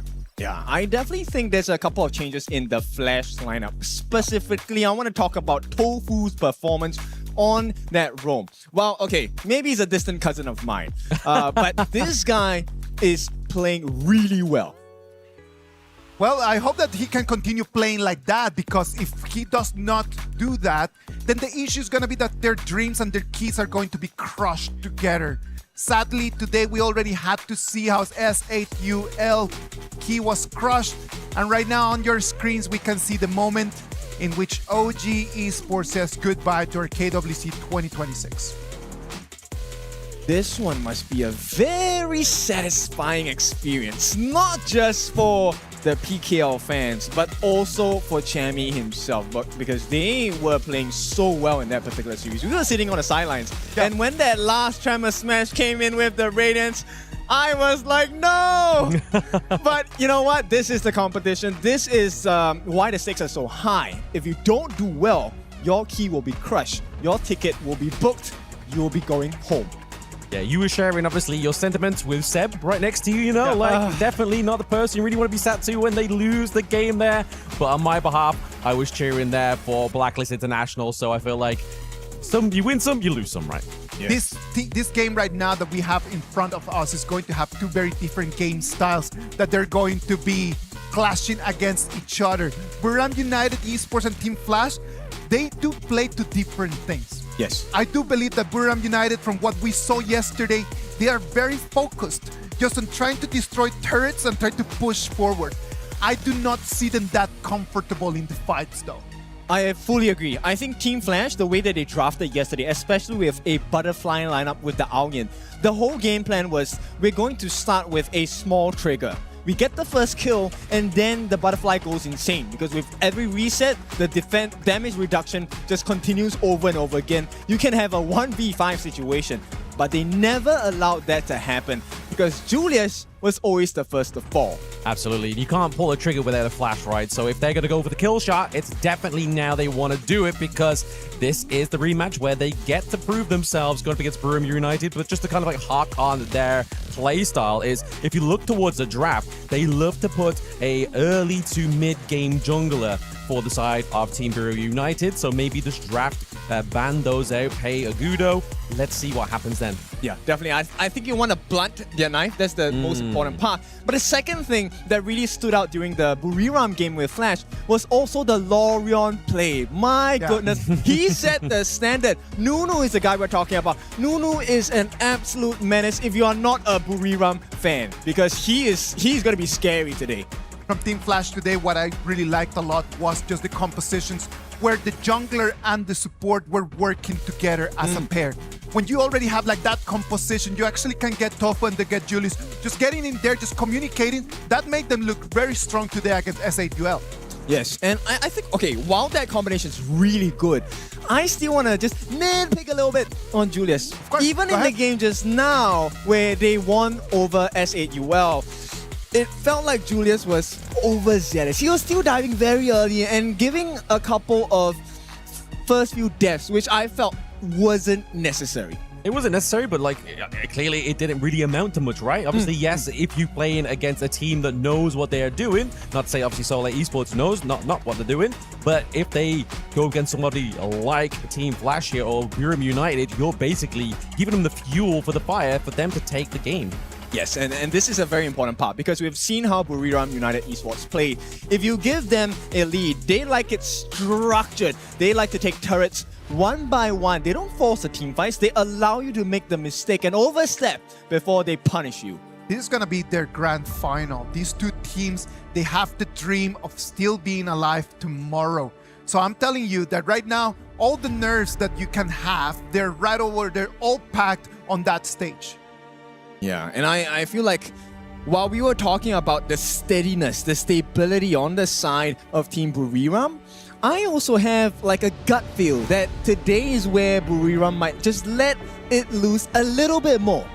I mean, yeah, they could go full crazy, right? They could go berserk mode just to get themselves into the group stage, or we could see the Team Flash, like already alluded to, they've warmed up. They're ready to take their revenge because whoever obviously loses this one, it's kind of going to be like the last hurdle, right? Like you are pretty much going to be toe-to-toe with this one. Yeah, right now, I mean, both backs are in the corner. While this is a scary situation for both, I think this is where you really take your confidence and try to skyrocket it, right? Yep. So let's take a look at how to make this work through the BP. First and foremost, I'm going to ask you, would you allow the Florentino or the Lorian out?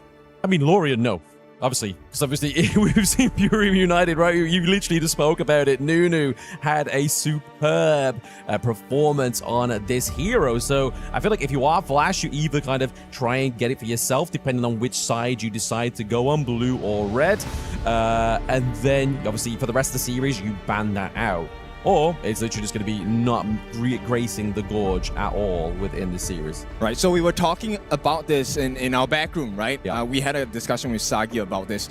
Lorion, great hero in the right hand, seems very powerful, but everybody has their weakness. Yeah. So, you know, if you have a head-on, charge the backline kind of hero like a Chicha or Guan Yu, it makes life very difficult for a Lorion player. So maybe Flash, if they are in the red side, they might give the Lorian over to Buriram, but they will pick up a Guan Yu or Chicha for themselves. Yeah, they need something that's obviously, like I said, dive into the back line, but I feel like also as well, like it doesn't necessarily depend on that. If you are behind with a Lorian, it's very hard to kind of keep head-to-head with the enemy mid lane or trying to kind of use those orbs in a position of power, right? You're kind of playing from behind. You have to play a little bit more scarce, especially if they decide to go for something like the butterfly, right? Like if Team Flash gets a lead, they have the butterfly, you know Nunu's gonna be scared to be like, where is she gonna come from? Exactly. I mean, it's nice. You see a Lorian making good plays, but you don't see when a Lorian gets destroyed because you don't get to see it.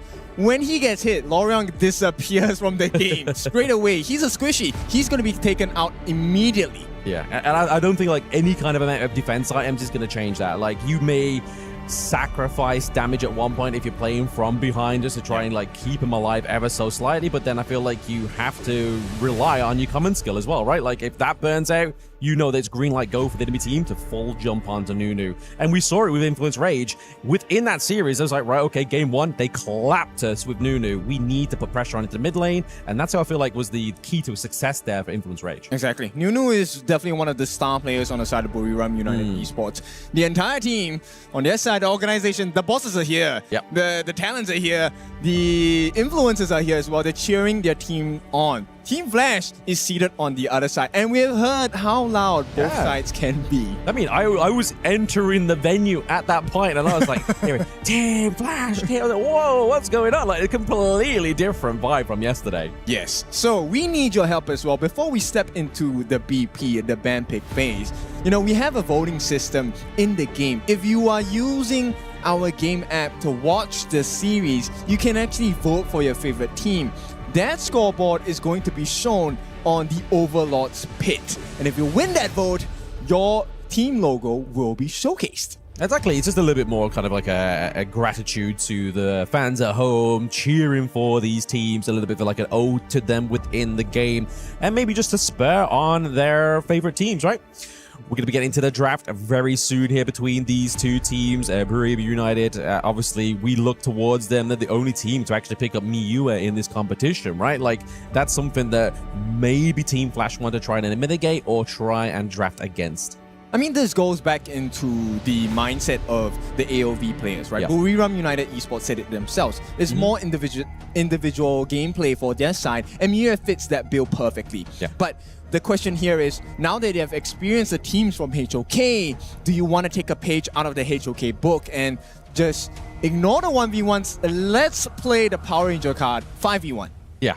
I mean, we saw that obviously when they both played against each other yesterday, right? Obviously, Team Flash were behind, but then they had that solid team fight, and we saw that obviously Team Flash is able to dictate that one and get that into their grasp here. But it looks like Buriram United here is going to go for the Lorian. They do get it onto the red side here, so Nunu is going to be on his comfort pick. However, Baldus is not going to have that pay in game one. Yes, so they allow it. But when you allow something to happen, there is a plan for sure. So right now, the question is, what kind of strategy are we going for? Do we want to play the long-range game where there are heroes that have a longer range in comparison to Lorian? Yep. Or do you want to just get full-on dive headfirst into the lineup, the mid lane backup, and get rid of this Lorian from the get-go? I mean, that's the thing, though. Like, when we talk about, like, long-range heroes into the mid, you're kind of looking towards Chow Chow, Nua, which I feel like some of these teams may not be quite comfortable with that hero, so I feel like maybe it does box them into a very select few heroes into the mid lane. But over to the side of Team Flash, they look to luck in down to the farm lane. We have the Chano here for a bit of late game. Lapu's been rocking the gorge for the past, like, day and a half now. And then, obviously, onto the other side, it's that tank meta. Down to the bot side of the map there, Zhang We're going to go for that kind of poker face. Whose ult is better than whose? Yeah, I mean, it's a canceling out effect, right? Yeah. Blow for blow at this point. Unbridled outburst against the Raging Sea. It really depends on, number one, the angle, and secondly, the timing of it, right? And more, the biggest point is actually how many people do you catch? Because if you don't catch anyone, it looks fancy, but the value is kind of diluted. That's it, yeah. It's like 5 points for style, 0 points for lethality. But they do go for the Nua. They prove me wrong here, Team Flash. I am very excited to see them actually pick up this hero. She is great, obviously, to not only in terms of long range to kind of outpoke the Lorian here, but also in terms of macro play as well. Obviously, she has the emergence to get top side, bot side, wherever she wants to be, or just get just general intel, right, with the emergent skill. Yes, and the current build in the pro scene for the Nua is less of a big burst where we are looking at the Scepter, we're looking at Savant's Wrath. Now it's more cooldown reduction, 25%. You want the Venom Staff, you want the Twilight Stream, you want the Mask of Agony. All of these adds up to 25% cooldown reduction, which is a lot. Yep, Team Flash definitely listen to Coach Blam here. We do see the ban onto the Gudo as well. So Voldus, as we've seen in multiple series, bar the one where he went for Nurtse and Yukio, which is the 2 series he actually lost, is going to have to be forced either into maybe want to go for one of those picks again and trying to get that win against Team Flash, because obviously not being able to pick those up, which have been more of his comfort picks, you know, like his play style. Like I said in the pre-game, he likes those early to mid-game jungles. He likes having that kind of dictating the tempo here for his team. All right, I'll let you choose whatever team you want. What is a great jungler for either one of them? What would you like? What would I like in terms of jungle here? I mean, they are both picking for it, right? Obviously, there we go. The Nerds are there for them, so they are going to run that one back there with the Guan Yu. I mean, that's a lot of poke and that's a push and shove, right? Like, you can be obviously flipped over here by the Nerds. He's going to shove you around. The Guan Yu is going to shove you around. So really, is it going to be kind of trying to encase the side of Team Flash to the point where they can just use the Unbridled Outburst and just CC them for like long enough for the side of the burst damage to come from Lorian and the Chicha? I like the control effect, but this also means that if Licky doesn't get a good game on the Chicha, and you manage to lock down the Guan Yu that's going to be played by the Clash lane on the side of Buriram, then you know what? They don't really have a lot of damage. And that's a huge concern. Yes, Nerza can tank. He does have the anti-heal and slow burn effect from his fire-tip spear. But if you take a look at the side of Team Flash, I like it a little bit more. I think the Nako Ruru is an absolute danger. Give him a lead. This is the same formula, right? Team Flash, we get one small advantage, it suddenly becomes a huge rock, a huge problem you have to deal with, but you don't have the time, you don't have the resources. No, you don't have those. And obviously, like you were saying about the Nerds, right? Obviously, you need a few items on your online first before you actually become that solid kind of like immovable force for the side of Buriram United. And in terms of the damage, obviously, Nakaruru is going to be able to climb on top of Lorian. Nakaruru is going to be able to climb on top of Chicha here as well. Chicha, I would argue, is probably a little bit more of a harder one, because obviously you use the ultimate, you're able to get that movement speed increase, get out of there as well. We'll have to see how it plays, right? See how they play. It's so difficult because you need to get the passive of Chicha off before she really has value. And in that space, you need to be in melee range, which is Nakoruru's favorite position to be in. I am going to touch you, and you're not going to like it. I mean, please don't touch me. I will not like it. Stay away from me.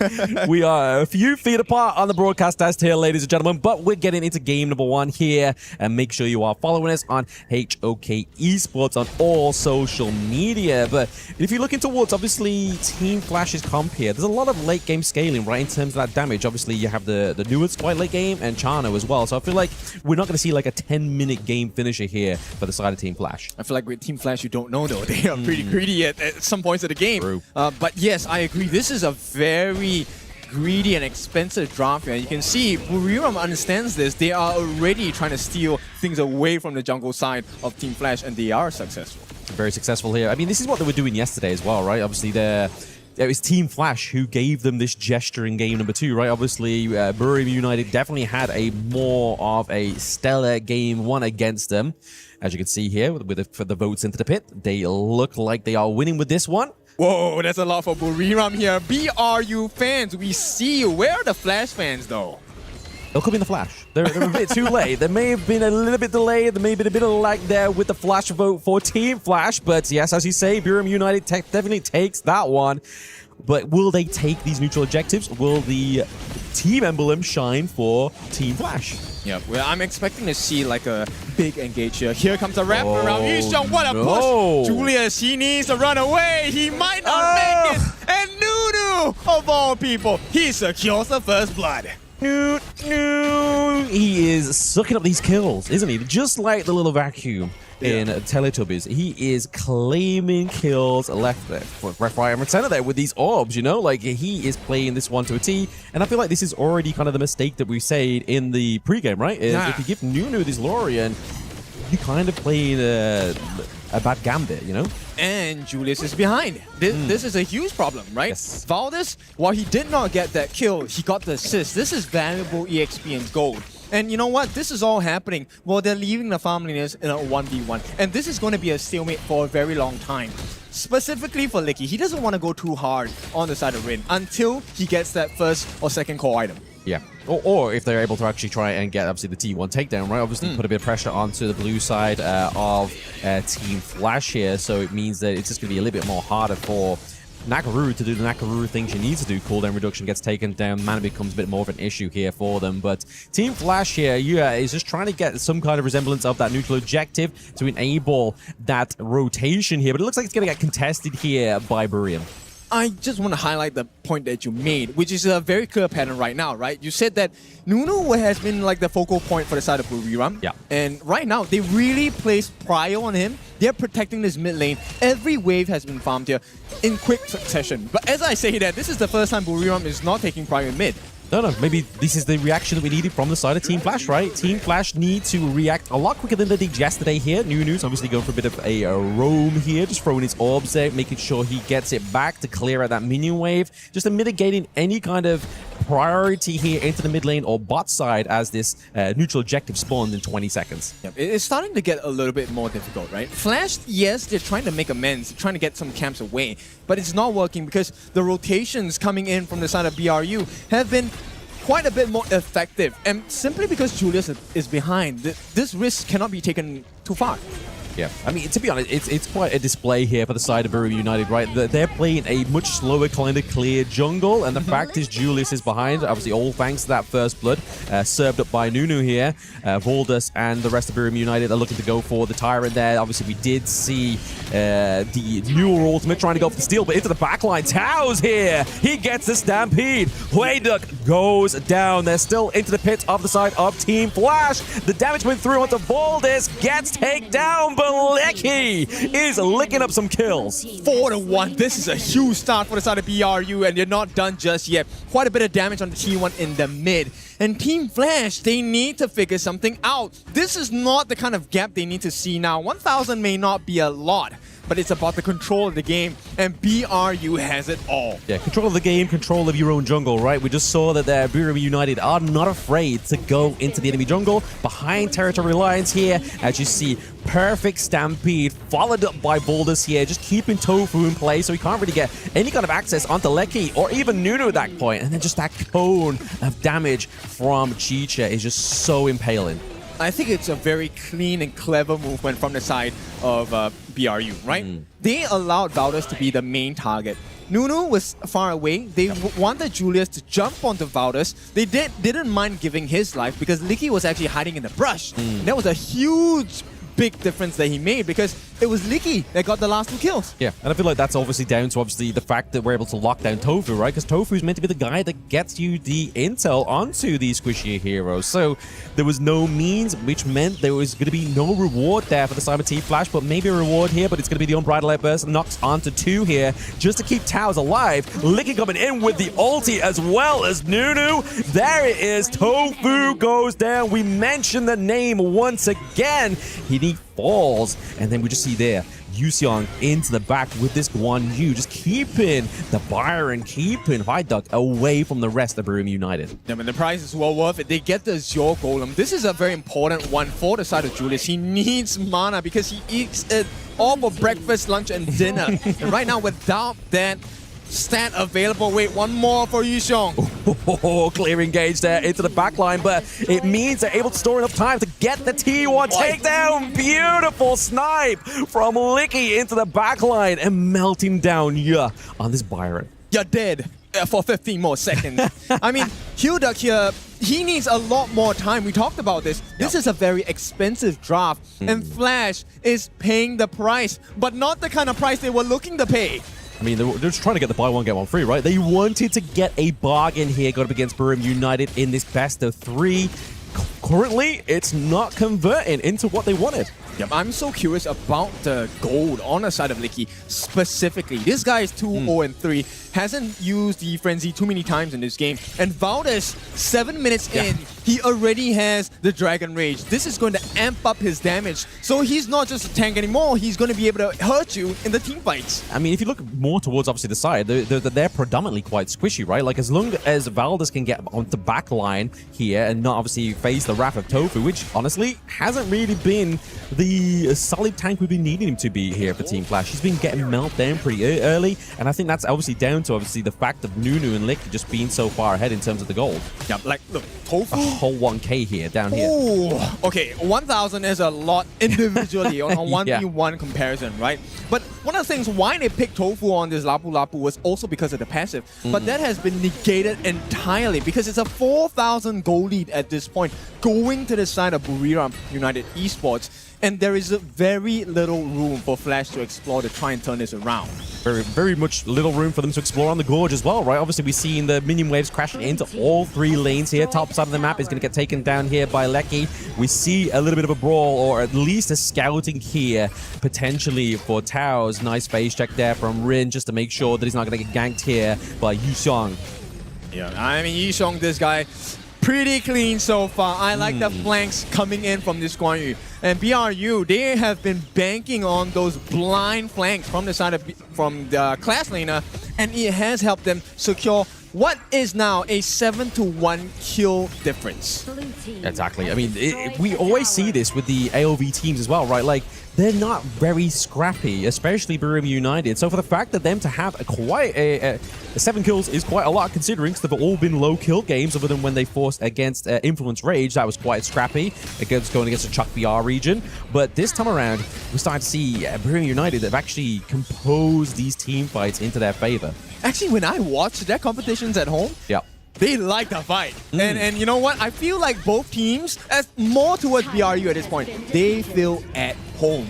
So it's time to fight. And fight they did. Right now, this is a 4,000 goal lead growing towards a 5k one. And look, Yusong is just 1 bar of health. That's 1,000 damage only. He can go for more. The jump comes in. Oh, yes. Valdez has got his eyes set onto the prize. Chano has to force splash into the backline of the enemy team here, but it's going to be the takedown thanks to Julius. Nunu maybe next. He flashes over the wall as well, but yeah, does not have enough damage. He is down in levels, down in gold. Julius is on the run. He is literally a lick of health away, and there is Taos with the Stampede. Aaron Yeager on top of ya. It's crazy because the one target they were going for was Rin, but he's the only one that survived, and everyone took the fall for him. Teamwork, but not this kind of teamwork. So BRU take the lead again, and what a time to hit as well. 10 minutes, the enhanced versions, shadow variants of the Tyrant and the Overlord are available for taking. Yeah, we normally say dreamwork makes a teamwork, but for here, the teamwork is creating nightmare fuel for the side of Team Flash. I love this frigid charge usage from the side of Yusong. That was a good attempt to try and lock them down, but thanks to Taos, this fight changed entirely because Flash was looking good for a moment, right? They actually got healed up to lay down the Matrix, slow down the team of BRU. But at this point, it's too little too late. Chase down. If Taos is chasing you as a roamer, something's wrong. Oh, yeah. If you get chased down by Zhang Fei, there is a bit of a problem. And the fact is the health bar is so low, right? That means you've got nobody on your team that's still alive. And I mean, this is a risk they took on the side of Flash, right? Number one, allowing Nunu to have the Lorion. But you also don't want to give to Yusong the Florentino. Holy damage! So, yep, damage is definitely coming in slow, but surely there's a takedown once again onto Julius. We are looking to push White Duck into Alliance of Buriram United, but actually gets to go away there using that flash. I feel like that's the only thing that saved him in that conflict. And they were lucky because there are no minion waves available for them to push too much into the T3s. So Flash, they can heave a sigh of relief, but look, they're going for Nunu. Is that really the good choice though? Yeah, he's just a golden carry at this point, being dangled, right? He's still on the no death run. He has the Splendor, he has the flash, so even if they do dive on him, he's got multiple means of staying alive. Yeah, man, that's problem number one. Problem number two, Vanguards are flying down all 3 lanes. Shadow Overlord in the mid lane as well. looks like Buriram, they don't want to over-aggress because there's timers on the board. Crimson buff coming up in 3, Azure buff coming up in 4. I mean, even though they got all these kind of like different variables going in their favor, this was at the point where Flash actually took that team fight, right? Like they were able to get like wipe out like 3-4 men off the side of Boom United. So I feel like that's why they're having a bit of a shaky kind of start here to try and get the takedown of this turret. Obviously, we do see Taz here with the triple man. Unbridled outburst, followed up by Volus here into the back line, is able to put the pressure on, but now he's starting to melt. Huedok with the damage onto Volus. This is exactly what I was talking about moments ago. Flash, when push comes to shove, can shove you back. Yes, they can. Pushback was definitely necessary at that point. And Buriram, I felt like, okay, that was a little bit aggressive. Maybe the timing was just not good enough. Tao's having to take a little bit more pain from the side of Huedok here. But all is still safe. Because look, they have like a 7,000 goal lead, right? Yeah.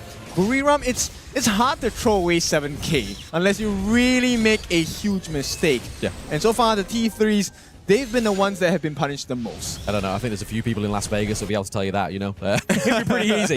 But nonetheless, here, it's going to be hard on the Gorge. And I feel like if there's a time for your jungler to die, that was it, right? Because obviously we've got like, what, 51 seconds still left on the neutral objective, spawning up here. The Volus, if he dies, it just means that Boom United just have to go back to kind of playing a bit more coy, just clearing out these minion waves, keeping the pressure on in that regard, rather than going for the team fight. But I feel like, you know what, that answer is not enough from Flash. Sure, maybe you take down Valor. Now he has a frigid charge. That frozen spell is going to be a lot of difficulty for Flash to deal with. But the main issue here is Nunu. He's 5-0-6. They haven't found an entry point to this mid laner. It's because Faldus is always diving in, right? Obviously, you have Taos. Taos tanks a lot of the damage. He then gets the Unbridled Outburst. The shield comes through. This guy. And then Yusung as well is an unsung hero. Yep, I mean, everyone playing in great synergy. Now, Nunu has been spotted out, but he's not going to be so slow to let you get the free hits in. So the next fight, I think this might be the one that does it, right? You take the Shadow Tyrant, have that lightning buff, Shadow Tyrant buff, and just wait for the wave to crash in at the same time. Yeah, it's definitely calm before the storm here for the side of Boom United. They are just waiting for that prime opportunity, right? We see here, they kind of, it's a despair play, right? When you're having to use Nua's ultimate there just to gather some kind of intel onto the Tyrant, onto neutral objective, you kind of already put yourself in a bad position here with the Unbridled. Get caught early here because Rin is going to be the prime target. The Stampede locks him into place, still manages to get out scot-free. Backline tries to be taken down here, but Nunu, Lecky holding on to the no-death run here. Minion wave could have been wiped out there by that annihilation. A bit of a bad play here from Flash. Okay, so do they have damage? Yes, they do, but do they have enough hit points? I doubt so. Team Flash, this is the last legs. 5 members of Buriram are here. They're waiting for the minions to come in, and this might be the end. It might be the end here. It's going to be Yusung into the backline. Huedok is trying to get out, but he's going to be locked down. Nunu claims the kill onto Rin, and Boom United claims game 1. Nunu is the guy that we want to talk about. Even made the fountain play with the Splendor as well. That was insult to injury. Yes, there's nothing new about highlighting Nunu, right? Like, we highlighted him yesterday. We're highlighting him today. He is just the carry that they need. It's not saying that Lecky is a insufficient carry. It just shows that Nunu has the potential of being that secondary carry, being that main guy. I like Nunu a lot more than I like anyone else. More than me? I'm How really dare sorry. you. I'm really sorry, man. I'm sorry that you had to know that this way. But Finding out on broadcast? Nunu just since yesterday has been like the top player on that Lorien, just telling everyone, showing us how it's supposed to be played. So for all of us that it's like the first time that we see that hero out there just in the competition, this is the way that you're supposed to be playing it. It's a complete masterclass. Yes, but that's the thing. It's easier said than done. He makes it look so simple. And when people try it in the games, I tried it yesterday. I got destroyed. Kill score, that's my death score. 7 deaths in a game, and you know what? Everyone's scolding me, but this is exactly what you need to do. And this was also the team play. Valdez, I love this because in most cases, if you're taking a look at a Nerza, you normally go for the Blood Rage as one of your final secondary items, right? But Valdez, he went for the full tank route. He wanted to go for setup instead, got the Frigid Charge, jump in, and this is aiding not just Nunu to get those really quick setups, but it's also for Yisheng on the Guanyu. It's also for the Chicha as well on Licky. This was a big teamwork side from Buriram. But if you look at the goal, man, it was just like all the way since the beginning, all the way until the minute 15, all of it was completely just for Buriram United Esports. It was just insane just how dominant they were in this game. Yeah, it kind of looks like my heart rate if I was doing an incline on the machine in the gym, right? Like, that is probably unhealthy for me, but it's a healthy goal lead here for the side of Buriram United. And we're looking, obviously, at the damage dealt. I mean, to be honest, is that surprising there that Towers potentially has that 43%? Maybe a bit of a difference there, but I feel like maybe switched around here. Yeah, it's definitely a switch around, right? There's simple issues, it's fine. I think it's more about number one, Nunu getting the damage in without having to take too much in return, right? Yes. But the most important part, I think the tipping point still comes back to our original starting point of the day when we opened the conversation about Flash, which is Julius. He's falling too early. He gave the first blood away. He couldn't fight against Valor. Right over there, look at that. It's this exactly the moment where Julius just being hunted down, and then Nunu just takes that first blood. The first one into his account that he ended up with 8 all over the place. Yeah, not looking good, bruv, for Julius there. That first blood was definitely a little bit too early to call for, but we have to kind of give highlight here to Towers as well, right? Yes. You obviously talk about the frigid charge, but it's all about those unbridled outbursts. I feel like there was only one moment where he only hit one, and that was the game closing play where he landed onto Rin. Yes, and you know what? Besides Taos, I mean, yes, I will go back once again and talk about Yisheng. They set the game up so easily. Yeah. There's no way, number one, that Nunu misses. Number two, nobody's paying attention to Licky. Licky, if you take a look at all Buriram games so far, Licky has been ignored because they are constantly focusing on Valdez or they're focusing on Taos. No one else. No, I mean, you just watch the replay. This, I mean, you say it's a masterclass about the Lorian. I'm going to keep highlighting Towers because we don't see enough support for the support players here in terms of MVP, spotlighting them, setting up the plays. He is the enabler for Nunu. Yes, I mean, he was a coach turned now into a player, and this is the kind of stuff he came up with. Like, why was he a coach in the first place? He should have been a player from day one. It was like Uno reverse. He's like, you know what? I'm a coach. You know, tag me in. I can do a better job. And clearly showing here he can.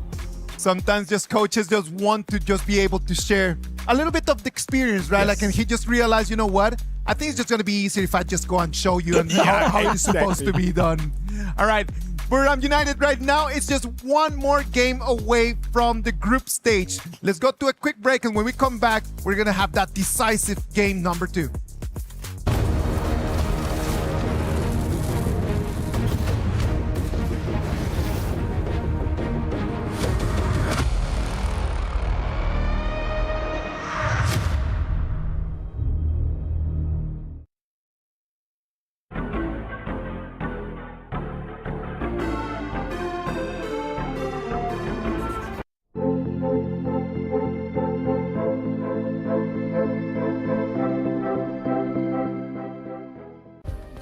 Play is in our DNA. Whenever we let it out, it becomes our superpower.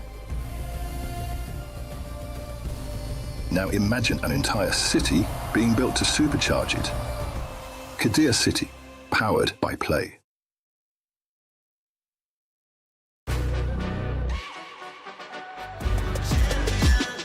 This ain't no regular thing. I came for the ring, you know what I mean. You see my name in the lights, better get right, I'm champion.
Welcome back. Buriram United Esports is just one game away from the group stage and moving into the top 16 into our KWC 2026.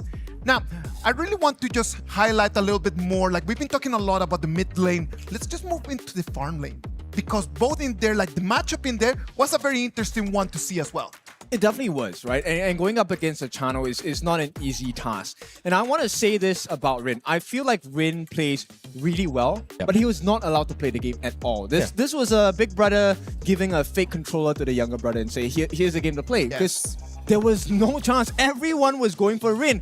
And I mean, the byproduct of that was that everyone got picked off except for Rin, which was a bad cost. Exactly. I mean, definitely he makes the plays, he can do the damage, but like onto the side of Buriram United, they have an enabler. They kind of have disablers, which is what you don't want. He's your carry. You should be really high highlighting him, but it feels like maybe there's an identity crisis there. Like Julius is trying to carry, and then Rin's not getting the spotlight, you know? Exactly, and they're pulling them in many different directions. This is the strength of Buriram, right? All they're doing in the first part of the game, besides the laning phase, is to look for a small advantage, ideally onto the jungler. Because so far, Valdez has shown us that if in the jungle department, he gets even half a level or 500 gold in advantage, you're going to start losing things from your jungle camps. Yeah, I mean, Cullen be impressed, right? Obviously, he picked up the Nerdso. We were worried that he weren't going to be able to have like that early to mid-game jungle. But the Nerdso was really, again, just another strong point of his. He got the clear advantage in XP, in gold, and then from that point on, he was kind of just like, again, Taos went in, then we obviously had Voldus go in, but then Usyong on the Guan Yu as well. Like you pointed there, it was like a... It's really weird to say that Guan Yu has a bit of a silent sort of like assassin playstyle within that draft there, but that's the scariest when that's when it's scariest, right? Is when Guan Yu is kind of silent. That's when you start to worry. I think what's even scarier on the side of Buriram at this point is, look, Nunu has been consistently showing Lorion as a golden card, but I think, you know what? We see your bluff. Yeah. That is not your best hero. It's just one of your strong heroes. And that's the reason I believe Team Flash didn't ban the Lorion out. Someone else has an even scarier hero in their pool. I mean, even if, like, say, for example, Influence Rage played the Lorian against Buriram United yesterday, and Nunu picked up the Xiao Xiao, and obviously me and Nora pointed out, like, those trick shots for the second skill. He was able to land those to a T, and that really changed the complete tide of Buriram United. This shows, like you were saying there, Lorian is maybe not is a great pick, but maybe not even his best pick yet. Yes, that's the scary part, right? And this is where, you know, proficiency comes into play. Yeah. When you know a hero so well, you can perform really well in the hero. You also know the drawbacks. You also know what's a sucky situation for you as a Lorian player.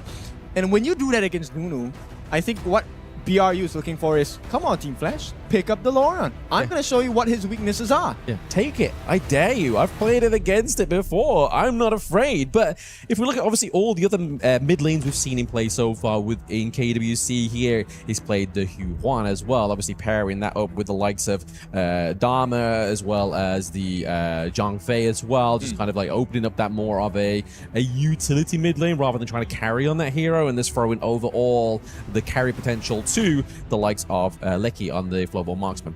Right, now I want to switch gears. I want to talk about Team Flash. We know how strong BRU is, right?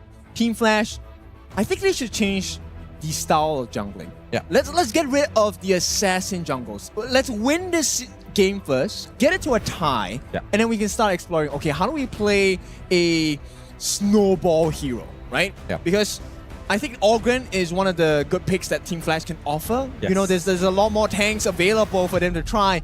Give it a try. You have to survive, because if you don't, this is the last chance. You're going home. You got one more shot, right? Like, this is their moment. If they're going to try something new, it has to be here. Because if you don't try it new, you're going to have that regret, right? Like, what if we just changed up the formula just ever so slightly? We could have potentially had the win there. And that, in life, is the most painful question. What if? There should be no more what ifs. No.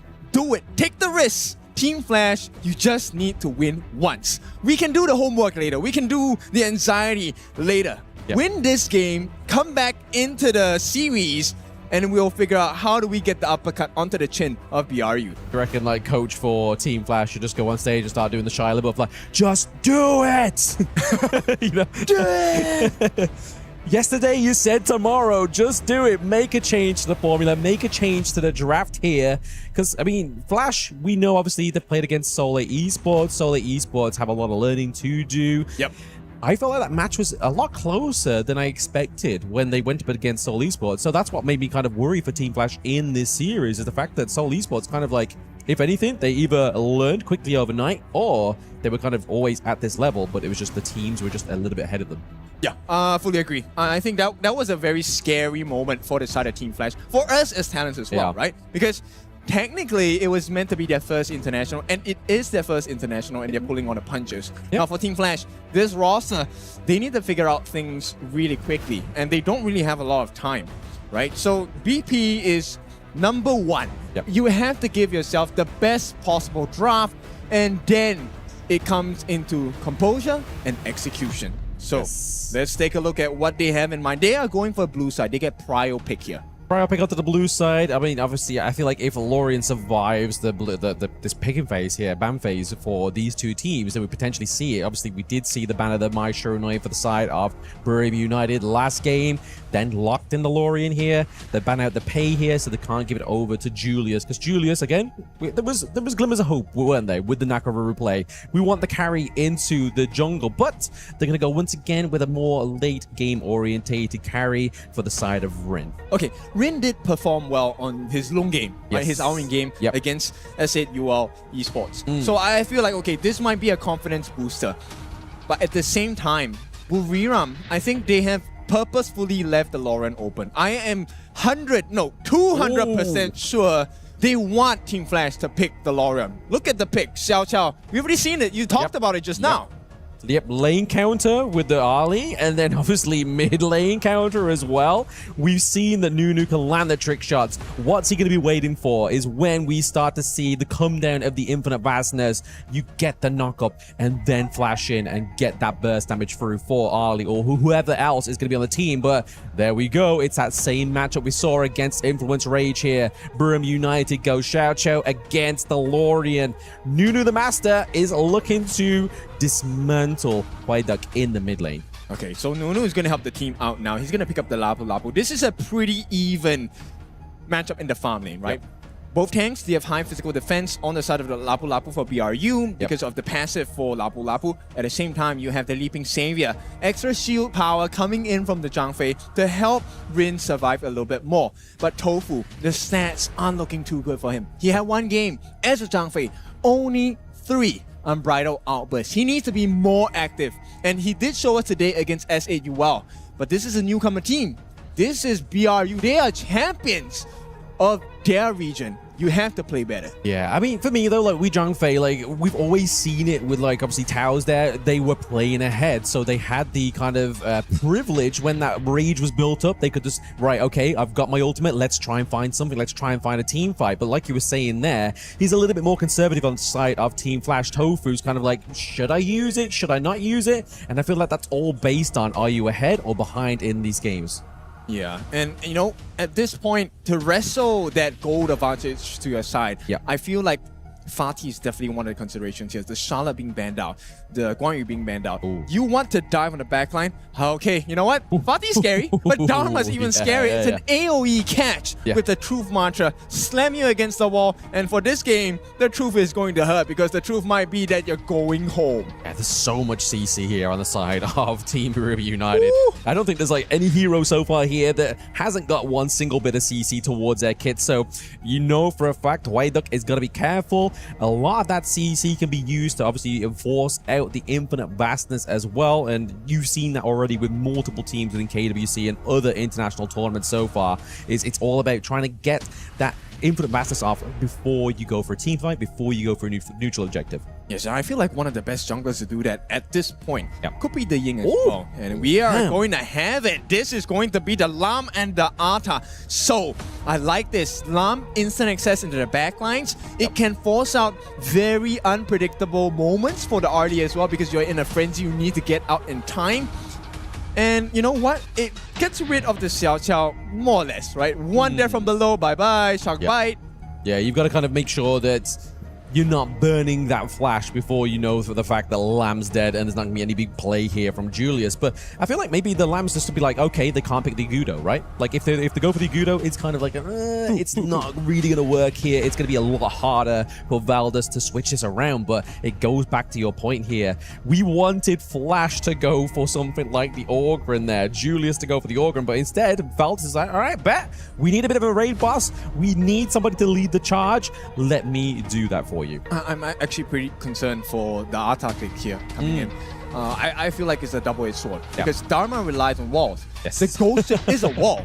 Yeah. So if you don't plan it right, you might be opening the key up for BRU to really just punish you. And Yishong has shown us that, you know what? It doesn't matter the angle. We can get the slide in. You will be slapped across the face. Yeah. He's like, lads, I've caught 4 with a ghost ship. And then literally out of nowhere, Houston comes through and just takes them all down. It's like, yeah, I've just kind of enabled the wrong person here. Speaking of enablers, the entire last of the game. But it is a scary draft. I feel like the Orgrim for me here, it's not as obviously globally present as the Nurtza, but it kind of has that same function. Voldus would always go in first. You have the path of passing to basically create any kind of engage you want to go for here. So this first, you know what? I'm not even going to say first 4 minutes. I'm going to say first 60 seconds. Yeah. This is where I feel the game is going to be defined because the Orgrin is going to come in. The ball camp is definitely going to be the #1 prio. And if BRU are feeling greedy, it might not even be the ball camp. It might be the Zogolem. Yeah. It could be anything at that point. And I mean, it also gives props over to Nunu once again. Obviously, using that first skill on Xiao Xiao, you're able to kind of poke from the lung brush to try and steal that neutral point away from the enemy team. And you know what? If they don't protect the jungle, Julius once again, he cannot let history repeat itself. Don't get the first blood. Don't give your camps. I know that's a lot of pressure, but hey, this is your last stand. This is potentially game set for the side of BRU. Yeah, I feel like they should only make that play if they know they've got the actual chess pieces in place for him to either escape or for them to actually be like, right, okay, they're low health bars, we got to go in there. I feel like sometimes maybe that kind of a garden sprite aspect, the damage reduction if you go into the enemy jungle, is always understated from some of these teams. Well, these are our opinions. We see your comments as well. These opinions, only one side will become a fact. Do they make it through Buriram, or does Flash get their comeback in this game #2? Can already see here, obviously, top side of the map. Yusung's just going to like, let's make sure they're not going for the red buff. He sat behind there to see where they are. As soon as he got intel, he moves back to lane. Yeah, and Valdez right away, right? We were talking about that board camp, and I like this rotation from Team Flash. They made a defensive arrangement, got it for themselves, and now he is ahead in terms of rotation speeds in the jungle. He's ahead. Obviously, we have Orgrin not starting on a single buff yet. We now see Arthur trying to take away the Fire Beat camp as well. Maybe just trying to kind of bait them into here. You see the rotation from White Duck as well as Tofu. Just trying to be like, hey guys, we need to get these points that we were saying in these post games. Yeah, and every trade is so essential in this game. Right now, Taos has managed to secure that camp away from the side of Team Flash, giving that EXP to Nunu as well. But Flash, this is one of the rare times against Buriram, they actually have control of the primal portal. This is a very important marker. They're playing the early game pretty well. Like, they're kind of contesting, but they're not doing it too kind of ballsy, right? Like, it's not coming at the sacrifice of any of the members of Team Flash. They're playing for the reward. It's very risky, but they know where the line is blurred.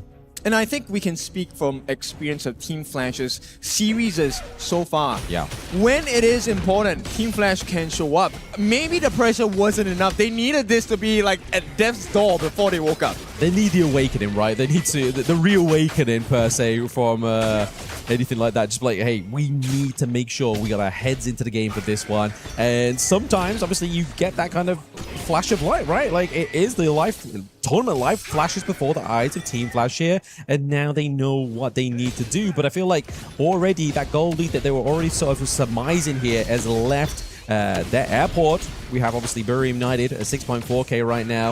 Nothing to shout home about here, but it could start to spell the motion and tempo going in the order of Team Red. Yep, this is the exact timing, right? They sent 4 people in the mid lane just to get their first blood in the previous game as well. This was where Julius gave that first blood away, and the game just fell apart from there. Team Flash this time, they took that same risk, did not get the punishment in similar to Game 1. So this is pretty good from their side for Team Flash. Yeah, and I mean, Taos is already level 4, right? Obviously, Tofu, not quite just there. He gets in that moment of time. So now that he has that kind of disengage or even potential setup here for the side of Team Flash, I feel like this is where we're going to start to see those pickoffs. Yeah, I'm just curious about the positioning on this side because you can see in the 1v1s, hang on, it's not looking good. Oh, the re-engage there, the redirection. Oh my goodness. Julius falls, Hueduck falls, and it looks like that Azure Golem's going to be free. It's patience and it is paid off. BRU, not only do they get Julius, they also get Hueduck as well. This is a 2-for-1 freebie and BRU, they are so happy with this. Is this the start of the end? 2-for-1 freebie, they've just taken the whole buffet. They just knew, it's like, okay, what's closing? We've got unlimited rice. Let's take the camps here. You got obviously Azure Golem, you got the Lizard, you got the Spike Tail as well. Really already cementing that gold lead. Yeah, it's so difficult at this point. Previously, it was a 1,000 goal lead. Now, it is a 2,000 goal lead in the first 4 minutes. 15 seconds to go. And we might see the start, the cracks showing for the side of Team Flash. Yeah, blue buff for the side of Boom United goes over to Lecky as well, so he's not going to be scared of having that extra reduction in the cooldown as well as his mana. There's no issues there for him, only enhancing his lane advantage. They have to find the angle here. Tofu does not have his heal, but he does have his Unbridled Albus. They need a perfect setup to get that. Okay, they get out of all this, but there's no follow-up there. That is not what you want to be doing here, Flash. We gave you the green light. Go after into the back line here. Is you going to be able to do anything? The smite goes over to Burium United. First neutral objective on the board. Nobody falls, but the rest could be scary here. Yep, they take out another ball camp. Every camp matters at this point. And Team Flash, I mean, we talked about it. Tofu, he found the angle. Did he do it at the right time though? And how many people did he hit? He did not find the maximized value. Taos, on the other hand, he was low on health, but his Raging Sea saved that fight for Buriram Esports at this point. Yusong jumping in though. Yep. Yusong is just trying to contest that point there, but I feel like we didn't give really much highlight to Lecky there, right? Obviously, he put so much pressure onto Rin. Is that that's what they were really hoping for. Unbridled Outburst, burst damage onto Voldus, boom, gone. But it didn't happen. And it's all thanks to the key part here into the farm lane, Lecky. Yep, I mean, he's a big distraction, right? Yes. And at this point, he's a distraction that's worth noticing because it's still early game. You can take him down.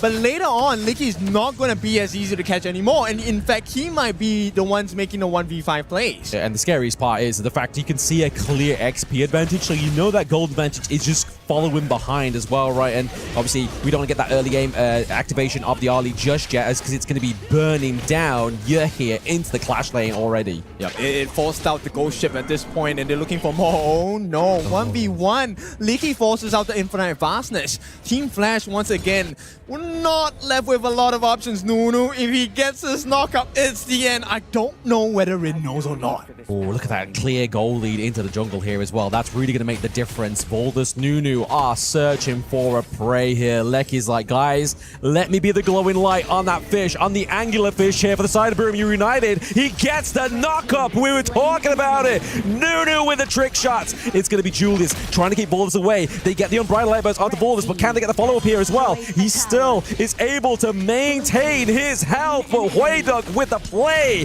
takes down Lecky. Tao's here, missing that ultimate. Okay, that was a good trade, right? You slow down Licky, but you have to get the life of Rin as well. And right now, the entirety of BRU is here. They're waiting for a bigger chance. They've gotten another reward. The Crimson Golem now goes into the hand of Valdez, and it's not ideal. Team Flash now trailing by 3,000 gold. Yeah, this is not a position you want to be in, right? You don't want your T1 to fall. You don't want your red buff to be taken away from you. But that's exactly what Buriram United did. You may not want it, but they gave it to you. Yeah, and right before that 10-minute mark, I want to take a look at the Overlord pit, right? I want to see the voting coming into support. And right now, Taos, he has managed to drag out 3 different members from the side of Team Flash. They want to put some pressure in this mid T1. Taos goes in again. Oh, okay, there it is. There's the knockup. It obviously does catch a Hueduck into the backline there, but there's going to be a potential follow-up here. The Path of Passing does come through to kind of drive away the mid lane of Team Flash to have no follow-up here. it's okay. It's just one turret coming in from the side of BRU, but this singular turret, because of that fog of war at the bottom side, there's a lot more fear going into the side of Team Flash. You don't know where everyone is at. This is why BRU, they're so strong. They're playing the vision game so well here. Yeah, I mean, Ring can still go down there, right? But it's down to the viability. It's down to the clear exhaust and clear target that he paints on his own back, because you know for a fact that if you're focusing here, it's going to be the Unbridled Outburst. It does stun onto Yusung, but it's fine. He has the dashes. The Infinite Vastus is going to be used defensively here. Doesn't quite catch Taos with the ultimate, but Tofu, he goes out of beast mode and gets taken down. Yeah, man, the prize was well worth it. A T1 for free at the top side. 4 kills in total against the one that Flash has. A gold deficit of now 4.5, close to 4,500 gold. And you know what? Once again, perfect timing from BRU. Here comes the next Tyrant. Next Tyrant is going to be up here. It's going to just further enhance that push potentially happening into the mid lane here. Contest for the blue, but it does go over to Julius here. A bit of a saving grace for Team Flash at this moment in time, but maybe, just maybe, it's going to be Tyrant trying to get the lockdown here. Nunu almost gets deleted there, but he does have to flash out. Thanks to the aid of Yusung, he dies for his teammate. What a true honor here. Baldus is not going to fall. I mean, it doesn't matter, right? As long as Valor stays alive, this guy has not taken a fall once in this game. Nunu as well, with the Splendor, with the Flash managing to make it out. And once again, it's all about the pooling of the strings. Yes. Team Flash, they don't have the map control. The jungle, Julius has to deal with the T2 defense at the top side. This could have been very well a potential for Team Flash to get a 4v5 fight. It could have been, but now, like you said, obviously, it's a big ball line spot. Both sides of the maps, both buffs are a little bit more free to open up here for Barium United, and from what we've seen in previous series, they're not afraid to go into the unknown because they know they'll get out. They draft that way here. Baldus just putting pressure more so onto Rin. Rin is still that XP behind Lecky. Valdus, he needs to be very careful. There were 3 people looking for an opening. The T1 is very low. They can actually just bypass it and maybe get the kill. But thanks to his movement, now they have exposed a gap on the top side of the map. Taos might have just gotten vision onto Tofu as well. It looks like BRU. Here is where the structure comes in. One by one, each T1 will fall. Yeah, oh, there it is. Yusung with the engage there. Clutches 2 onto the wall. Down goes White Duck, so a lot of damage already be taken off there. Goes over to Nunu. But we have to look at the mathematics behind that one. They literally gave over that whole thing down to the bot side just to get Nunu down. But Taos does fall as well. But you would trade your support for your carry in the mid lane any day. And at this timing of the game, 10 minutes, Shadow variants of the Tyrant, they are already working on it. It should be in the hands of BRU soon. No, they got it. Oh no, they're going to lock that onto Nunu. Is this going to be it? But the Infinite Vastness has to be used at a scarcity here. But can the damage come through? Can Lecky block those Flaming Palms? And the answer is yes. Okay, well, they did take Nunu down, so that's like a consolation prize at this point, right? Keeping close in the kill score on the game, but it's still a 2,000 goalie going to the side of BRU. And also, because they have the Tyrant buff, they can't go for a clean take on the Shadow Overlord for Team Flash. They can't, but I feel like they've got to just mitigate any kind of potential of the takedown into the mid lane, right? Like, I feel like if Barium United lose this, it's going to further push them into a shaky, uncertainty situation here. Hey! Oh no! Julius, he was trying to do it all on his own. A little bit too far away from his teammates, but I have to give props to Taos. He was the one locking in place. Yeah, I mean, Rin also in danger, does not have his flash, does not have the infinite fastness as well. It's all looking really bad for the side of Team Flash. BRU, they have a good start. They had a good mid game as well. Lecky adds more pain, takes the T2 down on the top side, and the map has gotten so much darker for the side of Team Flash. Yeah, the cones coming in, the area of effect is literally shrinking for the vision here of Team Flash. And I feel like the catalyst here is going to be that T1 into the mid lane. I feel like now the Barium United are in a perfect position. Now the fact that they don't have the debuff into the jungle as well, they could really make a play here for the Overlord. But missing out that ultimate there from Hueyduk could give them the green light go into this one. Yusung down to the bot side of the map here as well. He's looking for a way in. they're not even looking for a fight, right? It's just really about pushing them away because right now they don't have the Primal Bond anymore. Yeah. They can go for it with no damage reduction. And thank you once again for the votes. This is a Buriram pit and they will not allow any contest. Valor secures it at 12 minutes and 30 seconds. This might be 90 seconds where BRU can end the game. It's going to be a long 90 seconds, regardless, you know? Like, this is definitely going to be where the ultimate defense needs to be placed here. Obviously, bot side of the map has been cleared out there. Vanguard's going to come through. T2 falls down there as well. It's just shrinking at this moment in time. And if anything, the vision for the side of Buriram United is just getting stronger with this Clash laner here. He's always just waiting in the wings. I mean, we'll see the powerful passing coming in from Valor, right? One straight line, and then it's about... Oh, the catch onto White Duck there. They're not going to quite get the kill, but it's going to scare him. Oh, okay. The takedown, he finds himself a little bit overstayed there into the enemy's jungle. Is it going to be enough here? Time to get that T1 into the mid lane. The Ghost Ship is going to stop them in their tracks there, but they could lose even more importancy. The top side of the map here, that T3 is looking mighty low, but it looks like the minions are about to do their job, do the Lord's work, and keep it safe. With all that said and done, actually, Team Flash, that was a pretty beautiful defense as well, right? Yep. They did not have to lose anyone. Yes, a couple of turret damage coming in from the side of BRU, but nonetheless, they got rid of Yishong. They were waiting for this Dharma. Once you get rid of him, there is no secondary threat again. But take a look at the T3 at the bottom. BRU playing the map wonderfully. So, they have bought themselves a second life on the side of Team Flash. How long more can they hold? Exactly, how much can you hold on for, right? Obviously, they were able to banish or punish the squatter's rights here from Yusung on the side of Buriram United. He was trying to look for the play, but I feel like Team Flash was anticipating that because he's done it time and time again, and it's not always been successful, right?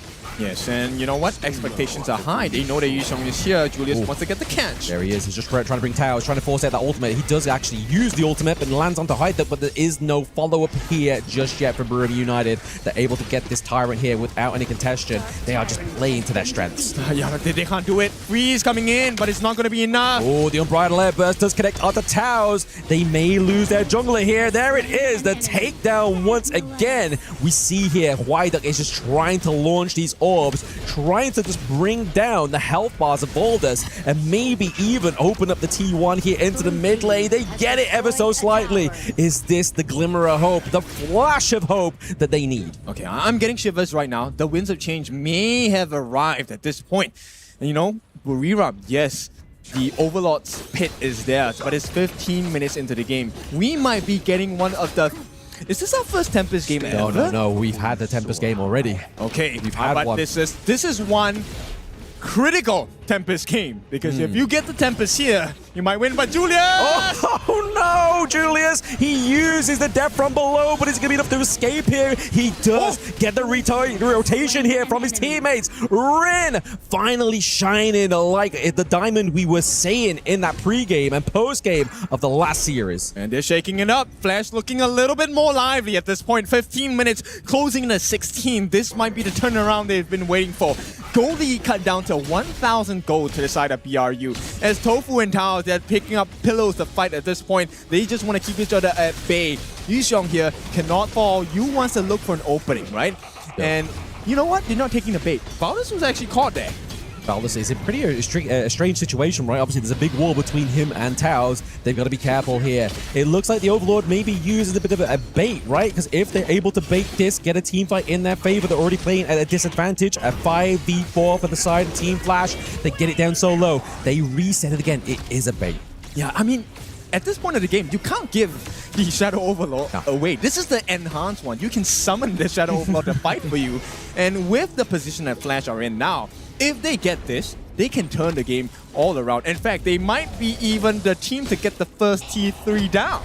Maybe so. T2 down to the mid lane does fall here, so the bait is clearly working in terms of the macro sense, but down goes one member to the side of Team Flash. They look to get the slow here onto here. It's going to be Julius into the back line, trying to focus onto Lecky, but there is too much damage here, too much denial, and there it is! The Grand Slam onto Julius is going to be the stopping force here of Flash, and this may be the glimmer of hope gone here. They have to clear these waves. They have to get priority. Okay. okay, they definitely need to, right? But they have a Band-Aid. Yes. The Band-Aid came in the form of Rin. He cleared the waves. He took a T2 in the mid against Buriram United Esports. Taos! Oh, he just missed it! Oh no, that could have been a winning moment for BRU. But never mind, it's okay.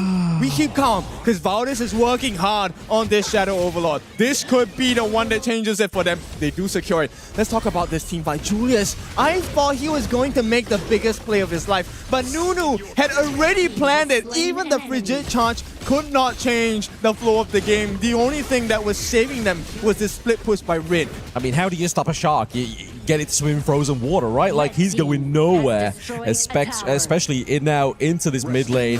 Priority is now been given over to the side of Buriram United. They have the Shadow Overlord as well within their possession. It's just all waiting for that moment's notice, that golden little egg that they could have had. Towers was just on the pulse. Yep, and take a look at the two highest damage dealers, right? Nunu and Licky. You know what that means? They've been given a lot of space. Valdez has been phenomenal in creating those aggressions to push back the side of Team Flash. And Yishong is the one that's been trying to punish them. But you talked about Taos all game, last game. Taos is still our conversation topic this game. He has been really landing the stuns so far with the Raging Sea. Yeah, he's just waiting in the wings, right? He's coaching from the brush. He's like, guys, I've got this left wing here. Don't worry about it. I have been given vision for you. The blue buff is up here as well. The Zhur Golem is going to be taken here for the side of Buriram United. They are just helping themselves before the inevitable slay onto their base. They just have to hang on for less than 90 seconds. If they can survive this onslaught, they have to take a couple of licks on their base. T3 on the top is taken down. But if they survive, they get one more chance in the Tempest Dragon. They do, but I mean, is it going to be enough? They've got 55 seconds to hold on to, and in HOK, even a single second stun can be the end of your run. And here we are, we're seeing Ballers using the Path of Passing, just trying to create a fissure in that one and claims a T3 down to the bot side of the map. Yep, the cracks are starting to show. Julius needs to find a play here. He needs to go on the backline and get them into the middle, into the heart of Team Flash, where they can put all the pain down with the help of Hugh Duck. But it's not looking like that's going to be the case. And you know what? It's going to be more pain because Licky just got the Crimson buff away, stolen from the side of Team Flash. With 20 seconds to go, he still has 70 seconds of this Crimson buff. It's going to be hard. And Licky knows what's up, man. Like, he's not gone for that 5th final damage item. He's gone for the Ominous Premonition, right? He's looking for a little bit more shielding, the slowdown here, just to buy time for the correct CC to come through for his teammates. We have the Tempest Dragon onto the Gorge right now, presenting itself as the potential ending game mechanic here. Julius is already into the pit there. Towers gets the potential knock-up, but it's going to be Tofu into the backline using the Unbridled Outburst. It's going to be you. He's trying to tank too much damage. A resurrection comes through for Howduck, but you may live twice, but you're going to die just as many times as you live here. Rin being forced to the backline as well. They might not even need the Tempest. Yeah, right now it's a standoff, right? They don't really have to take it. The minions will do the job for them. Buriram, this will be the perfect one. Yes, Julius may be getting caught out here again. It's Towers with a nice just sway away from that ultimate there, trying to force out. He has no infinite vastness. He gets the takedown onto Ya. It may be a double kill. It is a double kill here for Lecky. We have 3 men down. This is the perfect time for Buriram United to get this claim into the group stage. It is Tofu looking a bit crispy there. He's basically trying to hold on as the minion wave top side of the map is looking to end this one. They don't care. They can chase. Your base might be gone. And right now, there is one line of defense. Hudak manages to clear the way for the time being, but BRU says, clear all you want. I am going to take the Tempest Dragon. And if this thing goes their way, Yishong is going to get a double kill here. He's waiting in the wings. Oh, there he is. He's able to get to knockup, but it's going to take enough time. Oh, no! It's not going to be enough there. He tries to make the decision maker there for the side of Team Flash, but it just isn't enough. Team Flash know now. They are a little bit deflated here. They have the potential to make that last defense. Can they do it?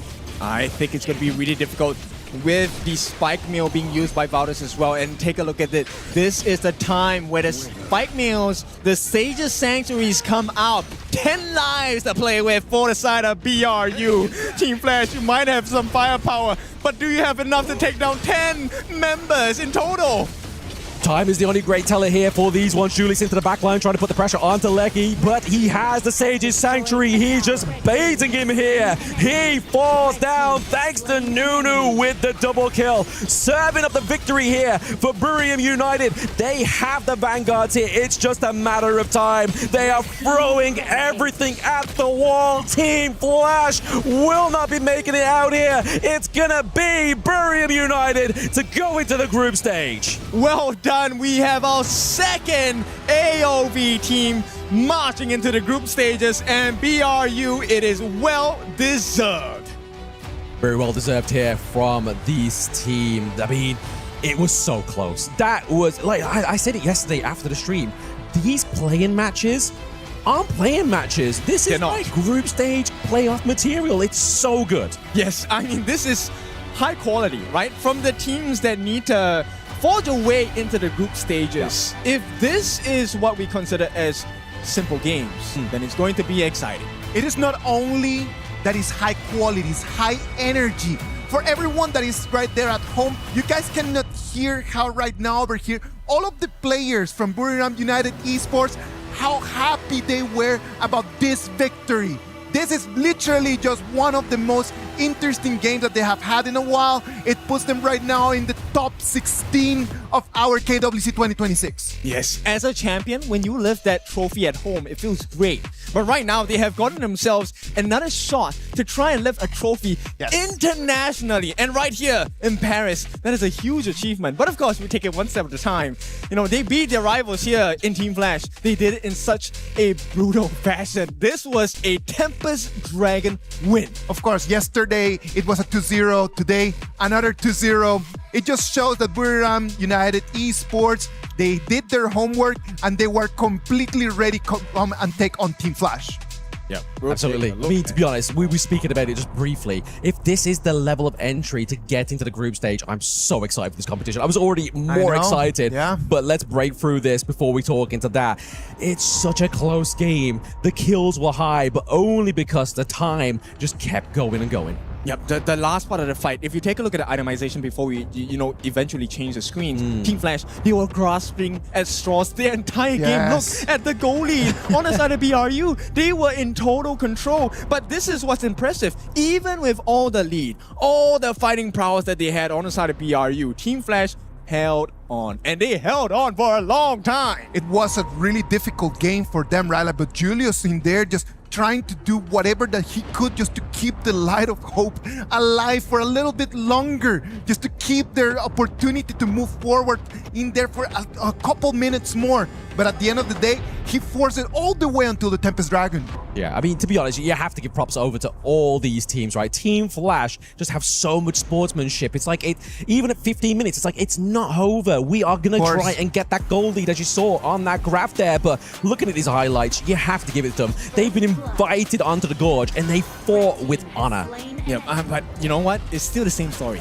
They caught Julius early game, right? And from there, the lead never left their hands. Yes, we had some recovery moments coming in from the side of Team Flash, but every single member on the side of BRU made those impressive plays. Now, Taos, I want to highlight this. Taos is just running around at this point. He's soaking damage. Doesn't look like much. No, he's doing a lot of work for the side of BRU. He's eating all the skills, all of the damage, and when the fight actually comes out, BRU have way more in the tank compared to Team Flash. When Team Flash just started just playing this whole game, and the whole problem in here was the Ogren. The Ogren just started building up so early into the game that at the end it was just a force that they could not fight against. Yeah, I mean, to be honest, I have to give props over to Voldus, right? I thought he was a one-trick pony, right? It was just tempo jungle, and that's all he could do mid to early game. But he's really shown that he can be the driving force, the battering ram for Buriram United to get the victory. Yes, V is for Valdez and for Vendetta. This guy, I mean, my goodness, this jungler. I mean, if he is what AOV has to offer, boy, do we have a tournament on our hands. Because this is the play-ins, right? And this is, by right, our lowest quality of teams. No, they're not. These are high-quality teams, high-quality gameplay. And when we step into the group stages, it's going to get a lot more exciting. These are the champions of their regions, right? Exactly. And that's the idea, that to be a champion, to play against a different champion from a different region, you need to bring everything that you have in there. So I really hope that everyone took notes, because tomorrow on their group stage, when everything starts, I really hope to see BRU performing exactly the same. We've been talking a lot about Nunu, about how amazing he's been. Mara's got him right over there on stage. What about if we go to Mara and let's hear what Nunu has to say. Here with me, Nunu from Buriram United Esports. You're heading to the group stage. Congratulations. Thank you. It seems like you guys have good synergy when we watched you. You guys were controlling the map effortlessly, especially in game number 1. But it makes me wonder, because half of the players are from AOV, half are from Honor of Kings. How long has the team been together, and how happy are you with the chemistry? ก็ขอแสดงความยินดีด้วยนะฮะที่กับสำหรับชัยชนะในวันนี้ด้วยนะฮะอยากสอบถามเกี่ยวกับระบบของทีมนิดนึงฮะเนื่องจากว่าทีมของเราเนี่ยเป็นลูกผสมระหว่าง HOK แล้วก็ AOV นะครับผมอยากถามว่าแบบเรารวมตัวใช้เวลากี่วันฮะในการรวมตัวขึ้นมาก็ประมาณ5วันครับ5วันก็ซ้อมครับแล้วก็แบบโดนอัดเป็นไก่เลยครับเล่นไม่เป็นแล้วก็ค่อยๆฝึกครับ So actually we have only like 5 days to play to practice together. Like the first few days like it completely like a mess. Like so we keep getting like it's a bloodbath by our opponent. But you were keeping it together. So how are you making sure that the team would gel and get along even more to make sure that in the group stage you can dominate your opponents? ก็ตอนนี้นะฮะอยากสอบถามว่าแบบว่าตอนนี้เรามีแผนอะไรต่อไปบ้างครับเนื่องจากว่าตอนนี้เนี่ยเราเข้ารอบกรุ๊ปสเตจแล้วครับก็อยากเจอทีมโหดๆครับอยากรู้ว่าทีมไทยเราพอจะสู้เขาได้ไหมครับ Yeah, actually right now we are looking forward to face like a very strong opponent, so we can know like how far can we go in this tournament. We also noticed that yesterday you used little boys in the clash lane, and today it was Yu Seong. What are the factors behind that decision? Is it because you wanted to get the players to play before the group stage? ทีนี้เรามาคุยกันเรื่องไลน์อัพบ้างฮะเนื่องจากว่าเมื่อวานกับวันนี้เนี่ยมีการเปลี่ยนไลน์อัพนิดหน่อยนะฮะแต่ว่าถือว่ามันเป็นแผนอยู่แล้วไหมฮะหรือว่ามีอะไรยังไงบ้างครับก็ให้น้องๆเขาคุยกันครับว่าสลับลงอะไรอย่างนี้ Yeah, actually like it's a decision made by the players, like so if they want to play just come up and enjoy the games. Now you did a very good job today. When you go backstage just to get the team together, what are you guys gonna do after to make sure that everyone will be celebrating in a high note in preparation for the group stage? ก็ตอนนี้นะฮะหลังจากนี้เนี่ยเราจะกลับไปแบ็กสเตจแล้วนะฮะอยากถามว่าเราจะมีอะไรแบบว่าคุยกับเพื่อนๆบ้างครับผมหรือว่าแบบว่าจะฉลองชัยชนะในวันนี้ไหมฮะก็ดีใจครับที่ได้เข้าก็ไม่รู้ครับ Actually I have no idea what we're gonna do after this like but right now we are very happy and excited to qualify for the group stage. Congratulations on qualifying to the group stage. Later on, we're going to have a draw and we're going to see which teams you will match up with. Once again, job well done. And I hope you gel a little more for the next upcoming days in the competition. Now we'll head back to the casters. Lead the gorge. Thank you very much, Mara, and thank you very much, Nunu, who came in today and gave us a masterclass on how to play those heroes in there. I'm really happy to see BRU moving forward. They're going to be over there in the top 16. We have 15 teams already set, and we're waiting for one more. That one last ticket is going to be vital, and it's going to be the fight between Nongshim Red Force, and it's going to be the fight against Blacklist International. I can't wait for it. I'm glad I'm not on the broadcast desk because I want to sit and enjoy this match because this is like a matchup that's been brewing over history from last year to this year, and it's the Season 4 Invitational rematch once again. Is Nongshim going to defend and gatekeep the PKL, or is PKL finally going to rise above Nongshim Red Force? I don't know, man. I mean, it's just so close. We have seen the gameplay, and it felt like, okay, it feels like to me, Joshi and the boys are just on a completely different level. But that's one side of the story. If you take a look at Nongshim Red Force, they went against DCG. They are also learning. So it's going to be a big battle here. Let's wait and see. We have one more match today. It's going to be those two teams that we were talking about. Let's go to a break. When we come back, we're going to bring you the last game of the play-ins.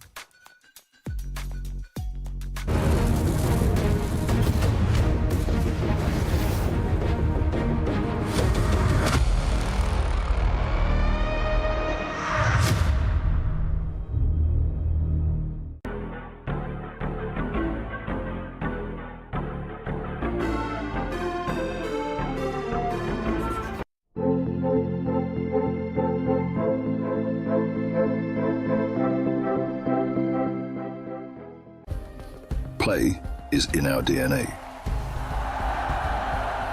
Whenever we let it out, it becomes our superpower. Now imagine an entire city being built to supercharge it. Kadir City, powered by Play. We were there. For every click, every clutch, every respawn. We were there for the years of grind. And we're here. Now. The proud founding partner of EWC. Powering the biggest event in gaming. Shoulder to shoulder with the world's best. Making history. Greatness deserves a stage. Lenovo Legion. Reach your impossible.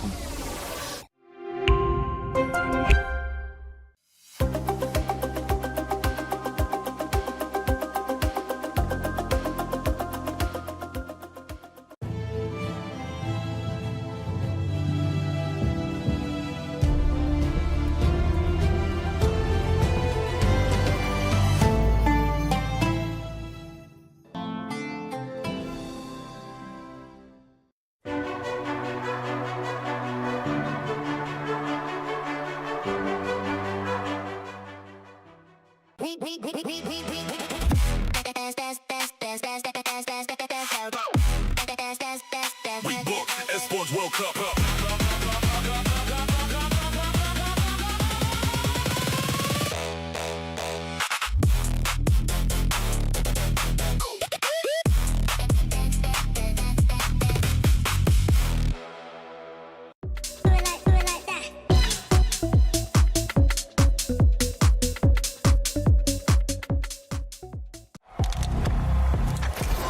He thinks he can come in here and play my game. Let's go. He knows nothing. Let's go! Tyler 1, you're done. This is my ladder. You can't climb it. It's better than being hard-sucking masters. You're going too far now. Your eyes buggy. Your elbows ashy. That airline, that's an L airline. Somebody better hold me. Okay, yeah. Do something then.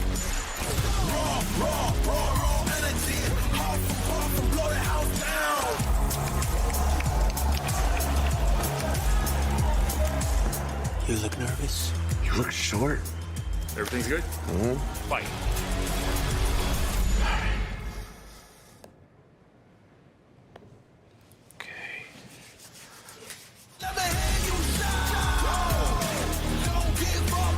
Do you really need the wraps? Yeah, that feels like overkill to me.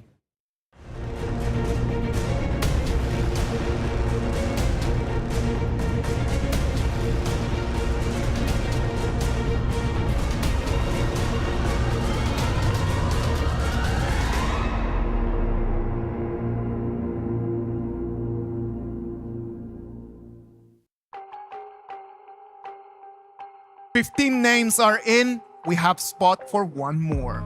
Is it gonna be Blacklist? Is it going to be Non-Ship? We don't know, and that's going to be our last match of these play-ins. We have had so many amazing games, and the one that we just had between Buriram United Esports and Team Flash was not the exception. Saggy Holler, from the green room, how did that feel like?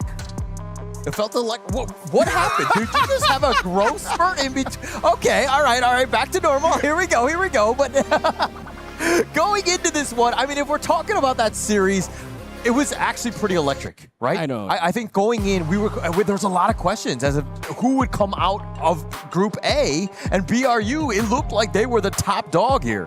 Yeah, and going back into the specific game that we watched just now, Game 1, yes, it was a repeat of what happened in that upper brackets between Buriram United Esports and also Team Flash, but that final game coming in from Team Flash, AOG's representative, it stalled all the way to the Tempest Dragon only for it to end in that way. Yeah, actually very competitive game, right? I think even going in, there were like, as Team Flash, you're thinking, they lost Game 1, would they able to bounce back? And they were like, okay, we're going to fight to the bitter end.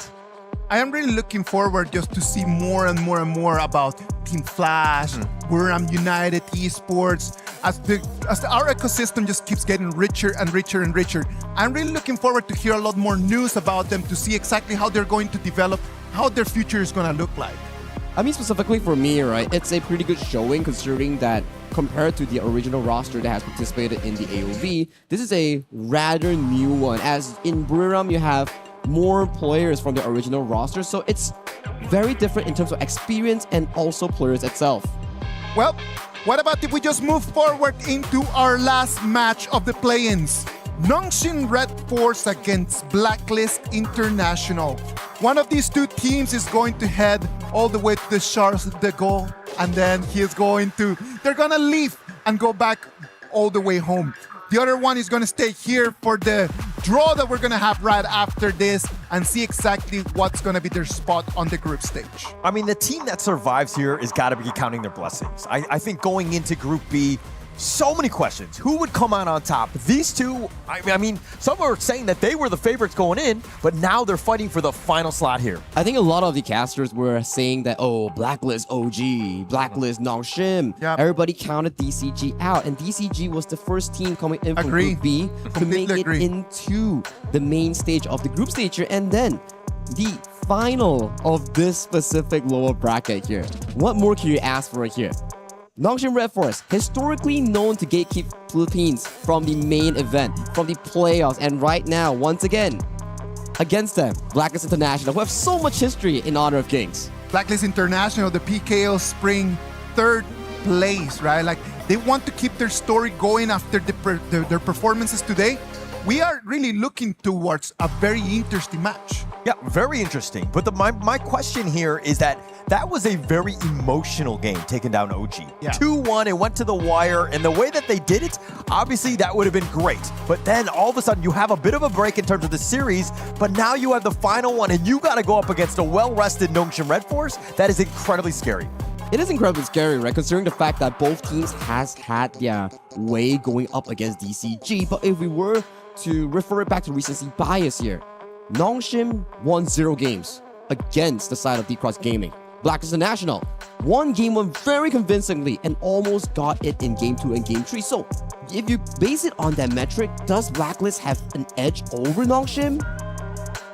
I think we're going to have to find out. It's never that easy. I think that throughout history, Nongshim Red Force generally, okay, I think you're already making the call here. I'm actually going to go the other way. I'm going to go 2-1 Nongshim Blacklist. I think underside. I didn't actually write this down. I'm clearly not prepared for this. But I do think that Nongshim, I'm going to give them the edge, just based on the history of these two teams in the past. Okay. I do not think that the match against DCG can actually be of some metric for us just to kind of just compare them, right? Like DCG just played really well against both of them, and they're completely different styles. Yeah. Like the way that Nongshim Red Force has been playing in these 2 days, it has always just been like, okay, let's just kind of just conserve, let's push. On the 10 minutes is the moment where they start actually just turning into the fight. But for Blacklist International, they just come in fighting immediately. Yeah. What is going to happen right over there? Is it going to be possible for Blacklist just to push Nongshim out of their balance? Or is Nongshim going to be just strong enough just to be able to hold it until the right moment? I like that point coming in off from Zizek, right? Because it makes total sense, especially when you're talking about Nongshim's playstyle and Blacklist International's playstyle. Very similar in playing in towards those specific objectives here, but Nongshim takes it down a notch. Slows down the game pace, make sure that Rattel and also Siri in that clash and farm lane get those item power spikes. But if you look over to the side of Blacklist International, yes, they play by the map, but they play really aggressively. Chami won, Chaz on those double engages here, and Just always sturdy on those assassins. That's the exact playstyle that differs between these two teams. Yeah, we know that history. I mean, we know that the playstyle of Blacklist, they've been been stuck together for so long, right? Nongshim a little bit more of a newer roster with a couple new additions, but going into this one, I think that there's a lot of history and who's going to come out on top. And the history has always been just Nongshim Red Force just crushing the dreams of the PKLs, of the IKLs, right? So what is going to happen in there? Dreams have been crushed right over here. As you can see, the key. Nunu is going to hand it, and it's going to be the goodbye for Team Flash. Team Flash, they came in, they showed us what they got, but right now it's going to be BRU, the ones that are going to crush their key, crush their dreams with a smile on their face. Dreams, He's hearts, so happy. expectations crushed. for Team Flash AOG and also AOG fans, man. That's gonna be painful to actually digest if you are looking at that. And just now, I remember during the recording, I think I heard the loud crushing sound all the way from here. Yeah, exactly. It is loud, right? Like for everyone that is at home, it just looks like it is just slowly coming in. No, it just pops. Like immediately just explodes your dreams in there, no? Yeah, I mean, but it's the other team's dreams, right? It's the one that you've taken away, and now you've kind of accumulated at least one of those broken medals on your shelf, if you will. Yeah. And now it's about continuing forward. I think both of these squads, Nongshim, Blacklist, right? I think it's a huge honor if you were able to dispose of the other team. Yeah, as we talk about it, right? You want to be crowned by honor here specifically here. So we will be heading into the pick and ban shortly between Nongshim Red Force and Blacklist International here. So far, AOV Heroes aren't the most favorite ones by these two teams, as they are more traditional into their clash name picks, the jungle assassins between these two teams. Before we go into this draft, though, who do you think, if they were to lose and not even make it into groups, which team is going to be a bigger disappointment for that to happen to them? Disappointment is a strong word here, Holler. I mean, well, if we were to put it in that way, I think maybe Blacklist International, because every single tournament, I feel like if you are a Filipino or PKL fan, you will always say that, oh, I trust in Blacklist. We want to see them make it far, like KIC last year, top 4. And also KC 2024, they made it far into the playoffs as well. And then nowadays, you see Asian Games qualifiers, Cebu team, Blacklist International, they lost to Team Indonesia. And then coming in towards the PKL Spring, they also were third place. So if they were to lose here, I think it's going to be hot crushing for PKL fans. Yeah, but I think that what they've been consistently inconsistent. And I think that, as you rightly mentioned, with all of the latest results, it hasn't been the best. They haven't been coming out on top. And going into this one, I think that the same expectations will be there, but can they overcome against a beast that is Nongshim Red Force? I don't think it's about, oh, can they? It's about they must as of this point. If they want to break the curse where Nongshim Red Force always wins against PKL or Philippine teams, this is their marker to do so here. As we kick off the pick and bans here, Nongshim Red Force will take over the blue side, and then for the Blacklist International, they default over to the red side here. Pei, Agudo, Chicha, and Lung will be locked away from both teams. Yeah, those will be taken away. I think Lorien has, I mean, it's not the most picked, especially because your Zhangfei's and Lapu Lapu have been just prevalent throughout, but the Lorien has had so much impact. It seems like a lot of the teams have been gearing in on this AOV hero. I feel so as well, right? It has been one of the star shining ones among the 3 AOV heroes here, and we always see Florentino being banned, and this time around, it's still up and available for both of these teams to see whether they want to dwindle into that specific pick here. But Lorien, as you mentioned here, I like this pick. It has been such a superstar pick where it always gets those big plays with that ultimate knockup into the backline specifically. Yeah, and it actually sets it up quite a bit. I mean, the next two picks here, Ogren and the Guan Yu, you've got control for days from the Guan Yu, and then you have Ogren, who, again, you know when Haku has got it, this is the type where he just needs that farm, and Lorien creates that space. Yeah, Lorien is something like we talk about. Right. Strong, poke early, wins 2v2, 3v3s, and who also does that in succession? Ogren. So this is already going to be shaping up a very strong mid-jungle synergy. If they can get like a strong roamer in that 4th or 5th pick, I would say the mid-roam jungle 3v3 is going to be looking so good for Nongshim. It's looking very good. And I think that on the other side, you're thinking, okay, the Guan Yu is going to be there, but we're going to just kind of dominate the lane. We're going to have the Charlotte, which will be able to come online, could potentially deal even more damage to this Ogren, because once we slay that one, we've got enough. I mean, it's pretty much game over for Nongshim. Good point, right? Charlotte, one of the key lane counters in towards the mid game here. Your splash gradation actually slows down the opponent, which Guan Yu relies on movement speed here, so if you can slow him down, that's the key marker that we are looking at for Chammy1 and Rattel's matchup on this Charlotte versus Guan Yu. Coming to the second phase here, more of these roamers will be removed from the pool. Lapu Lapu gone, Diadea gone, and then for the side of Nongshim Red Force, that's a lot of farm laners removed as well. Yeah, taking them away. I mean, it's on both sides right now where they both need farm laners. It's like, okay, who's going to come out on top? It looks like Blacklist have that first pick in the second phase, so they'll probably look to prioritize one here. I mean, here, probably Chano, I guess. Like, if you pick channel here, Nongshim Red Force probably won't have a good matchup specifically into that channel here. They might be forced to pick their early or other heroes that are probably subpar into the laning phase against that channel. Yeah. I think that's definitely a target that they're looking for at this point. But, I mean, with the next 2 picks, I mean, you don't have last. Oh, look, there you go. It's like they're going to go with the Arlie. This can open things up, I would say. All right, interesting of a pick, as you were just saying. Like, it's not the greatest here. Yeah, I mean, there's still a lot of lane counters coming in from the side of Nongshim Red Force here. So perhaps the Aaron for Siri, the Channel for Siri, those are heavy and difficult matchups for Golden Kite to realistically fight on in that laning phase here. So interesting enough that Golden Kite and Black International decide to go for that early here. So for Nongshim, they need that farm lane, they need that roamer pool. I'm thinking, are we gonna get like something like a Shoya Mozi that could be spicing up that bottom lane with that 2-shot combo? But Ho Yi and Lian Po, man. Okay. We wanted something different. They're going to go with that. I mean, the potential, again, the Chano is available, Aaron as well, but it looks like they want to go for this like long-range style, plus the Lian Po, always very tanky, somebody to kind of, again, wombo combo with the Guan Yu. And wombo combo, this is a good word, right? Yes. Guan Yu wants to come from the back, Lian Po wants to go in. But you remember, when you have a Ho Yi and you have a mid lane that isn't really capable of blocking crowd control, Ho Yi arrow goes in and then the Lorian ball goes towards the backline to lift you up for like what?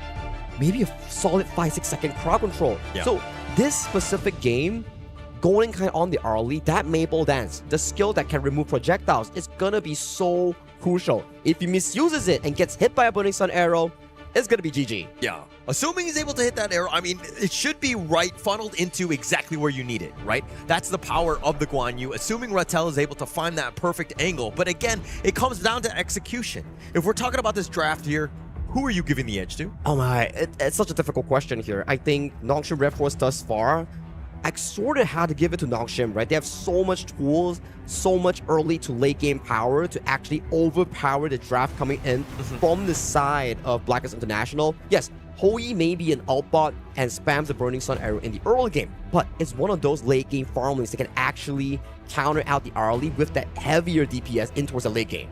Yeah, I do agree with you. I kind of like that one going. It's so weird because you're like, Ho Yi, I'm like, okay, I'm going to give the edge to that one. But I think that with the composition, the synergy that's potentially available, you're talking about a pretty decent early start to kind of get to at least the mid game where you've got the Augurin, and then it's a matter of this Ho Yi, which can do some damage in the late game, I can really close out a game.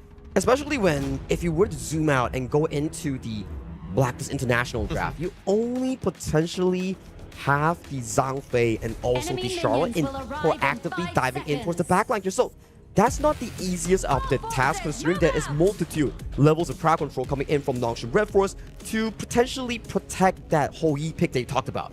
Yeah, protecting that Ho Yi, right? And now we go into the final series of the day, elimination game, to see who exactly will move on to the group stage. It's going to be Nongshim Red Force versus Blacklist International, Game 1. Let's get towards it, Holler here. Simple early game clear coming in from the side of Haku to get that mid lane clear here. And bottom lane 2v2 looking to be slightly more favorable for the side of Nongshim Red Force here. So overall in this early game, more control has been relinquished over to the side of Nongshim. Yeah, and I like it how Nongshim are going to be aggressive. I mean, both of these two teams, obviously Revolver on Siri and Golden Kite, as kind of, accelerating their game, and they have a lot of success between these two. But again, both of these guys could potentially carry this game. They could, right? And we need to see how they farm towards those item power spikes here. Interesting rotation coming in from Just G here. Red start in towards the top side, gets the Space Sprite, and then potentially teleporting himself towards the bot side for that Azure Golem clear. Not what we used to see here for the jungle rotation. Yeah, and Rattel here completely zoned out. The man advantage is a bit much. But at the same time, Haku is elsewhere. He's actually looking to farm onto the south side as well, so trying to extract as much value as possible. Look at that wave freeze coming in from Siri here. This puts Golden Kite into much more peculiar position, right? Because when you hit the level 4 and you are deep in towards the lane by the Burning Sun arrow, you gotta wonder, how do you escape from that? Yeah, that's not gonna be easy for sure. I mean, I love the positioning thus far of Nongshim here in ensuring that Siri gets that lane freeze right under the tower. It makes it very difficult to get any sort of farm. Haku, path for passing, trying to steal the Wild Boar camp here from the side of Just G here. Just G really tanky here. They do secure the wild board camp for the side of Haku with that smite. Yeah, Illusion is going to be a bit of a problem. I mean, this hero isn't the most mobile of heroes, but the amount of damage, assuming his positioning is on par, those orbs are definitely going to hurt, especially since the rest of them are looking to herd the sheep, if you will. The 2v2 has been great, right? The damage from Illusions, Lorian has been just hitting those marks. Even if you are with such a long range on Dragon on this Garuda, those Lorian balls left and right just shooting you, and that is a beautiful reaction time coming in from Golden Kite to remove that Burning Sun arrow here. If not, that could have been a dangerous situation. Yeah, you instantly just trying to remove it, right? I think you'd want to just kind of avoid it. But Rattel coming in with the Soaring Green Dragon here, but there won't be much of a continuation here. When you have a Floorborn tank, he can CC you for days, so Rattel, play with cautious. Yeah, and at the same time, Rattel, he wants to be in the lane. Obviously, he's down about 300 gold at this point to Chammy1, who's gotten the better of him. But it seems like Blacklist putting a lot of that extra manpower, Justy, with the rotations in that top lane. I think you definitely have to, because when you have a Guan Yu, you don't want a Guan Yu to be flanking towards the back line against Dragon, flanking towards Golden Kite. So locking him early, making sure that Chammy1 gets that 1v1 win, and make it a 4v4 elsewhere, that could benefit Blacklist International more in the long run in those big on pull-up team fights. Yeah, and Blacklist here doing a great job with this gold sharing. They're sticking together and ensuring that Joshi gets as much farm as possible. Haku has largely been solo, clearing that jungle of his own. So it's a little bit of a different story in that regard, because those are the small little wins that Blacklist now has about a 300 gold lead because of these things. Yeah, it's okay. Not the biggest, but it puts a bit of confidence in towards Blacklist International's pocket here. As we pace ourselves into the 4th minute mark, the first Tyrant will be spawning soon, and based on the map rotation here, it seems to me that Nongshim Red Force does not want anything to do with this Tyrant. Yeah, don't need to at this point. Plus, you have Siri, who's going to be continuing to just hang into the bottom lane, throw out those Burning Sun arrows if they need to. But it looks like Blacklist may be looking to start this Tyrant here. Yeah, it doesn't seem there's any contention here, as you can see the potential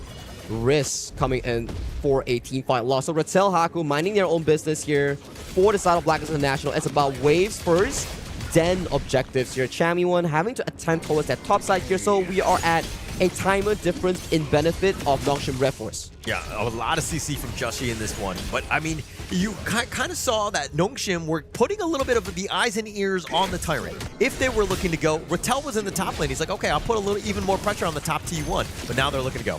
Wings of Judgment here, we do see the Umbrella Alpha attacking on towards the back line. Rattel, where do you want to go? Tyrant secures Mike going over to the side of Justy here. Solo kill by Siri. Siri gets taken down by the isolation from Golden Kite's Arlie. Yeah, Golden Kite with just too much damage. The Frenzy, he avoided most of that damage with that Parasol as well. And that just completely opened it up. Siri, like, the whole Yi, this is a bit of a problem. Like, you picked this into the Arlie looking for the other mid-game, like the Burning Sun Arrow Wombo combo style. But man, in that 1v1, you're not going to have a good time against Golden Kite's Arlie. Like you mentioned, right, Holler? It just didn't show any form of success. I get the general idea that you want the whole Yi from Siri to throw a Burning Sun arrow towards mid lane and then connect it with Illusion's Lorian's Ball Ultimate, where it just stacks CC for as long as 6 seconds for a single target. But so far, every single Burning Sun arrow has been successfully blocked by Golden Kite in that top side here. And talking about top side, Haku getting tagged by the Wings of Judgment here. Golden Kite coming in, tagging the auto attacks on towards Haku, getting a free and easy kill. Rattel comes in for the cavalry, finds the 3-man knockup, and then we do see the Burning Sun arrow landing on towards Jamie, just sending him in towards the Great's chest, managing to limp away just so slightly, with Siri being forced out in a 1v1 situation here. Namu too low to even care about Dragon. A little bit more damage here. Namu manages to limp away. Oh, Namu just barely hanging on this one. But it seemed like it was like a tale of two fights, if you will. Nongshim, they were like, once Haku had gone down, you're thinking, we got numbers. And Blacklist, we're under the tower. Nongshim goes for the counter. They do a decent amount of work, but then they overextend, and Blacklist makes them pay. And Golden Kite has been so confident on this Arlie pick here. Every single time Siri overextends himself, he managed to create those 1v1 circles that favors Arlie so well. Because Arlie, your skill 2 is the maple dance. You rock projectiles and he managed to use that to actually win out that 1v1. Yeah, and so this is the beginning. Haku gets blown up on that one, but then the nice little Razor Cavalry says, hey, where are you gonna go? They get a little bit of revenge. They have so many different ways to stun, plus that Burning Sun arrow and that orb, that wombo combo, but then again, a little bit of the overextension, Justy making them pay. Yeah, and you gotta wonder here, so far the Siri Hou-Yi pick is not justified. But mid lane, the Burning Sun arrow lands onto his Justy here. Justy going in once again. Unbridled Outburst managed to disengage, but at what cost? The Burning Sun arrow that I just now managed to make it work instantly. I'm so sorry, Black. Yeah, they're just looking to prove you wrong, Saki. No one else at this point. I mean, that was on point, and that's kind of what this lineup is looking to do. Siri was able to hit that. He misses that. That might have been a different story. But stacking that with Illusion, this is again that 1-2 punch. Rattel and then Namu are there to help continue on and just stun lock people for days, but then the rest of them have to clean up, and they haven't been 100% successful, but they've gotten themselves at least back into this one. Yeah, 6 seconds solid crowd control here. Namu forced to use the flash. Crimson Golem on Arlie. It's a devastating threat if you are an immobile frontliner, so that's going to be a 2-minute price to pay for the Nongshim Roamer. Yeah, and about 1.3k net worth lead in favor of Blacklist. It seems like they've been taking the fight, dictating the pace of, but they have been punished at times. Nongshim Red Force at the same time. They need to, again, just stick to their guns. They still have an Ogryn at the end of the day. Unbridled Outburst on towards Haku here. Haku gets tagged. Nice dodge coming in from Justy to dodge away the ultimate from Lorien here. A bit of a handshake here as both teams head back to their jungle camps. Yeah, and it all came back to that Burning Sun arrow. It hits, they get some kills. Almost guaranteed. They miss, they have to disengage, they can't fight. So Blacklist understanding that actually this arrow could come at a moment's notice, it can come from any different angle. We need to ensure that we don't get caught out. Easier said than done, of course. I feel like if you're Blacklist International, you should avoid that mid lane at all costs. Every time Justy appears in that mid lane and tries to wave clear first, he oftentimes gets tagged by a Burning Sun arrow into the Lorien ultimate, which may cause a lot of pick-up potential for Nongshim in making a comeback here. But nice rotation thus far coming from Blacklist International as we get a bot lane tier 2 for essentially free. Yeah, and actually at the same time, Justy, this is what, okay, a little bit of action. Oh, Chaz almost CC'd down, but he managed to release the Unbridled Outburst plus the redemption to escape towards safety here. But that's the potential, right? That's a long CC. And if Chaz didn't get the boost of resistance, maybe he would have been taken down there. Yeah, that was actually too close for comfort, at least for me. But being able to barely get that off, but he's not going to have it in this target.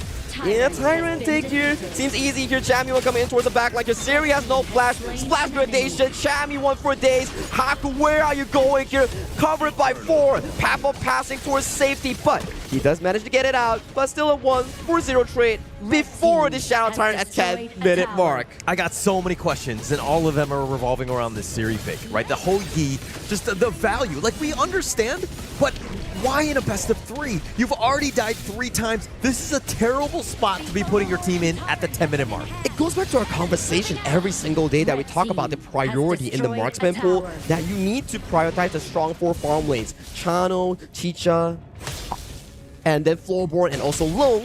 But those are all banned away. Burning Sun arrow lands on towards Dragon here. Haku goes for the path of passing here, pushes away. Haku gets the steal on the Shadow Tyrant here.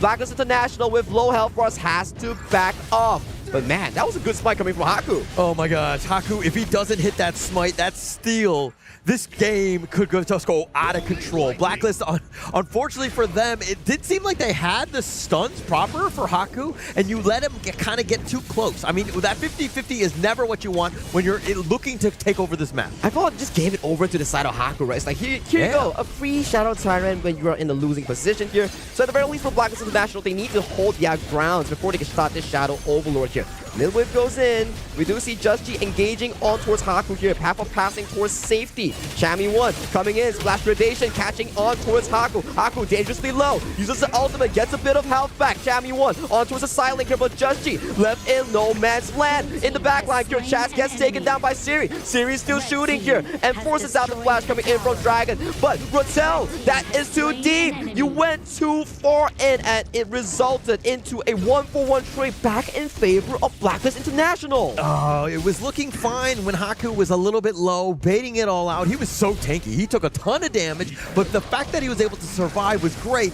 But then Rattel was like, oh, I did not get the memo. I need to disengage. And he continued to go on, got out of position, and he paid with his life. The Siri pick on the Ho Yi, yes, we were judging on it in the first 8 minutes of the game, and now you see once he starts racking up those gold, those item power spikes, it's looking very good. But let me break it down on this specific play here. I mean, this is that moment where Haku just barely stays alive. I mean, Rattel had a nice play, and they find Chaz. That should have ended it, but they continue. Look at how Rattel looking for his area, but he's so low. He tried to go for that 4-man Soaring Green Dragon, and it was like in the worst spot because the rest of Nongshim were not able to follow up on that. I could understand if you get that 4-man Soaring Green Dragon into a skill 1 spin, maybe that's a quadra kill, and that will be your highlight of your career. We're talking about highlights here, putting our focus back on this Shadow Overlord. Just G goes in for an aggressive engage, forcing Haku to back off. Shadow Overlord regains its health. Blacklist in a very, very dangerous position as in the backline here, Dragon gets tagged, Dragon gets isolated out. That will be the first kill going over to the side of Nongshim Red Force. Chami 1, diving the backline, 1v4, finding Siri among 4 members here, and they once again equalize the trade between the two teams. Oh, it was looking bad once Dragon went down, but then you can never count out Chami 1. Once he's on top of Siri, there's nothing he can do. Even if the Burning Sun Arrow, the stun is so little that it's really not too much value. He was able to dive deep. And talking about diving deep, Nongshim Red Force diving deep all the way on towards the side of Just G here. But Just G managing to latch on towards Illusion, as Illusion was the one instead that's being traded off. Chami using the Frostguard Embrace, and Red Force sticking on towards Namu. Namu has to flee. Golden Kite from the back here, flanking on towards Rattel. The Blood Rage coming in time, just saving Rattel from a massacre of an event. Oh, that was clutch just to stay alive by Rattel, but that could have been disastrous. I mean, it's another thing where they're like, hey, why is Nongshim trying to continue on? It seems like they're just forcing the issue. A little too bloodthirsty for me, especially in a game 1 where you need to play very calculated. I mean, both teams are just trading back and forth as of this point. Here you can see Chami going in such an aggressive take here. He's feeling confident 100% and nonetheless as of this point. Yeah, and I mean, Chami 1 is confident. He is the most confident of this team in terms of being able to understand where he is in accordance to the other team members, right? And the fact that he knows that he's very strong, he's able to find them. If he's able to jump on top of Siri or Illusion, they will be deleted. And after a 3 minutes Overlord dance, we finally see Blacklist International successfully securing the Overlord under the hands of Nongshim Red Force. Damage galore on towards the side of Haku here. Haku has to take the walk of shame back towards the base and in towards the fountain with 3 Overlord waves marching in. This is not looking good for Nongshim Red Force. Not looking good at all, and it seems like Blacklist just have just too much damage. They're able to burn through all this armor. Beautiful knockup coming in from Illusion on that ultimate here. First target to fall will be Blacklist International's mid lane, but in the backline once again, Chami 1 and Just G removing the side of Siri from any sort of contention here. Say Sanctuary coming back up, but gets executed by the Siri State. But Just G doing a splendid job stealing away the final tier 3 in towards the mid lane. I mean, they sacrificed everything for that T3 essentially there, right? And I think Blacklist are going to be happy with that trade overall, but they can't be making those trades that are slightly favoring Nongshim because you're giving more opportunities for them to come back in. This is going to be very close. It looks like Chaz was looking to solo that. Not going to happen, especially with Haku on this map. And as the game progresses here, you can see these team fights, the beautiful Lauren ultimate just lifting Dragon into the CC chain, and then Rattel comes in, finds the perfect flank and gets the assassination on towards Golden Kai. So what if you get Siri? He has already done his job and he can land in peace, and going good towards alive. Just G is like, you stole the first one, let me steal back the second one. They are denying every single possible comeback from the side of Nongshim Red Force. So this is something that you cannot do. Both teams have been making this mistake. If you are going for that big objective, you need to ensure that you're on top of the other jungler, forcing him back, some sort of CC so that you can time your smite properly and get that kill. Unfortunately for both sides, they've made that mistake here. The high ground push will be a very difficult one for the side of Blacklist International here. There is so much tools coming in from Nongshim Red Force to find a perfect engage. Yeah, and now the siege is on. I mean, Nongshim right now have to somehow hold on. This mid lane is a huge issue for them. It's a gaping hole, for, if you will. But Haku now, like we've seen him throughout this game, he's 4-1-3, but he's still not like Super Saiyan mode, if you will. Yeah, that's the Auguran pick that you will, right? It starts to scale off slowly in towards the mid to late game. Bottom side, Blacklist, Just G, and also Chammy1 managing to take a free tier tree. As the minion waves are marching in, this is going to be the final tier tree in towards the top side. Yeah, and now, like, Haku probably wants that side, but Just G's like shutting that door. All that space, top T3 taken down. Golden Kite, he's got some serious damage, and they've opened this game up perfectly here. Cleanly done by Blacklist International here. They are not going for the fight. They know what they're coming for. Pulling out all those tier trees, making it sure that there are always super minions marching in towards the base, and then take a look at the timer here. 10 more seconds into that Shadow Overlord here. Damage dealt by Illusion, 200,000. That's one of the highest that we've seen so far in this tournament. Actually, top 3 were all Nongshim, but if you're looking at this map, they don't have any towers, right? Blacklist are like, actually, we don't care about doing the damage. All we want are your objectives. And taking that one, look at Just G. You were saying, who's that 200,000 damage going on? It's been mainly Just G here. It's been mainly Just G, right? But Chammy1 is so far away from this specific objective here. Just G goes in, Just G takes a steal, and the fight breaks up.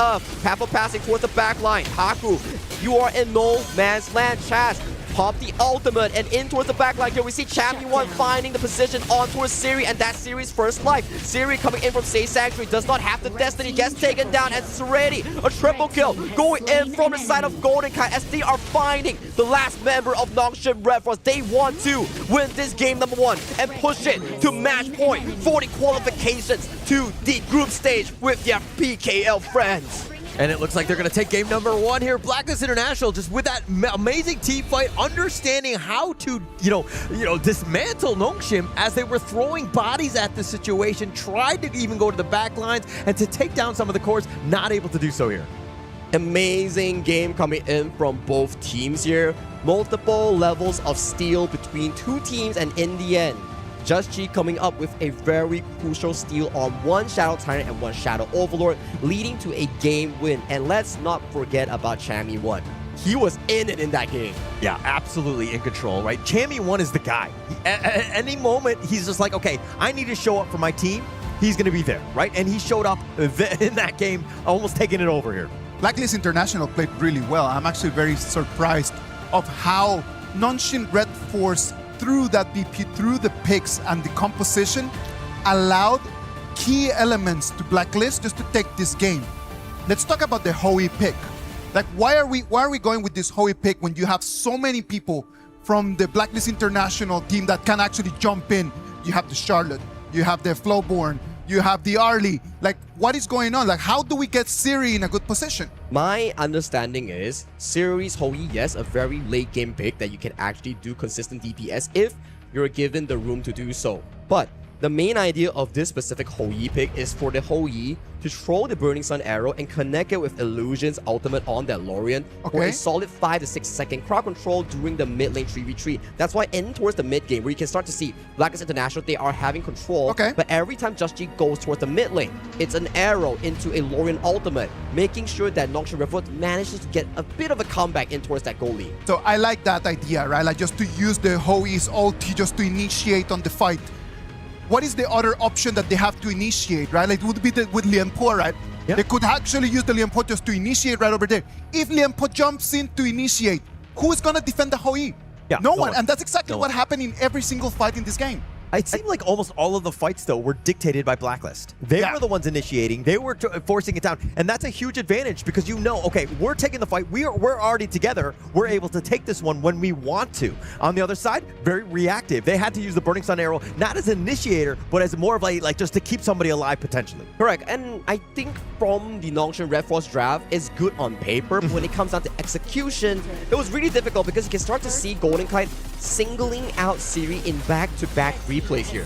Yeah, and I think, again, for me, it's a draft issue, and we're going to see most of the action here. The Burning Sun arrow actually saving parts of it, so this is where, like, the flashes of hope right? And that's the way that they were looking to go. But then just Blacklist, just being able to just take it down. Chammy1 is an absolute beast. Absolutely every single team, but you see Chammy1 latching on towards the backline, finding Illusion, finding Siri, and these are the moments that makes it so great for this specific player here on this Charlotte. And this final steal, you can start to see Chammy1's position here. Golden Kite tags on towards Haku here. Chess does his job, lands a CC, Siri in towards the backline, has to Sage Sanctuary, and then Chammy1 just comes in, pops the Pure Sky, and lays down all the crowd control on towards the team. And Siri has no destiny in that team fight as well. This is very frustrating if you're a Nongshim, because Haku was trying to go on the Golden Kite. He's definitely priority number one. Siri was trying to get there as well, but Chammy1, Justy, were stun locking him and focusing on down to Siri. Once he goes down, you saw the cookie crumbles.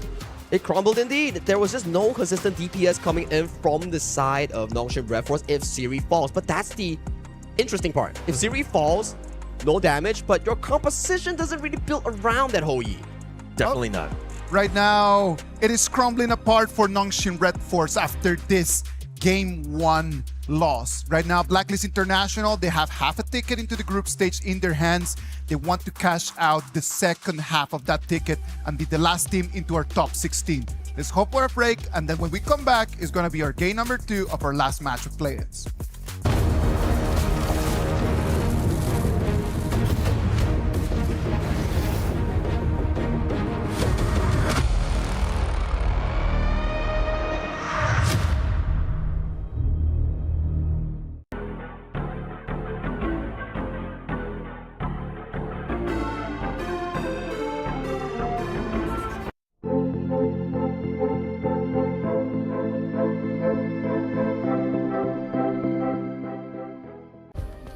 Play is in our DNA.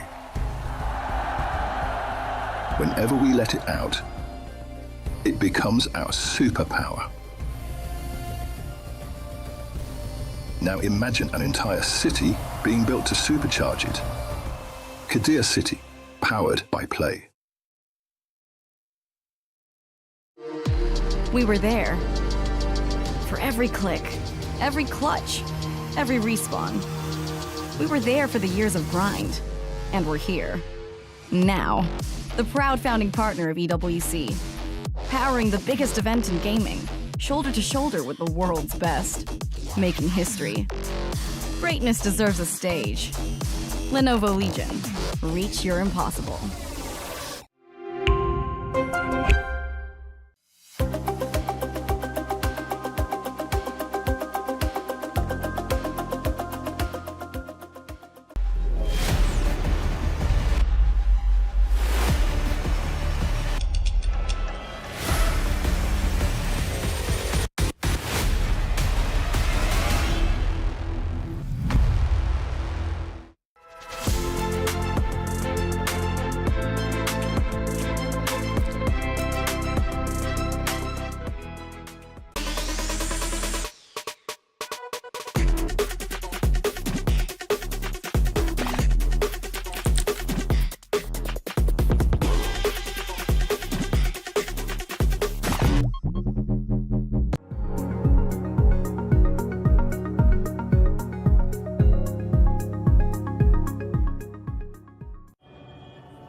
Blacklist International is one game away from top 16 in this KWC 2026. I'm Isaac Peña, and we're gonna bring you the action of this last match of the play-ins. If Blacklist International wins, then that's gonna be it. That's gonna be the end of our play-ins, and it's gonna be sending Nongshim Red Force back home. Lads, it is coming to the last of it. What are we going to have to be looking forward in this game number 2? Well, I mean, if history says anything, basically we know that Blacklist will always win game 1, but game 2 is a bit of a Wait, hang on. I don't like the fact that you're looking down on me, Saki. What is going on here? I can't hear you. I'm too high. I'm too high up here. Who's talking? I'm sorry. Let me meet you at eye level. Here we go. He just got the buff of the win, man. Like the prediction buff. I mean, but going into this one, I would think that Nongshim would be able to bounce back, right? They always usually find ways to come back, and especially in longer series, Nongshim tend to be a better team. Yes. But again, Blacklist, I mean, they are terrible in game 2s throughout series. I mean, it has been proven, right? Yeah. We saw the Deep Cross Gaming series. They won convincingly in game 1. And game 2, game 3, they start to shake things up, and it didn't really favor them in the first place here. But that is a very small sample size, maybe coming in towards this game number 2 against a team like Nongshim Red Force. They will want to take it immediately because history between these two teams, we talked about it. How many PKL teams has Nongshim Red Force defeated in KIS 3, in KIS 4, and in multiple levels of tournament? Yeah, and I think the every Filipino I know hates Nongshim because of that, right? They take down some of these teams, and you know, it's also, I mean, obviously, it's when you're trying to win a tournament, you're going to take down whoever, and it just happens to be unlucky for the PKL squads. Exactly right. And I think a very important part coming in for South Nongshim Red Force, you can start to see draft matters a lot. I understand that you want to pull off interesting combos like the Lorian and Ho Yi, but in a BO3 that decides your fate, whether you're going back home on a plane, sadly crying, or are you going back into the group stage happily, it matters a lot. I think that Blacklist International just found the key just in taking the fight to them, right?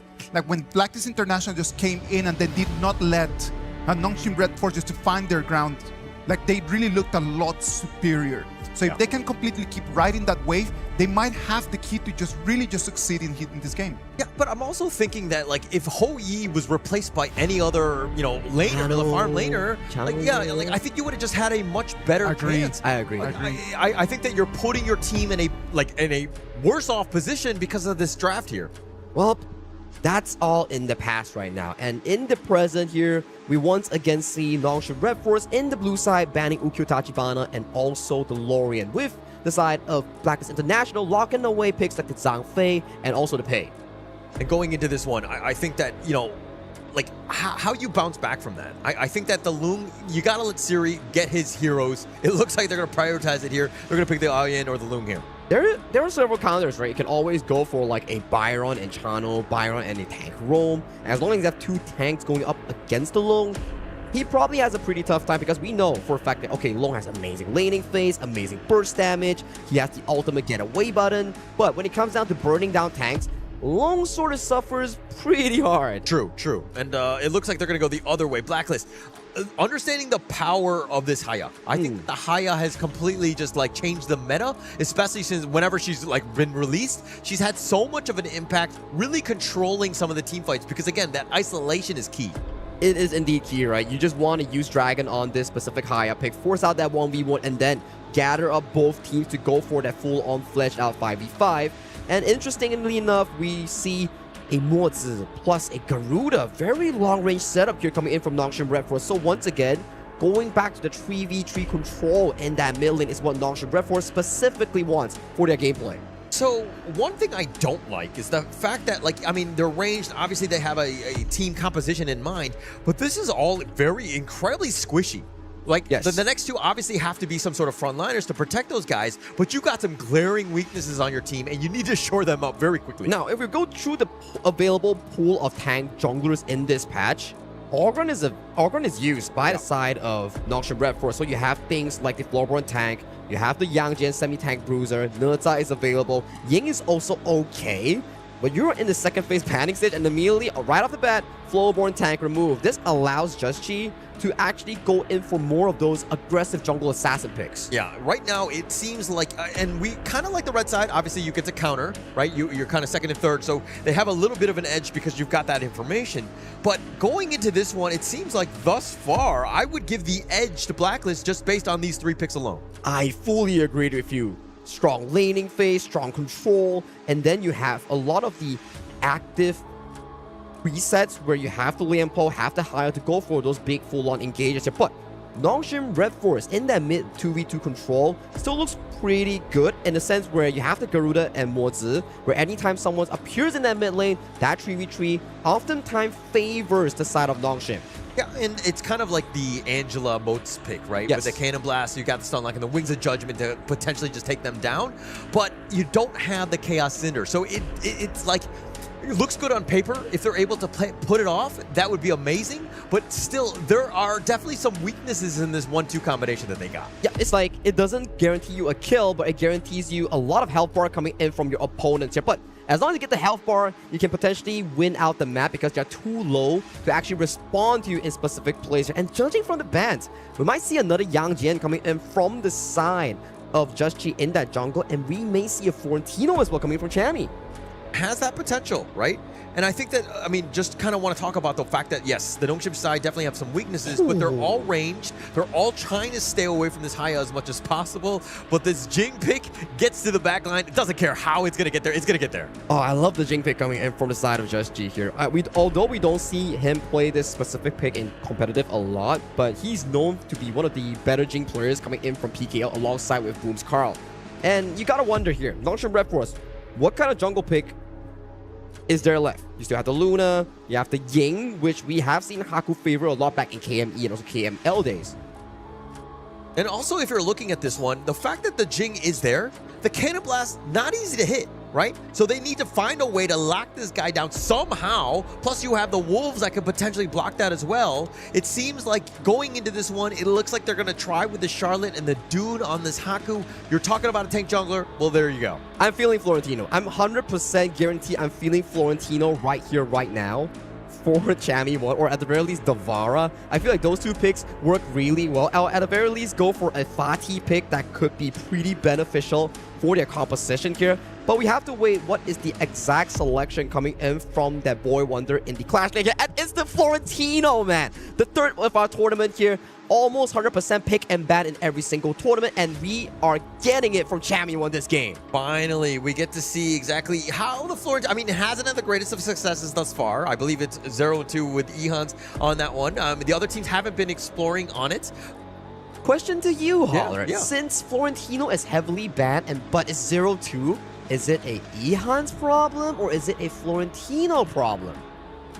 I'm not going to answer that one because I feel... Well, okay, I will. I think that if we're going into the actual drive, it didn't seem like Ehans was 100% comfortable on it, right? Agreed. I mean, shots fired or whatever. The data was where it was. It didn't seem like we saw the greatest of impacts. Not to disrespect Ehans, I just felt like it wasn't really ready for the stage. I feel like it's a forced pick coming in from the side of OG Esports in their previous few series here. Yes, it's known to be a very strong pick, but also depends whether the player is actually ready for it, because it's a very individualistic pick where it pushes you to have a lot more control in your game. And this time around, Chami 1 out of that game 1 performance, he's coming in hot. He locked in the Florentino in red side last pick, and this will be Nongshim Red Force fighting for survival to equalize this series, and Blacklist International wanting to take revenge for KIS3 and KIS4. Yeah, I kind of look at this draft, I mean, from both sides, right? The Nongshim side, 6 months ago, this is a very traditional Nongshim style level of play. They have a lot of balance. Nothing is too crazy. They all kind of cover each other's weaknesses. But the other side, this is the latest wrinkle. When you're talking about new heroes like the Florentino here, and now you've got the Jing and the Haya that can potentially isolate. You have a lot of potential burst, aggressiveness that can kind of just jump to the back line. It's a basically, is it the old or the new here? And it's already an early game invade against the Dune. Jing picks up the red buff here, leaving Haku without a red buff for the remainder of his clear. This is already a beautiful start coming in from Blacklist International, especially in the jungle department. A very good start. And again, we're talking about aggression. We want to be invading the enemy jungle. Blacklists are doing that. Now, Nongshim on the other side, okay, they've lost a couple things. It's still very early. It's not even 2 minutes into this game. But again, they need to find ways to just, again, get a little micro win here and there. That's a micro win. Forcing a flash out of Siri in that laning phase here, getting that fire beak, and then heading back towards your own quadrant, picking up this specific small jungle camp and you are securing Golden Kite, your late game carry, some sufficient and easy goal to actually scale into here. Haku, Unruly Blades in, has the passive still, he's pretty tanky here, so there won't be much of a follow-up coming in from both sides. Yeah, a great rotation by Dragon though. The way that they were able to take that, just almost pulling out the flash from Siri, but taking the Firehawk. That's a win. Assuming that, I mean, they didn't get a kill, that would have been best case scenario, but this is still good enough. That's created space where you see more rotation from Nongshim. Even Haku, he's wasting time. He's not even taking that Spike Tail away. That's the thing, right? You have the Dun, it's so early to mid-game centric. You have to get those leads, but getting your Crimson Golem stolen away, not the greatest of the occurrence here for the Nongshim Red Force jungle, and especially Blacks International. They have the timer here on that bottom side, so they can choose again whether they want to invade this or not. Take a look at Dragon.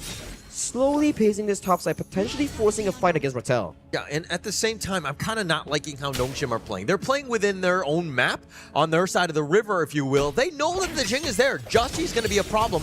Why don't you try to steal one of his buffs? The blue buff would be amazing, but the red buff is just as good. But you're, again, being aggressive, forcing him to fight instead of just farm. Mirror Domain pops onto his Rattel here. The Moonscape Mirage 1v1 drags Rattel into the Spirit Realm to duke it out 1v1. Rattel still has the flash. He's taken down extremely low. Coming it back, he is taken down for that first blood here. Blacks International once again getting that lead. In towards that bottom side, Golden Kite has to exhaust the flash, but he neutralizes that dive potential in a 1v3 situation. Oh, Dragon, such a champion there. I mean, the Moonscape Mirage, he knew he was so low, and they were coming out, they were giving the kill to Jushi for that rotation, that first blood gold, injecting it, understanding that Jushi Jing, once he comes online, he's going to just dominate this game. And it's a very smart change of jungle pacing.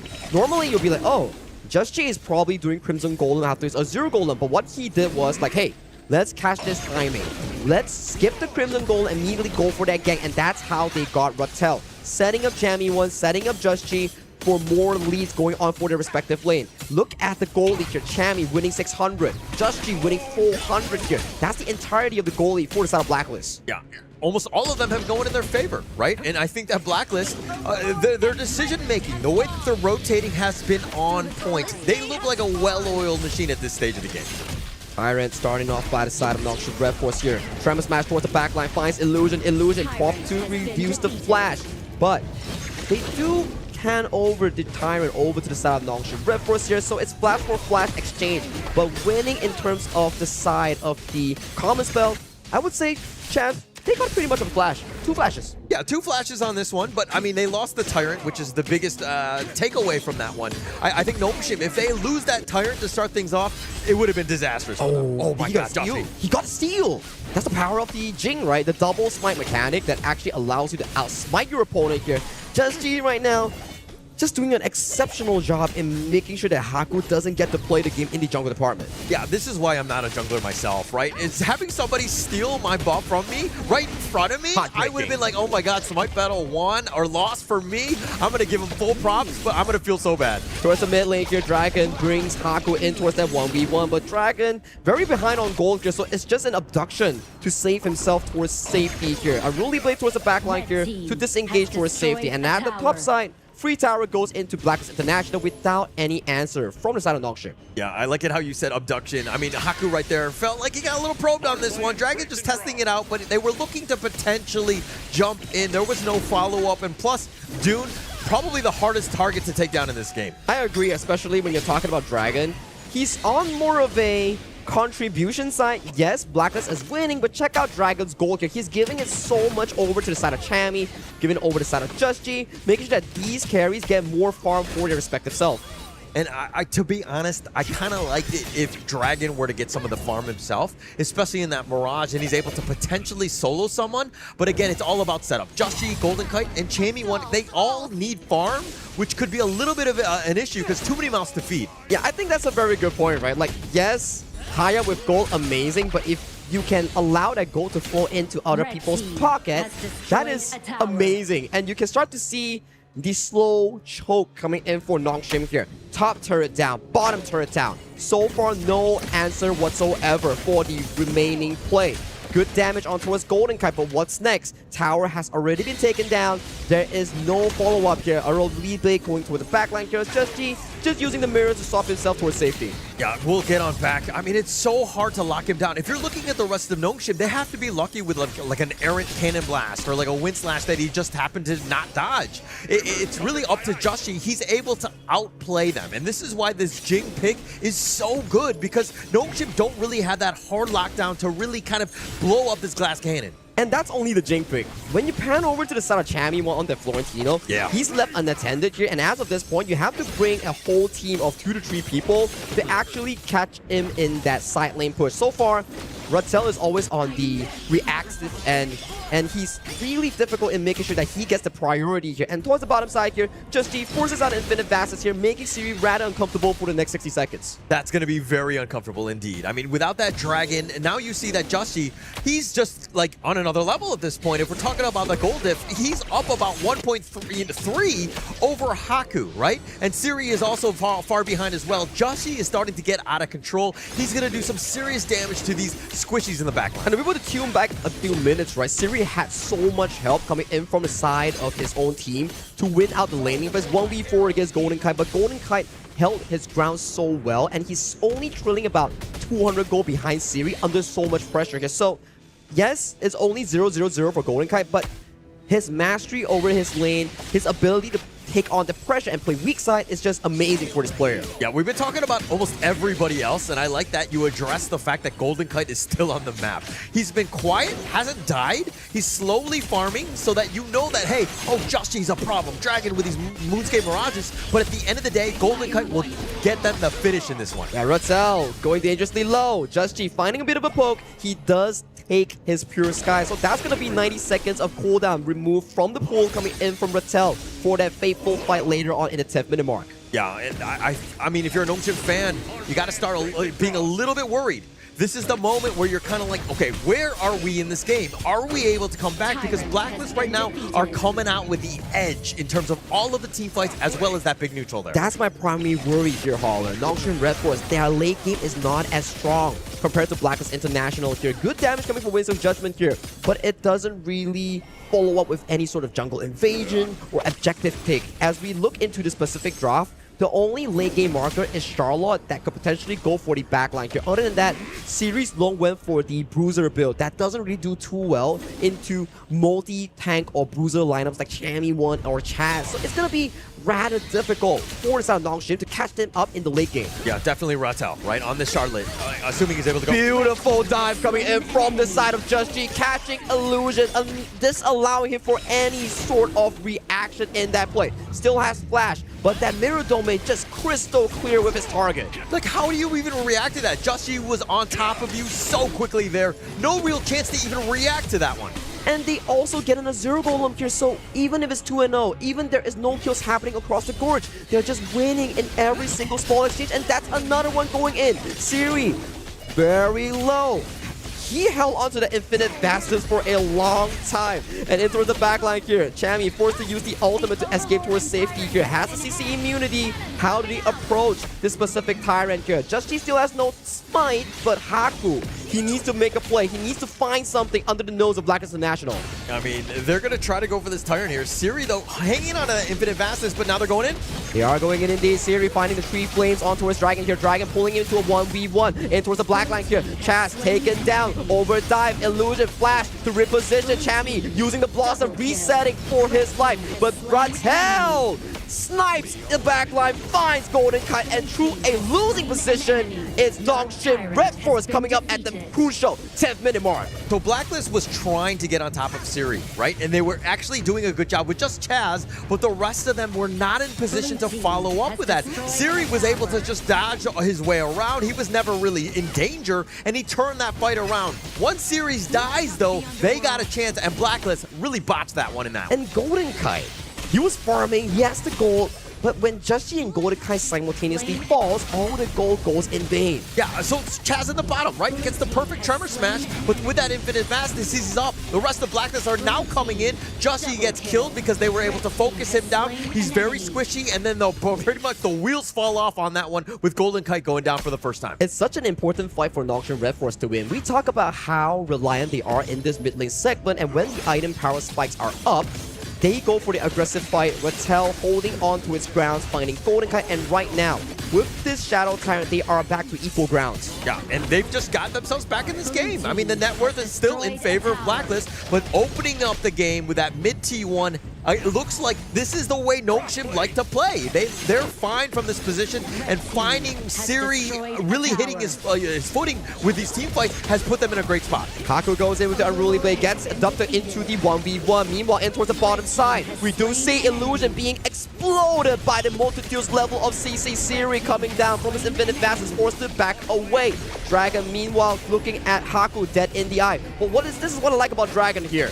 He removes the tanks, makes it easy here. Unruly Blade goes in. GoldenKite in a heck of a danger, doesn't have the flash. But this is 4-5 members you are going up against Haku, and he pays with his life. Okay, so if there's anything that I've noticed from Nongshim over the years of watching them is that Haku likes to do stuff like that, right? He thinks that GoldenKite is low, he goes all in, and it happens to be into 5 members of Blacklist. It ends up being a bad spot. Now they are further behind. Nongshim cannot be making plays like that. And let's take a look at the replay here. This abduction coming in from the side of Dragon and making sure that the only tank coming in from the side of Nongshim gets removed from the pool.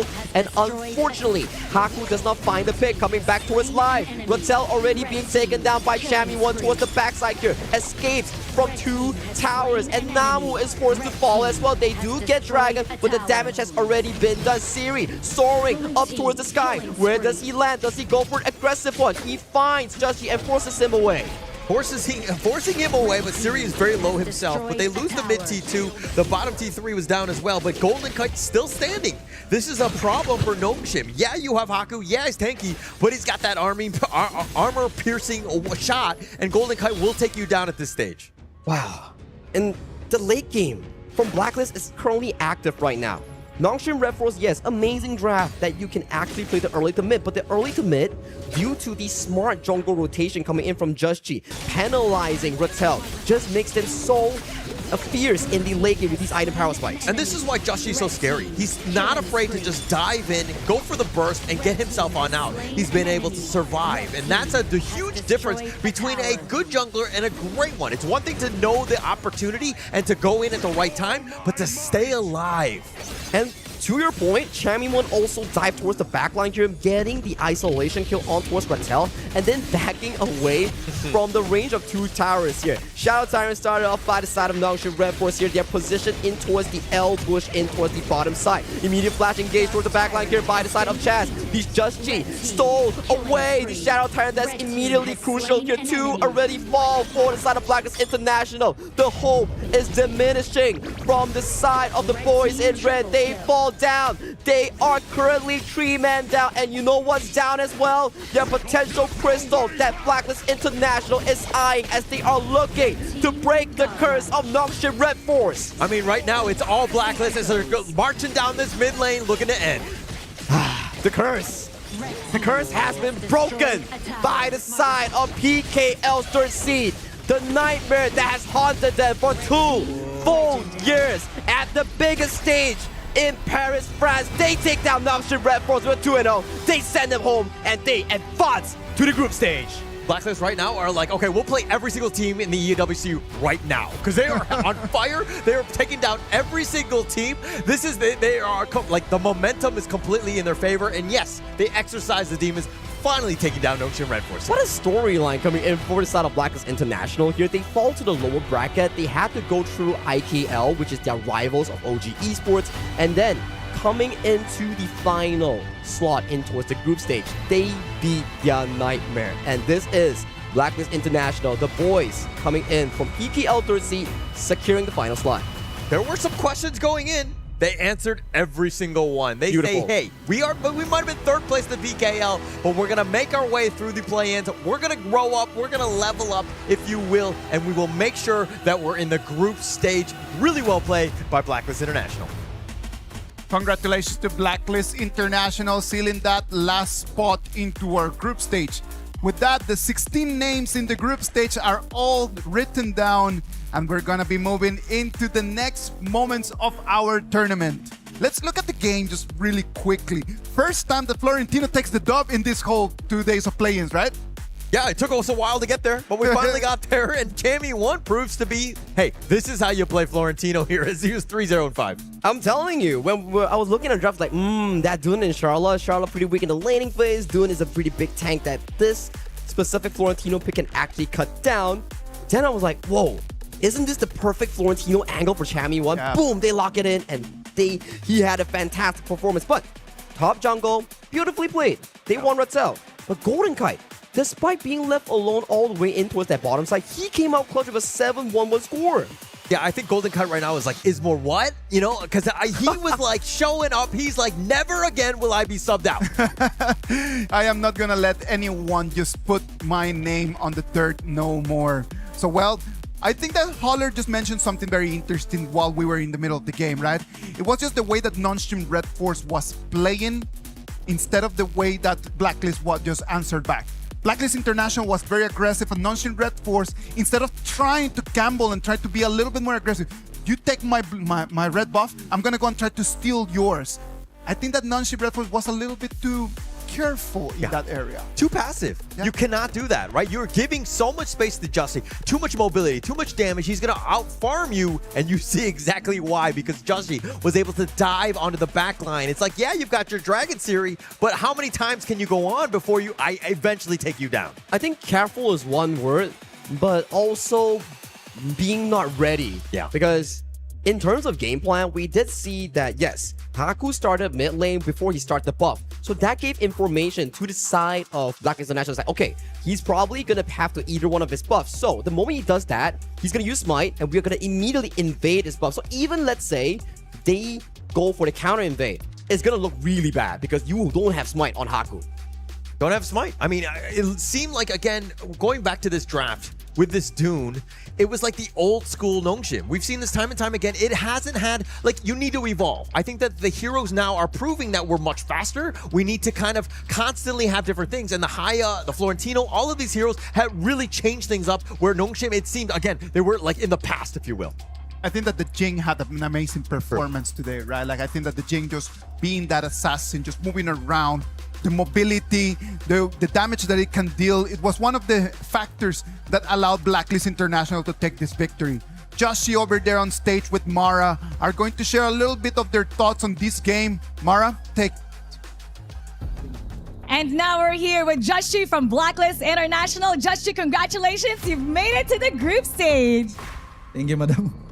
And you know, earlier when we interviewed Cammy 1, he said that he predicts it's going to be a close game, but it didn't seem like that with us. In fact, you showed a different side of you today. You were so serious. It was evident that you knew the limitations of the heroes of your opponent, even the timing, the distance, your precision was remarkable today. What was the main drive for that, not only with going to the groups? Siguro din, madam. Like, natalo kasi kami kahapon eh. Tapos siguro yun yung mas nagpagising sa amin na mas nagpagigil sa amin na gusto namin manalo, mas maging seryoso, ganun. Tapos mas focus, ayun. It was yesterday's loss that made him so driven that he wanted to be more focused and hungry for that win. And it seems like you might need to lose a game for you guys to wake up because today was so incredible. In fact, we saw that Joshi and Cammy 1 combo was so remarkable. What makes this partnership work so well? Ayun, madam. Kasi lahat ng ginagawa namin ni Cammy, sabay kami. Kaya yun. Tapos matagal na rin kami magkakilala. So, nabuild na namin yung chemistry namin. He says it's because they do everything together and they've known each other for a long time. That's why they were able to build that chemistry. So basically, you know exactly what each other is going to do without saying anything in the comms? Yeah, yes. Precisely. Now, for sure, a lot of people back home in the Philippines are very happy that you've made it to the group stage, which is different from last time. What would you like to say to everybody back home and invite them to support you for the next round? Ayun guys, thank you sa pag-support sa amin and hopefully supportahan nyo pa kami sa mga upcoming games namin. And ayun, gagawin namin lagi yung best namin. And what's a promise that you're gonna guarantee your team from here on out? Ano ba? Sa fan? To your team. Ano? Wala. I asked him what his promises to his team. Doesn't promise anything because he's very confident. In fact, he's thanking everybody back home who's supporting them. And he'd like you to keep watching their games because he needs your support for the next matchup. Josh, you were incredible once again. Congratulations. And now we're going to head back to the casters to talk about that a little bit more. Cast, lead the gorge. I like the fact that Joshi did not have any promises right over there, right?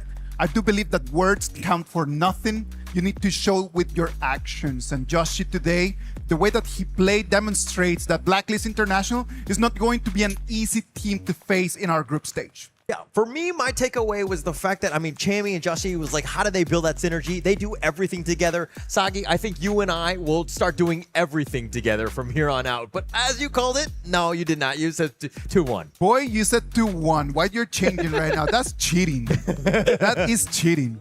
At the end of the day, Blacklist International, they did slay their demons, and in the end, they made it to the group stage. That's going to be 3 PKL teams coming into the group stage. 3 PKL teams are gonna make it into the group stage. So what about if we just analyze, like after 2 days of play-ins, like the 4 teams that came in through and they were able to make it into the next group stage, into the top 16. Influence Rage. Yes. Right? So they're gonna be 2 Chalk BR teams into the top 16. This is actually really nice because they came, they were very aggressive. It was really interesting to watch them play. So I'm actually very happy that they actually made it forward. Yeah, and just like let's check up on some of these highlights here, but the way that they were able to kind of, dismantle Nongshim, they wanted to fight, but the way that, again, the Blacklist squad were just isolating, taking people down, that was what made Blacklist so good in this game throughout. The only good part about this specific fight was Blacklist International giving over the Shadow Tyrant, but after that, it was just the Blacklist show. Every single play, every single fight. Look at Chammy 1 here, going for the aggressive dive on towards Rattel in towards the backline here. CC immunity, dancing with the Blossom, and then backing away. He went like, what, 2,000 range in the span of 5 seconds? Like the initiations were flawless by Blacklist. When they go in, everybody's in sync with one another, and like the way that they were able to jump, this was pretty much the end at this point. Once Haku went down, you have the Moonscape Mirage. Let's clean up anybody that tries to stick around, and they were not able to do it. He gets on his dragon, but he's so low, and Blacklist again taking them all down. Golden Kite was an absolute beast when you needed to. And it goes back to Isaac's question, right? How do you evaluate the 4 teams that goes into the main event of our group stage here? Influence Rage, Buriram United Esports, Deep Cross Gaming, and finally, Blacklist International here. 2 AOV teams, respectively, coming in from the side of RPL Thailand and also the side of GCS. And finally, we have Influence Rage from Chalk BR 2nd seed and Blacklist International 3rd seed. How do you evaluate this? I think it kind of threw everybody off. In terms of predictions going in, there was a lot of questions as of who would actually come out of this group of death, which was Group B, and it looks like Blacklist hit that next level. This is what we wanted to have seen throughout the PKL, but it's showing up at the right time now. A lot of people had Nongshim Red Force and OG Esports in the group stage. Yes. Yeah. And I'm completely sure that when people were doing their homework, they were preparing a lot of that.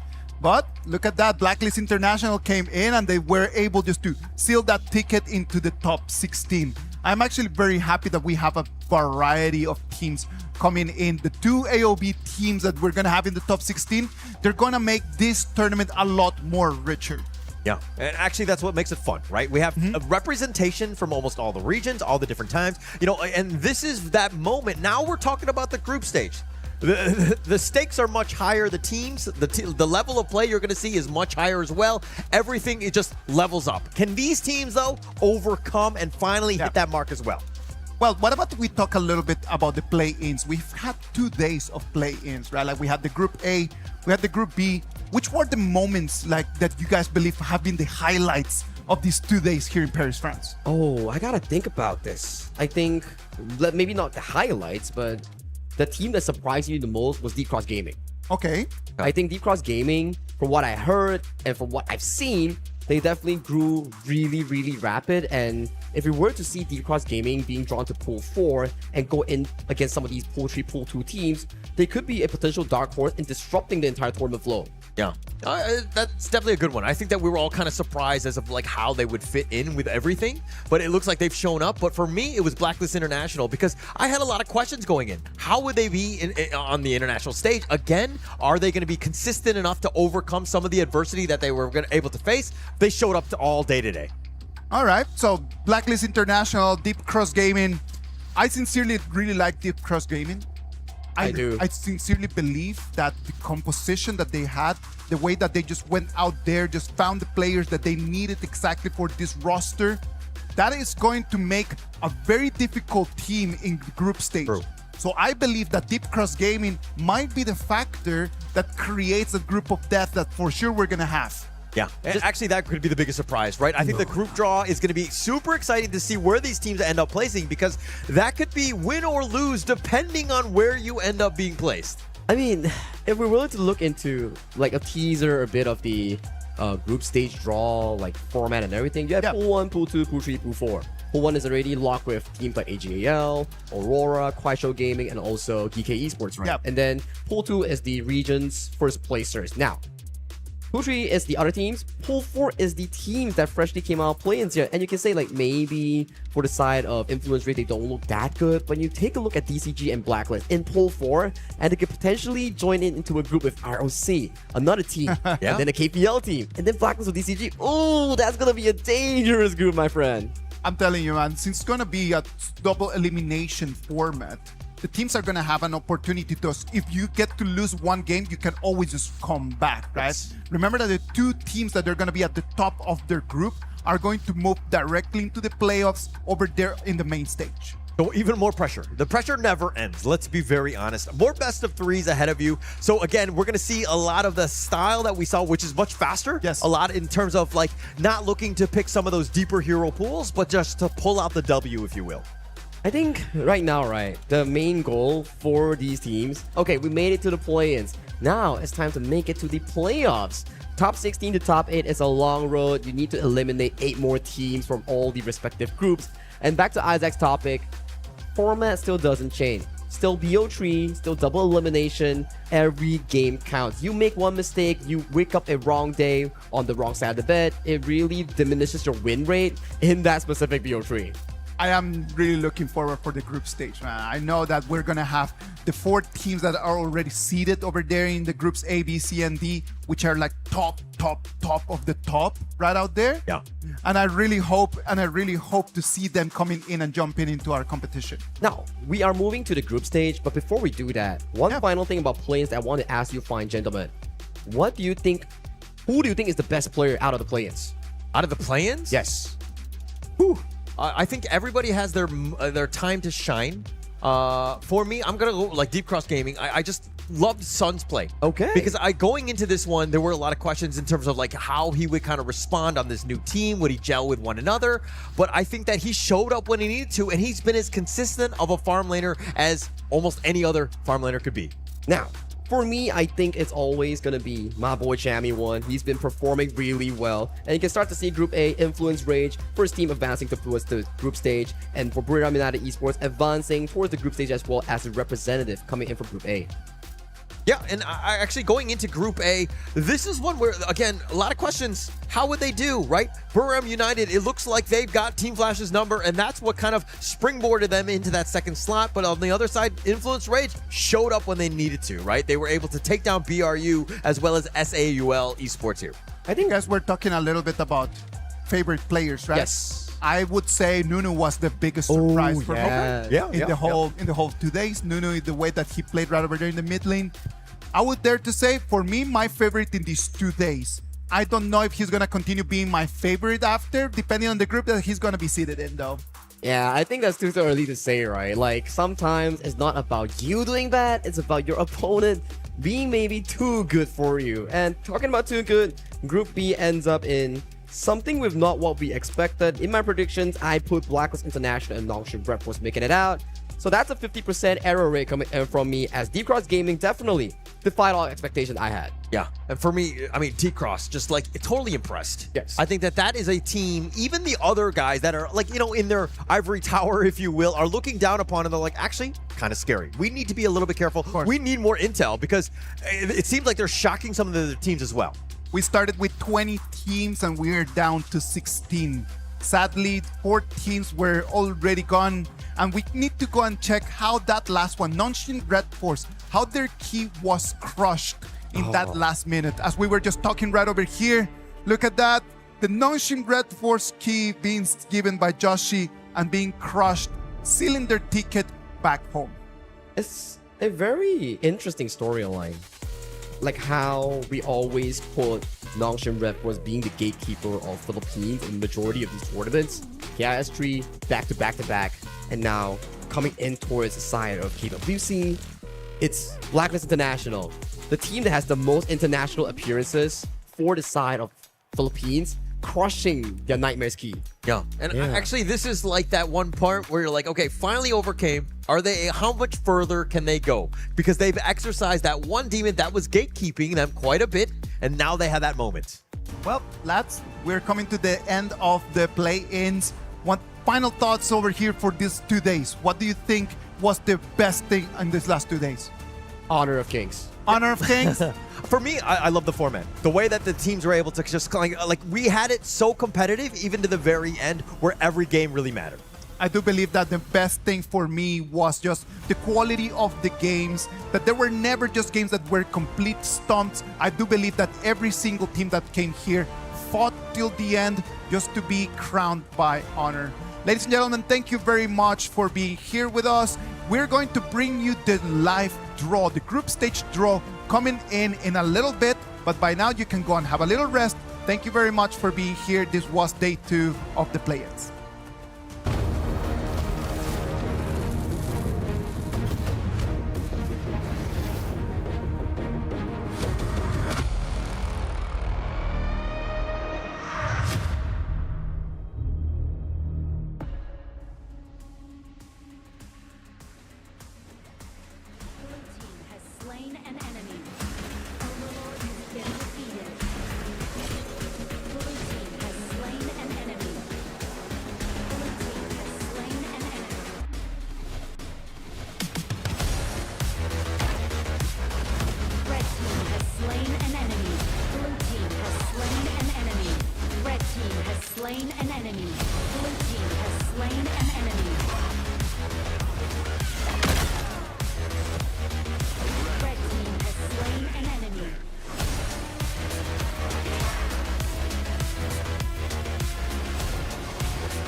Slain an enemy. Blue team has slain an enemy. Red team has slain an enemy. Blue team has slain an enemy. Red team has slain an enemy.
slain an enemy.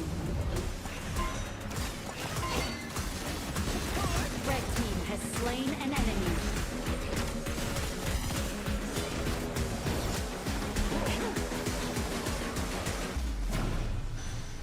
Red team has destroyed a tower. Blue team killing spree.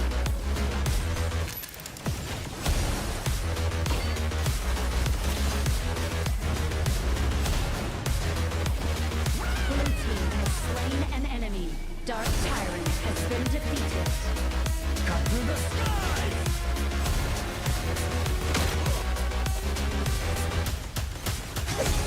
Blue team rampage. Blue team double kill.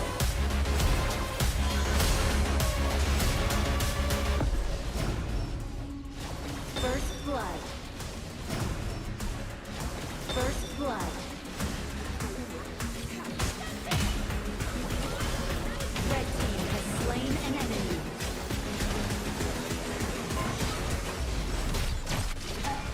Blue team has slain an enemy. Red team has slain an enemy. Blue team has slain an enemy. Blue team double kill. Red team has slain an enemy. Red team has slain an enemy. Red team has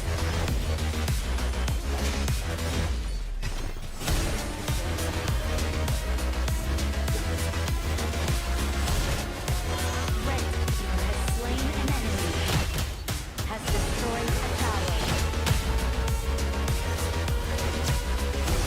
Red team killing spree. Red team has slain an enemy. Red team rampage. Red team killing spree.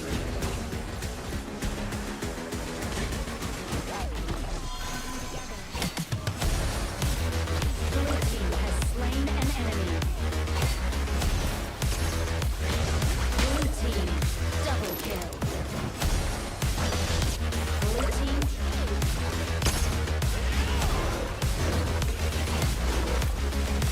Blue team rampage.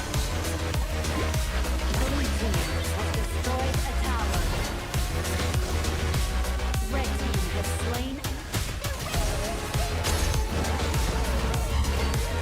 First blood. Red team has slain an enemy.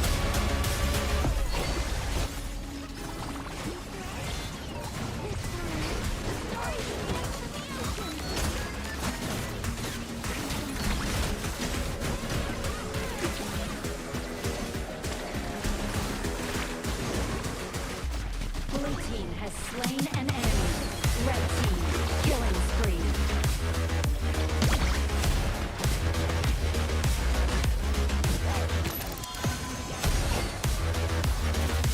Blue team has slain an enemy.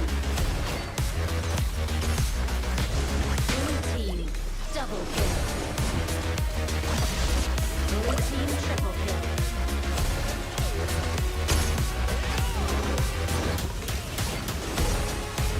Blue team rampage.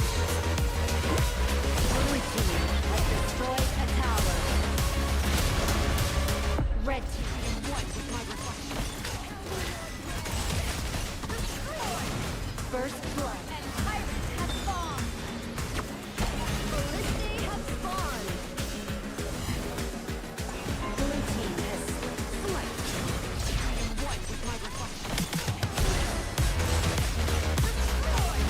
First blood. Overlord and pirates have spawned. Ballistae have spawned. Blue team has white with my reflection. First blood. Pirates have spawned. Ballistae have spawned. Blue team has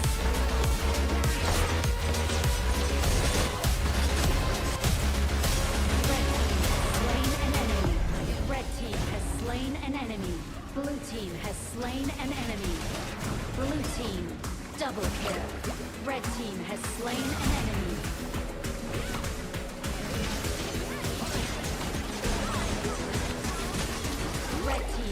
slain an enemy. Red team killing spree. Blue team has slain an enemy. Blue team has slain an enemy.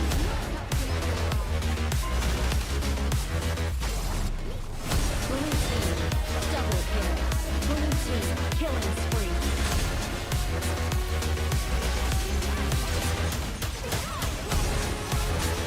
Red team has slain an enemy. Red team killing spree. Blue team has slain an enemy.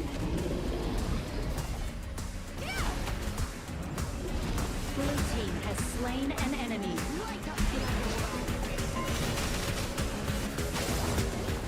Blue team double kill. Blue team killing spree. Has destroyed a tower. Blue team has slain an enemy. Blue team has slain an enemy. Blue team double kill. Blue team triple kill.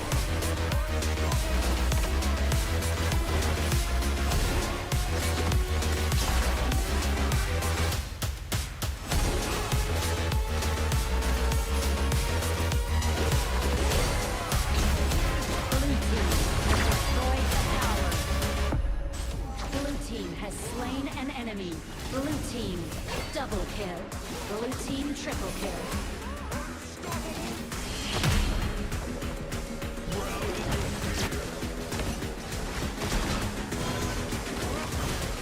Red team has slain an enemy. Blue team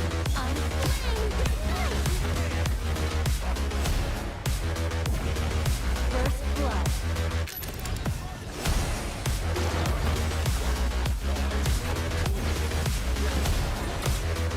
Red team has slain an enemy. Blue team rampage. Blue team has destroyed a tower. Blue team killing spree. Blue team has slain. Blue team unstoppable.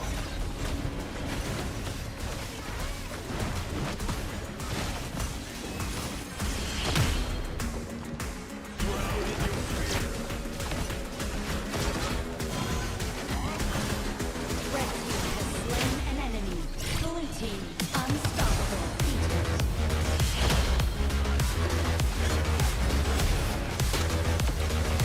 Blue team godlike. First blood. Red team has slain an enemy. Red team has destroyed a tower. Red team killing. Cannon a tower.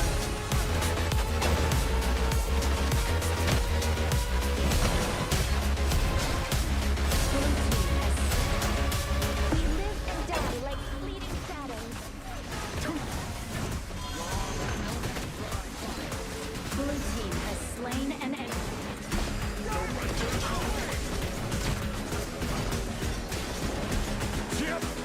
Blue team has slain an enemy. Red team has slain an enemy. Red team has slain an enemy. We live and die like fleeting shadows. Red team legendary. First blood. Red team has slain an enemy.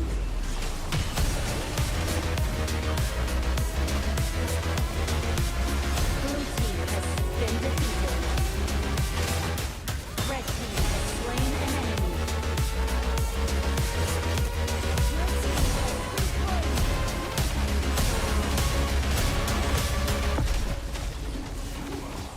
Red team has slain an enemy. Overlord has been defeated.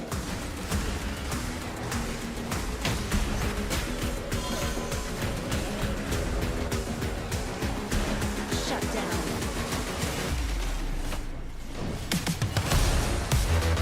Red team triple kill. Red team has slain an enemy.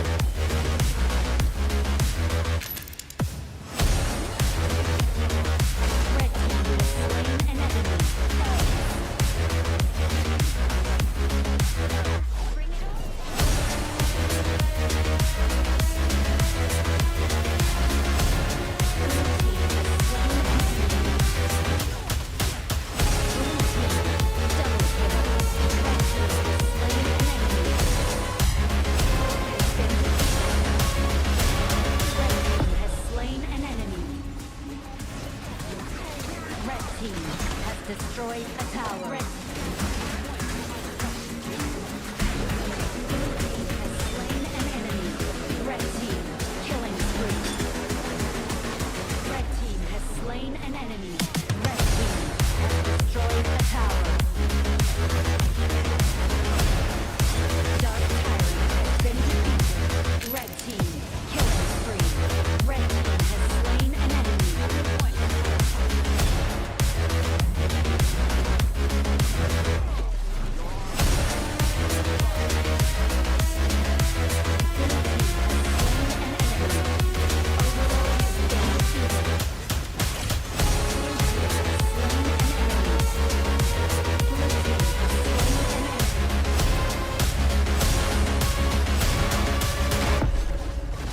Red team has slain an enemy. Blue team has slain an enemy. Red team has slain an enemy. Blue team has slain an enemy. Red team has slain an enemy.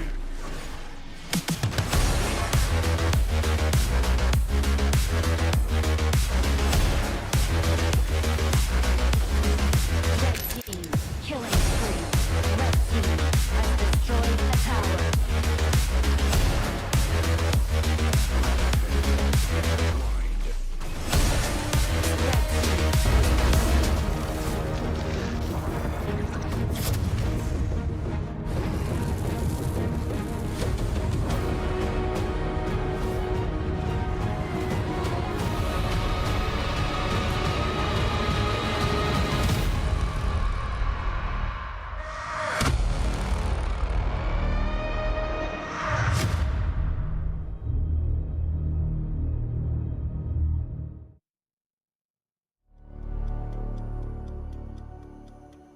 Bonjour tout le monde, bienvenue. Welcome to the Honor of Kings World Cup here at EWC. My name is Mara Aquino.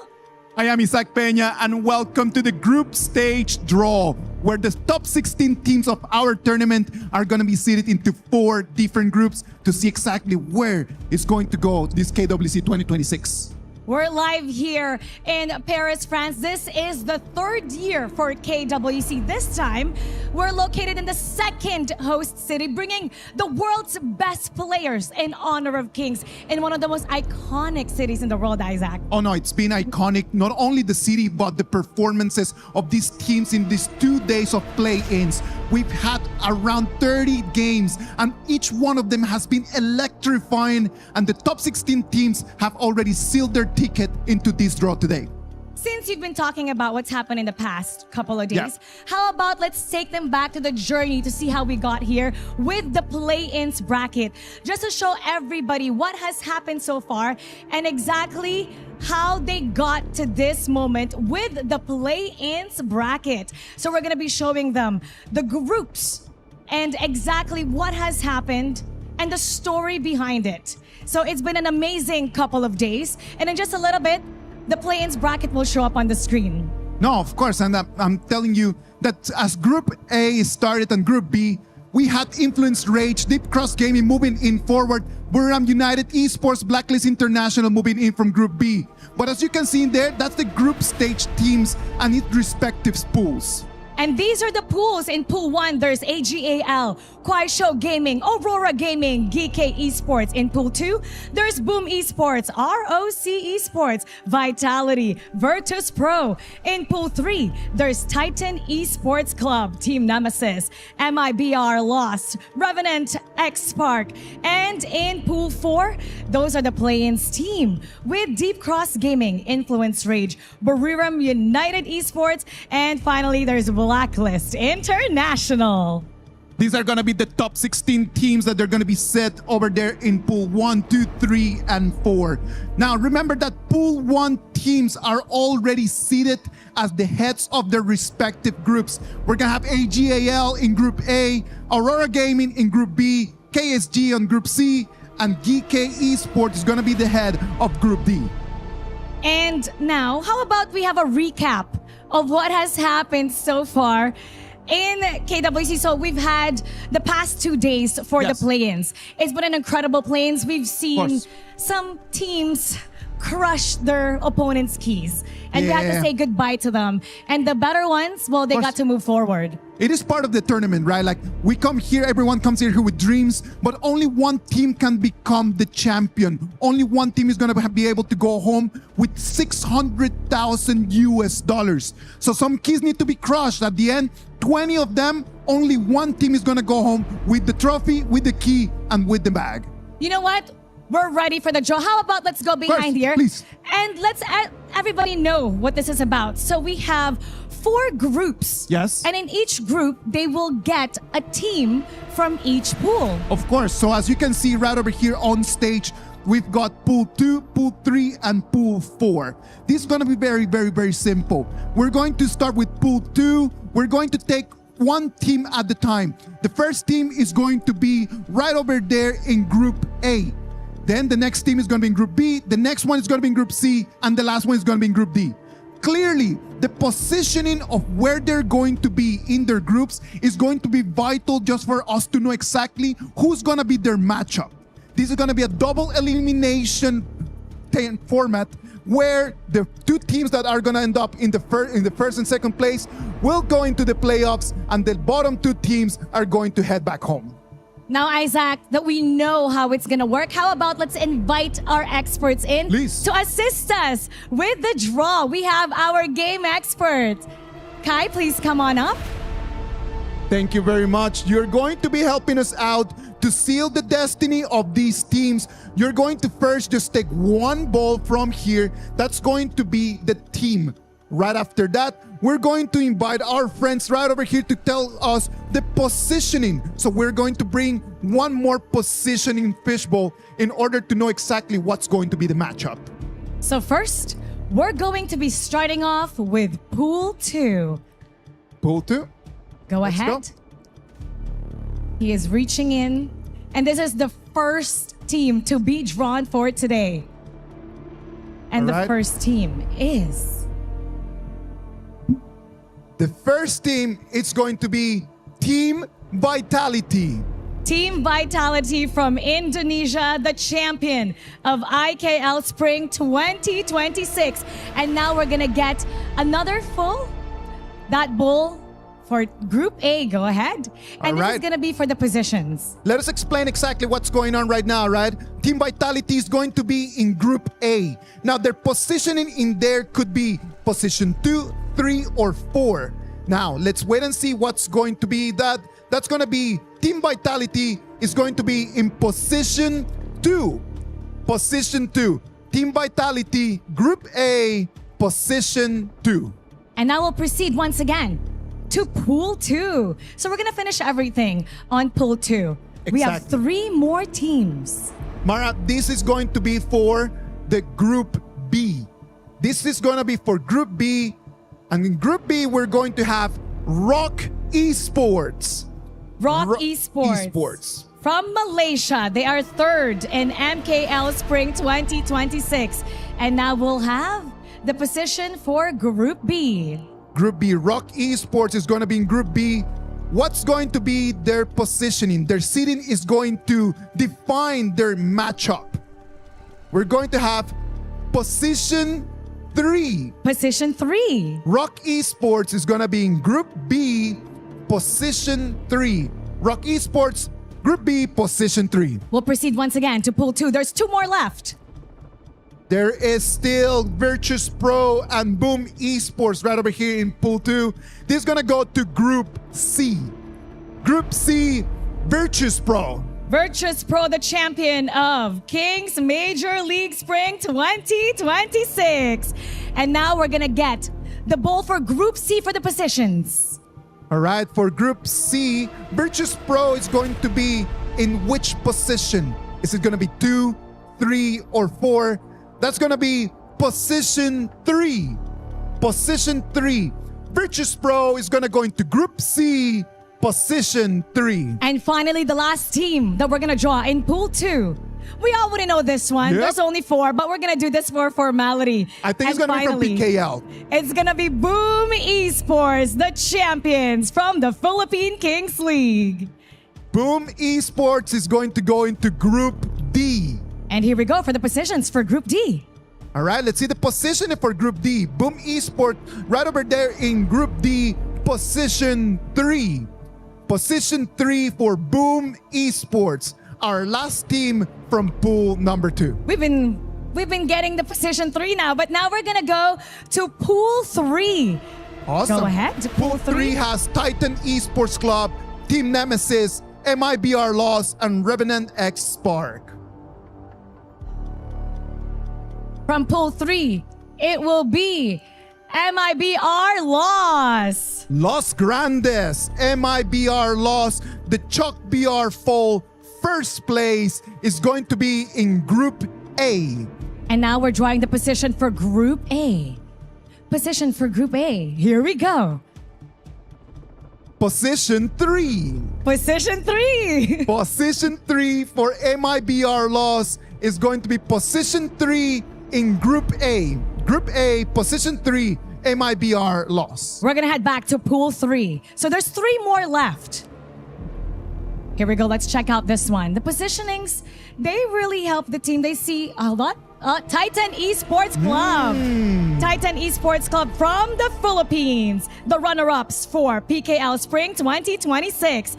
And here we go for the position for Group B. Let's see which position is going to be in Group B. This is going to define the first matchup over here in the group stages. It's very tight, this ball. It is a hard decision. It is a tough, There you tough go. chance.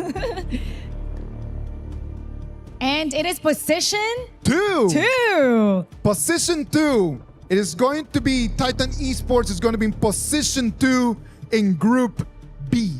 There's 2 more for pool 3. And here we go. Let's see this one. This is going to be Revenant X Spark. Revenant X Spark from Kings Arise, India, first place. And this is the first time that India will be participating in KWC. And now let's check out what position they will be in Group C. Let's see which position they're going to be in Group C. They're going to be in position 2. Position 2 for Revenant X Spark. Revenant X Spark are going to make their debut in the KWC 2026 in Group C. And this is going to be our last team from Pool 3. It's going to go straight into Group D. And that will be Team Nemesis from Indonesia, the runner-ups for IKL Spring 2026. Team Nemesis is going to go directly into Group D. Let's see the positioning for Team Nemesis, the IKL Spring second place. Their positioning is going to be Position 4. Position 4. They're going to go into Group D, Position 4. And it's great to hear the reactions from the players. The players are here right now. And some of them are cheering. You can hear it from the crowd. And now finally, we're going to be pulling from the last pool, Pool 4. This is going to be Pool 4. It is filled in with Influence Rage, Deep Cross Gaming, Buriram United Esports, and Blacklist International. The teams that gained their ticket through the play-ins. And they won twice today, Blacklist International. Blacklist International is going to go to Group A. Group A, Blacklist International. Let's see their positioning. This is going to be the last option over there in Group A. And Blacklist International is going to be seated as Position 4. Position 4 for this PKL team. So Group A, it's all done right over there. Let's move into Group B. This is going to be the last team that is going to go into Group B. And everybody on Pool 4 are the ones that survived the play-ins. And up next, it's going to be Influence Rage. Influence Rage! Look at the crowd. They're loving that pick. They love to be in Group B. Influence Rage, the second place from Chuck BR Fall. And they go into Group B. Let's see their positioning. It is going to be Position 4. Position 4 for Influence Rage. We have 2 more on the last pool, Pool 4. And let's see who's going to be the third one drawn. This is going to be our Group C. Group C and Group D, both of them are going to have the 2 AOV teams that they have qualified to our top 16. Into Group C, it goes Buriram United Esports. Buriram United Esports, the RPL Summer first place. There's one last number for Group C. If you have a great memory, you'll remember this one. Yes, exactly. They have a great memory. That's amazing because I am all over the place. Group C, Buriram Esports is going to go into position 4. Position 4 for Buriram United Esports. And this is going to be the very last one drawn. One final team in Pool 4. We're going to be drawing this for formality. Let's see. It's going to be, starts with a D, Deep Cross Gaming. Deep Cross Gaming, GCS Spring first place. And I do believe that for a lot of people, the strongest team, the strongest performances in these 2 days of play-ins. And the last number will be position 2. Position 2. So we're going to have Deep Cross Gaming going into Group D, position 2. Once again, thank you, Kai, our game expert, for helping us draw. Now, thanks, Kai. Isaac, we've seen all the groups, all the positions, all the pools, and it's now time to take a look at each one of them. All right, we have right over there Group B, Group C, and they're going to be showing us Group D. So I hope that everyone at home are just taking screenshots real quickly so you know exactly what are going to be the crossings in here.